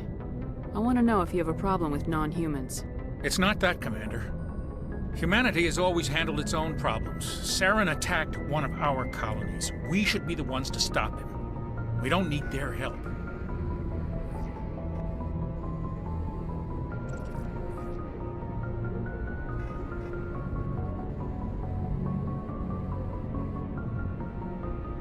Some people think asking for help is a sign of weakness. That's just being stupid and stubborn. No matter how strong you are, allies can make you stronger. I guess so. Maybe I'm just stuck in the old ways of thinking. But don't worry, Commander. This won't be a problem.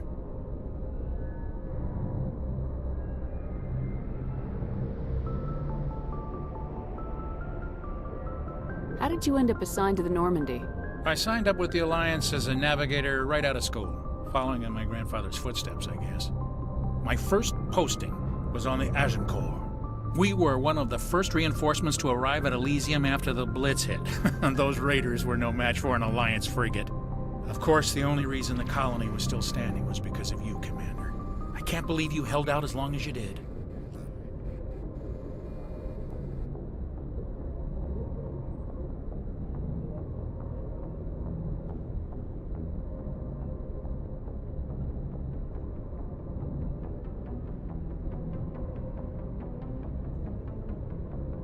How'd you end up on the Normandy? I got my officer's commission after Elysium. Must have made an impression on the right people. Captain asked for me when he was picking his crew. Carry on, Presley. Yes, ma'am.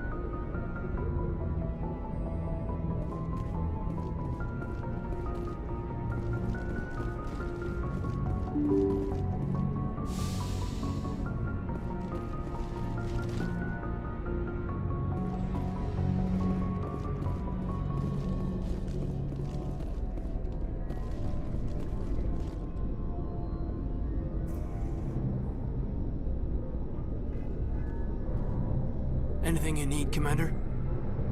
Just trying to get a sense of where the crew's at. Thoughts? I've wasted enough of your time for now, Commander. We'll have time for personal debriefings later. What's your opinion on the last mission? I don't see how we could have done things any better. At least not without getting to Eden Prime sooner.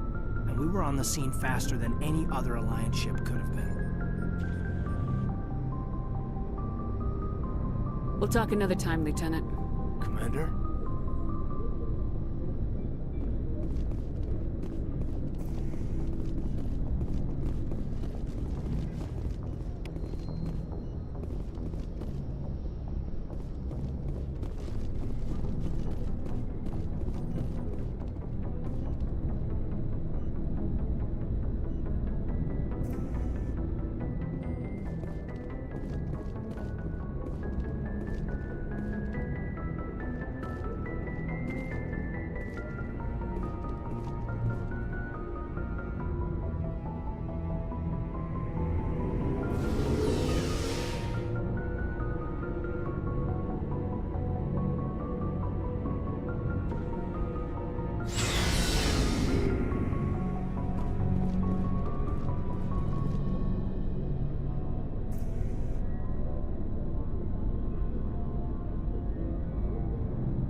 Thanks for bringing me on board, Commander.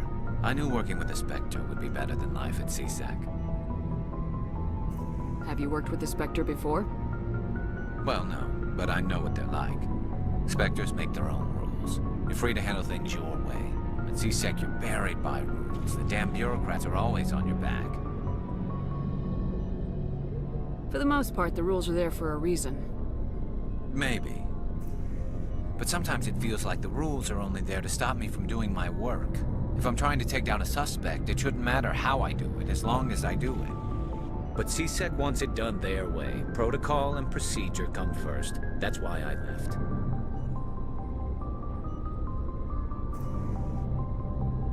So you just quit because you didn't like the way they do things? There's more to it than that. It didn't start out bad, but as I rose in ranks, I got saddled with more and more red tape. CSEC's handling of Saren was typical. I just couldn't take it anymore. I hate leaving. I hope you made the right choice. I'd hate for you to regret it later. Well, that's sort of why I teamed up with you. It's a chance for me to get off the Citadel, see how things are done outside CSEC. Either way, I plan to make the most of this. And without CSEC headquarters looking over my shoulder, well, maybe I can get the job done my way for a change.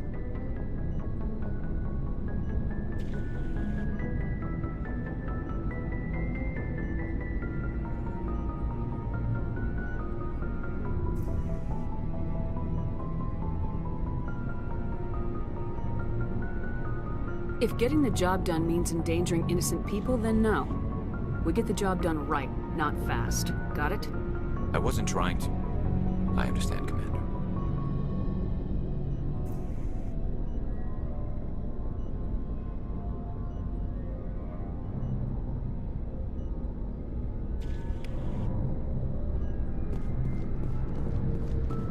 Hey, Commander. Looking for some extra supplies before you head out? What have you got? Whatever you want. Armor, weapons, mods. It's not standard Alliance issue, but that's not necessarily a bad thing. Well, as long as you don't mind paying for it. Why should I pay you for my weapons and armor? My stuff doesn't come from the Alliance. I have to purchase it myself, and it's not cheap. Hell, the licenses alone have set me back more than I'd like. But no licenses, no goods. Without the goods, I'm out of a job. What are licenses? Why do you need them? Manufacturers sell licenses. Each license allows me to buy and sell a certain brand of products. I already have several basic ones, but you'll need to buy more if you want me to bring in different brands. Many of the best licenses are hard to get, but they're well worth the cost if you can find them. What do the different manufacturers offer? There are too many for me to keep track of, but each license will explain what it's good for.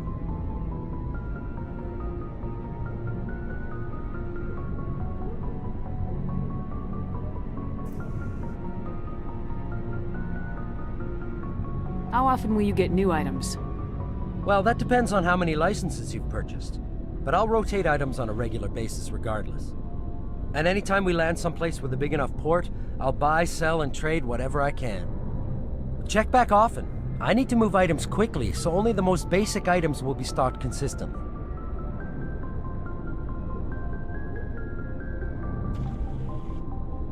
Let's see what you got. You bet, Commander.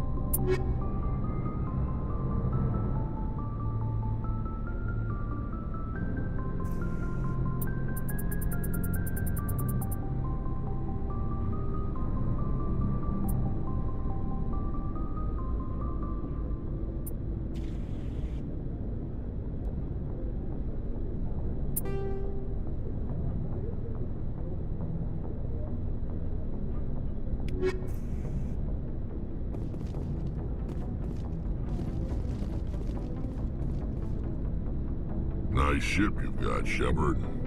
What can I do for you? What's your story, Rex?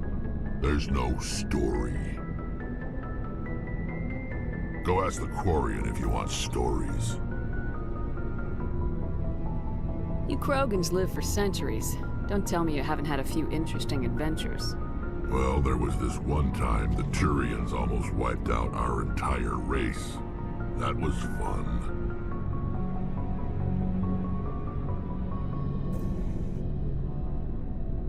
I heard about that.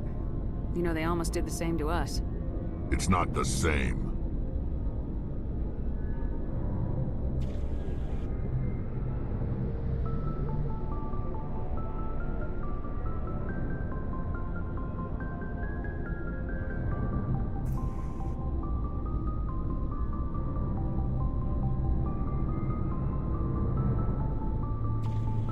It seems pretty much the same to me.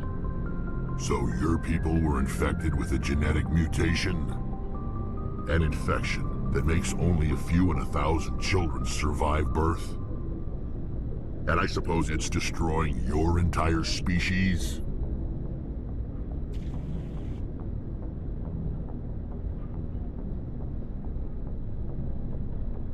I suppose it isn't all the same. I don't expect you to understand, but don't compare humanity's fate with the Krogan. Sorry, Rex. I wasn't trying to get you upset. Your ignorance doesn't upset me, Shepard. As for the Krogan, I gave up on them long ago. The genophage infected us, but it's not what's killing us.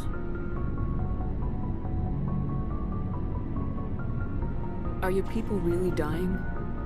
We're sure not getting any stronger. We're too spread out. None of us are interested in staying in our own system.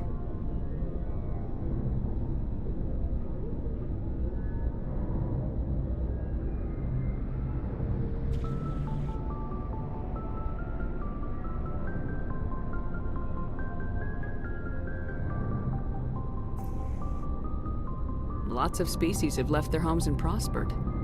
But they go to colonize new worlds. We're not settlers. We're warriors.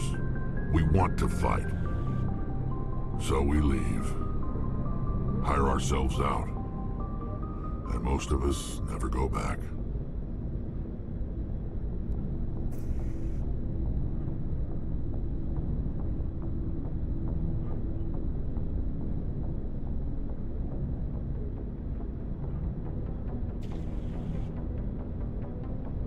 What can you tell me about the genophage? Ask the Solarians if you want details. They made it. All I know, it makes breeding nearly impossible. Thousands die in stillbirth, and most never get that far. Every Krogan is infected, every one. And no one's rushing to find a cure.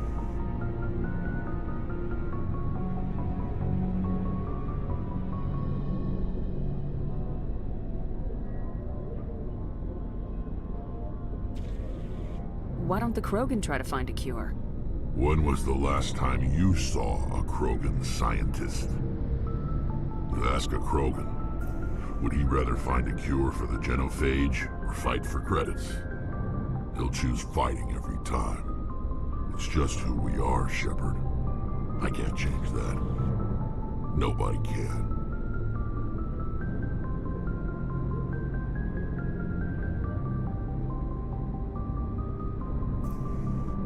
So long, Rex. Shepard.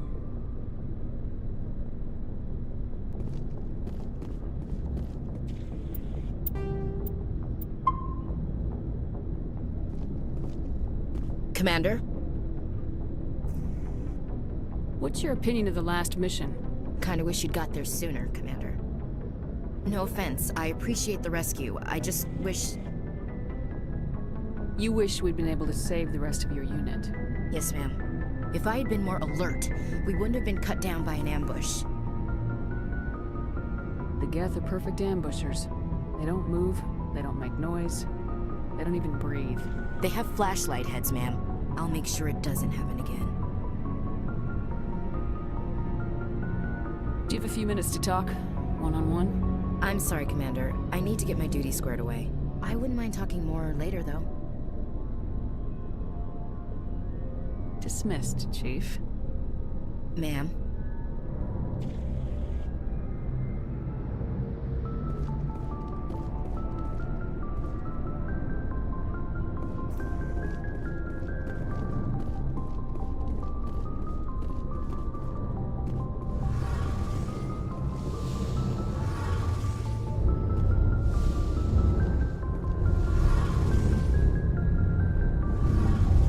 Hey, Commander, you know that Quarian, Tali? She's been spending all her time down here asking me about our engines. I'll tell her to leave you alone. What? No, she's amazing. I wish my guys were half as smart as she is. Give her a month on board and she'll know more about our engines than I do. She's got a real knack for technology, that one. I can see why you wanted her to come along.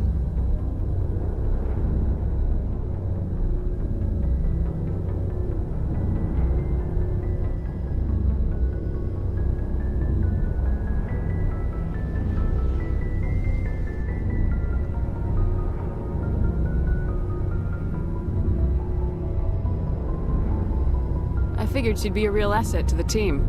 You've got an eye for talent, Commander, but I'm guessing that's not why you came down here.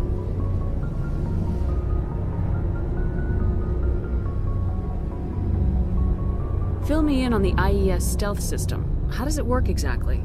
You can't hide a ship out in space. They emit too much heat and radiation. Too easy for sensors to pick them up, unless you find a way to capture those emissions. So our stealth systems trap the energy we give off in storage sinks built into the ship itself. No emissions to give away our location. Eventually the sinks have to be vented. More than a few hours silent running and they overheat. Cook us inside our own hull.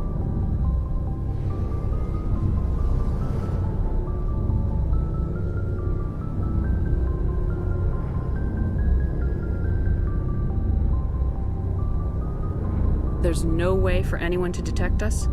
A visual scan can still pick us up. Anyone looking out a window can see us plain as day. But you have to be pretty close to get an actual visual out in space. Most vessels rely on scanners. As long as the stealth systems are engaged, they can't see us. Not unless we accelerate to FTL speeds. Why doesn't it work with faster-than-light travel? Cranking up the FTL blue shifts our emissions, pushes them into frequencies too high to capture in the sinks. As soon as we make the jump, it's like setting off a flare.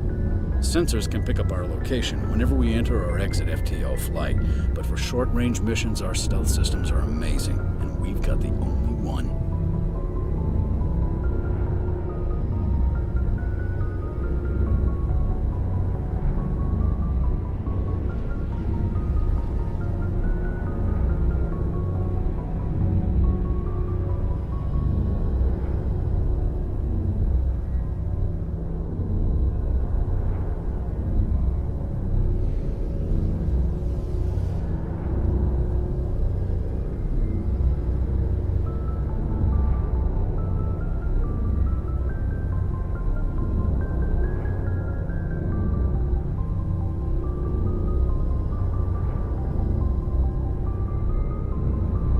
else have you served, Adams? If you name a class of Alliance ship, I've probably served on it. Everything from dreadnoughts and carriers right down to frigates like the Normandy. My last assignment was on the Tokyo, only a cruiser, but she was a good ship.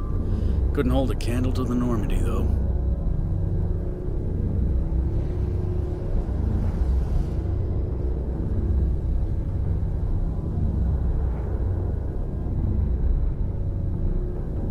I want to know more about the Normandy. She's the best ship I've ever served on, probably the fastest vessel ever designed. And she's the only one using the new Tantalus drive core.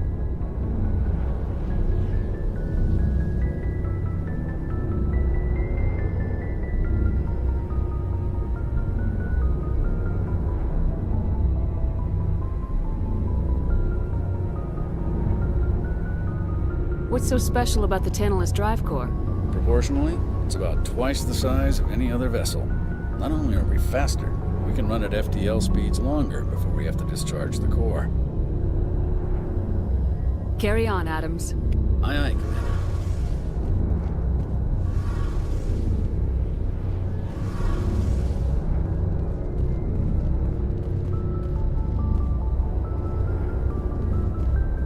Your ship's amazing, Shepard.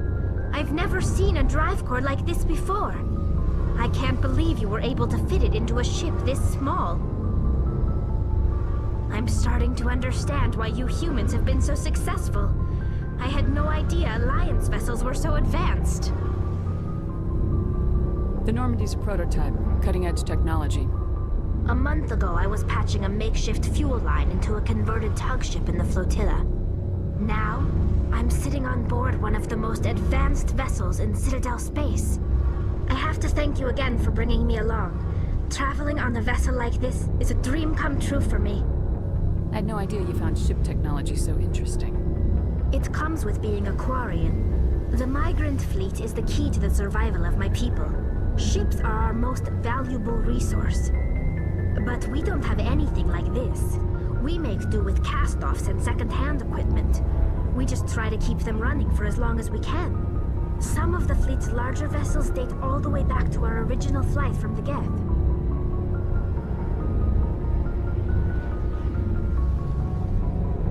I can't believe your fleet's still using ships that are 3 centuries old. They're constantly being repaired, modified, and refitted. They aren't pretty, but they work. Mostly. We've tried to make ourselves as independent as possible on the flotilla. Grow our own food, mine, and process our own fuel. But some things we just can't make on our own. A patch to maintain the hull integrity requires raw materials we just don't have. That's why our pilgrimages are so important. Tell me about your people. Our lives aren't easy. Resources are scarce, and we are constantly on the move. Everything we do must in some way contribute to the continuation of the migrant fleet. There are 17 million Quarians in the flotilla, and each of us relies on the others for survival. The bonds among my people are strong. Unfortunately, we have had to surrender many of the freedoms and civil liberties other species take for granted. What kind of freedoms? Well, it's illegal for parents to have more than one child. If our population grows too much, it would strain our resources to their breaking point. Of course, we also can't allow our numbers to become too few. If our population is in decline, the rule against single births is temporarily repealed. In extreme cases of population decline, incentives are even offered to encourage multiple births, though the Conclave hasn't had to take such measures in nearly a century. That's your government. The Conclave is our civilian branch of government. Each ship can elect a representative to serve on the Conclave and make decisions that affect the fleet as a whole. On matters that affect an individual ship, however, the captain has the final say. It's a tradition that dates back to the early days, when the fleet was governed by martial law. Fortunately, most captains nowadays are smart enough to have an elected council from their crew to give them advice and guidance. So the ultimate power rests with elected officials? In practice, the Conclave and the respective council for each ship tend to set the rules that govern our daily lives. But in theory, we are still under military jurisdiction. The 5 top-ranking military officials in the fleet serve on the Admiralty Board. These 5 have the power to overrule any decision by the Conclave in case of emergency. To do so requires unanimous agreement among the Admiralty, and they can only do this once. After that, the entire board must resign their posts. It's a safeguard that served us well. In nearly 3 centuries, the Admiralty Board has only overruled the Conclave 4 times.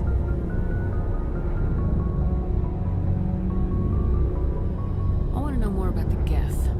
I doubt I can tell you anything you don't already know. It's been almost 3 centuries since they drove my people into exile. All I know is the story of their origins. What they were when we created them, and how they turned on us. Interesting. The Geth were originally created to serve as an automated manual labor force. Initially, their intelligence was as limited as any VI. Over time, we made small modifications to their programming to allow them to perform more varied and complex tasks, bringing them closer and closer to true AI status. How come the Council didn't step in and stop you? This wasn't true AI research. We may have been skirting the bounds of the law, but we never did anything that was actually illegal. The changes were so insignificant, so gradual, that we were able to control them. Or so we thought. But one thing we underestimated was the power of the neural network. A million Geth thinking simultaneously created an inherently unstable matrix. So the Geth share brainpower? Many of the Geth's logic systems were designed to work in concert with other nearby Geth. Basically, the more of them you have in a group, the smarter they are. So there's some sort of group consciousness? No, nothing like that. They cannot share sensory data or information. Their programming cannot handle that much simultaneous input. Each Geth maintains an individual awareness and identity. The neural network only operates on a process-based level. It's basically the synthetic equivalent of a subconscious. But when they're in close proximity, they can coordinate low-level functional processes, freeing up more capacity for original or independent thought. That doesn't make any sense. I'm probably oversimplifying. The Geth are incredibly advanced and complex creations. All you need to know is that they get smarter when they gather in large numbers. As we built more and more Geth, their effective intelligence became more sophisticated, more abstract. One day, a Geth began to ask its Quarian overseer questions about the nature of its existence. Am I alive? Why am I here? What is my purpose? As you can imagine, this caused a near panic among my people. I don't see what's so bad about those questions. The Geth were created to engage in mundane, repetitive, or dangerous manual labor. That's fine for machines, but it won't satisfy a sentient being for long. The Geth were showing signs of rudimentary self-awareness and independent thought. If the Geth were intelligent, then we were essentially using them as slaves. It was inevitable the newly sentient Geth would rebel against their situation. We knew they would rise up against us, so we acted first. A general order went out across all Quarian-controlled systems to permanently deactivate all Geth. The Geth responded to this order violently.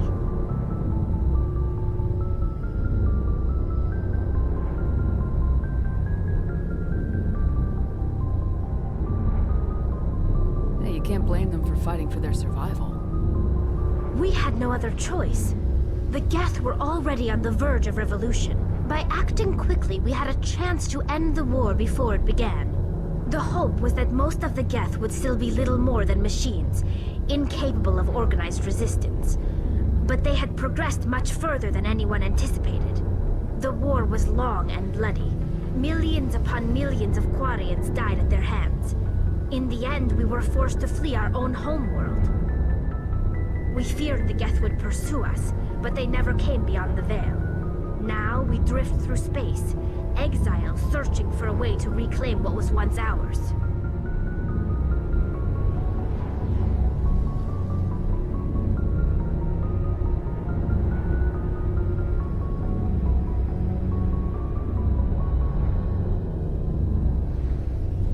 I want to know more about the pilgrimage. When my people reach maturity, we leave our birth ships and seek acceptance with a new crew. It's necessary to maintain genetic diversity among the fleet. But no ship wants to accept someone who will be a burden on them. So, to prove our worth, we embark on a pilgrimage. We set out alone, leaving the flotilla and our families behind us. We only return once we have found something of value we can bring back to the fleet. This is presented as a gift to the captain of the respective ship we wish to join. If the gift is accepted, we are welcomed into the crew.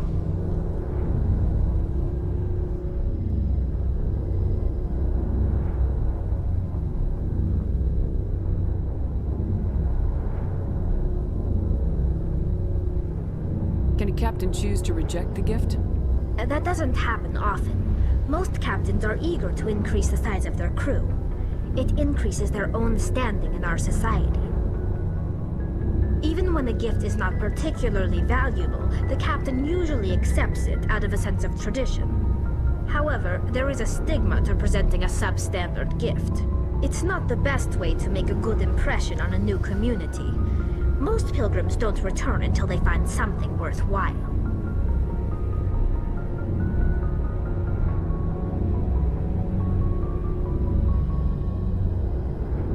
I can't believe they just send you off alone. It's not like they just cast us out. Before we leave, we are given lessons in how to survive outside the flotilla, and given gifts to help us on our journey. We also receive implants to fight off sickness and disease.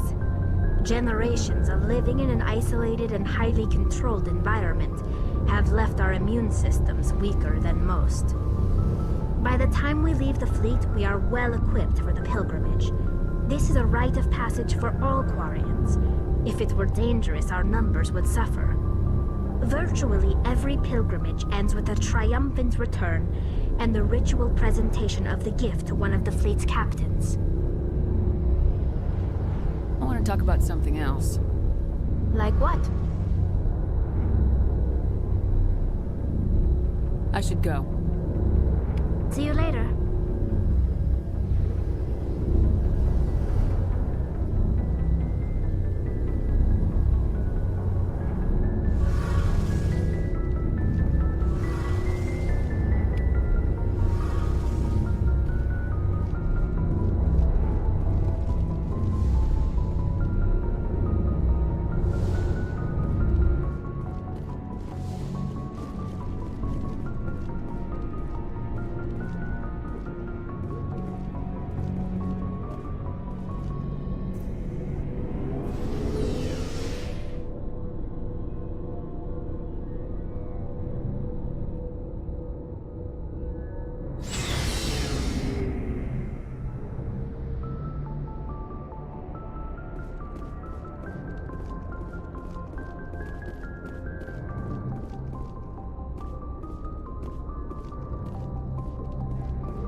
Yes, Commander?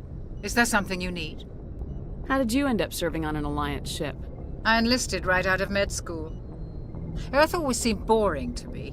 Too safe, too secure.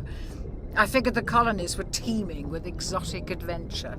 I wanted to travel the stars, tending the wounds of tough soldiers with piercing eyes and sensitive souls.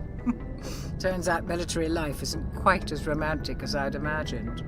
But humanity needs the Alliance if we want to keep expanding through the Traverse, and the Alliance always needs good doctors. So I stayed on to do my part.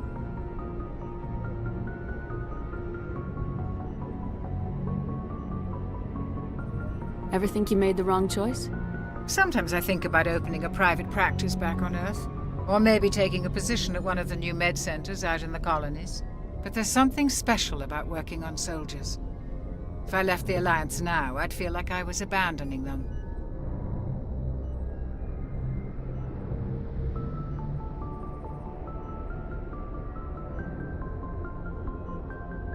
How well do you know the Lieutenant? I'd never worked with him before this mission.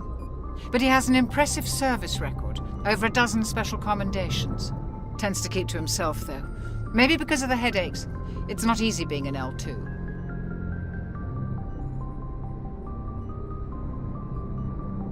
What does that have to do with it? Well, most biotics now use the L3 implants. Lieutenant Alenko was wired with the old L2 configuration. Sometimes there are complications.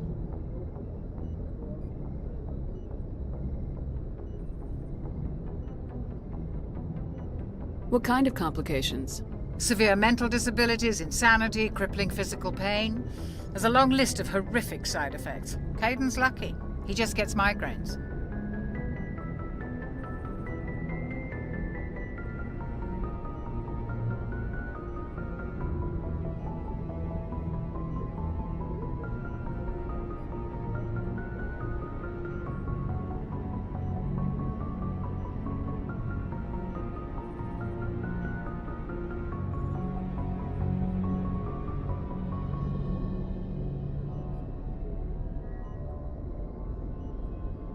I should go.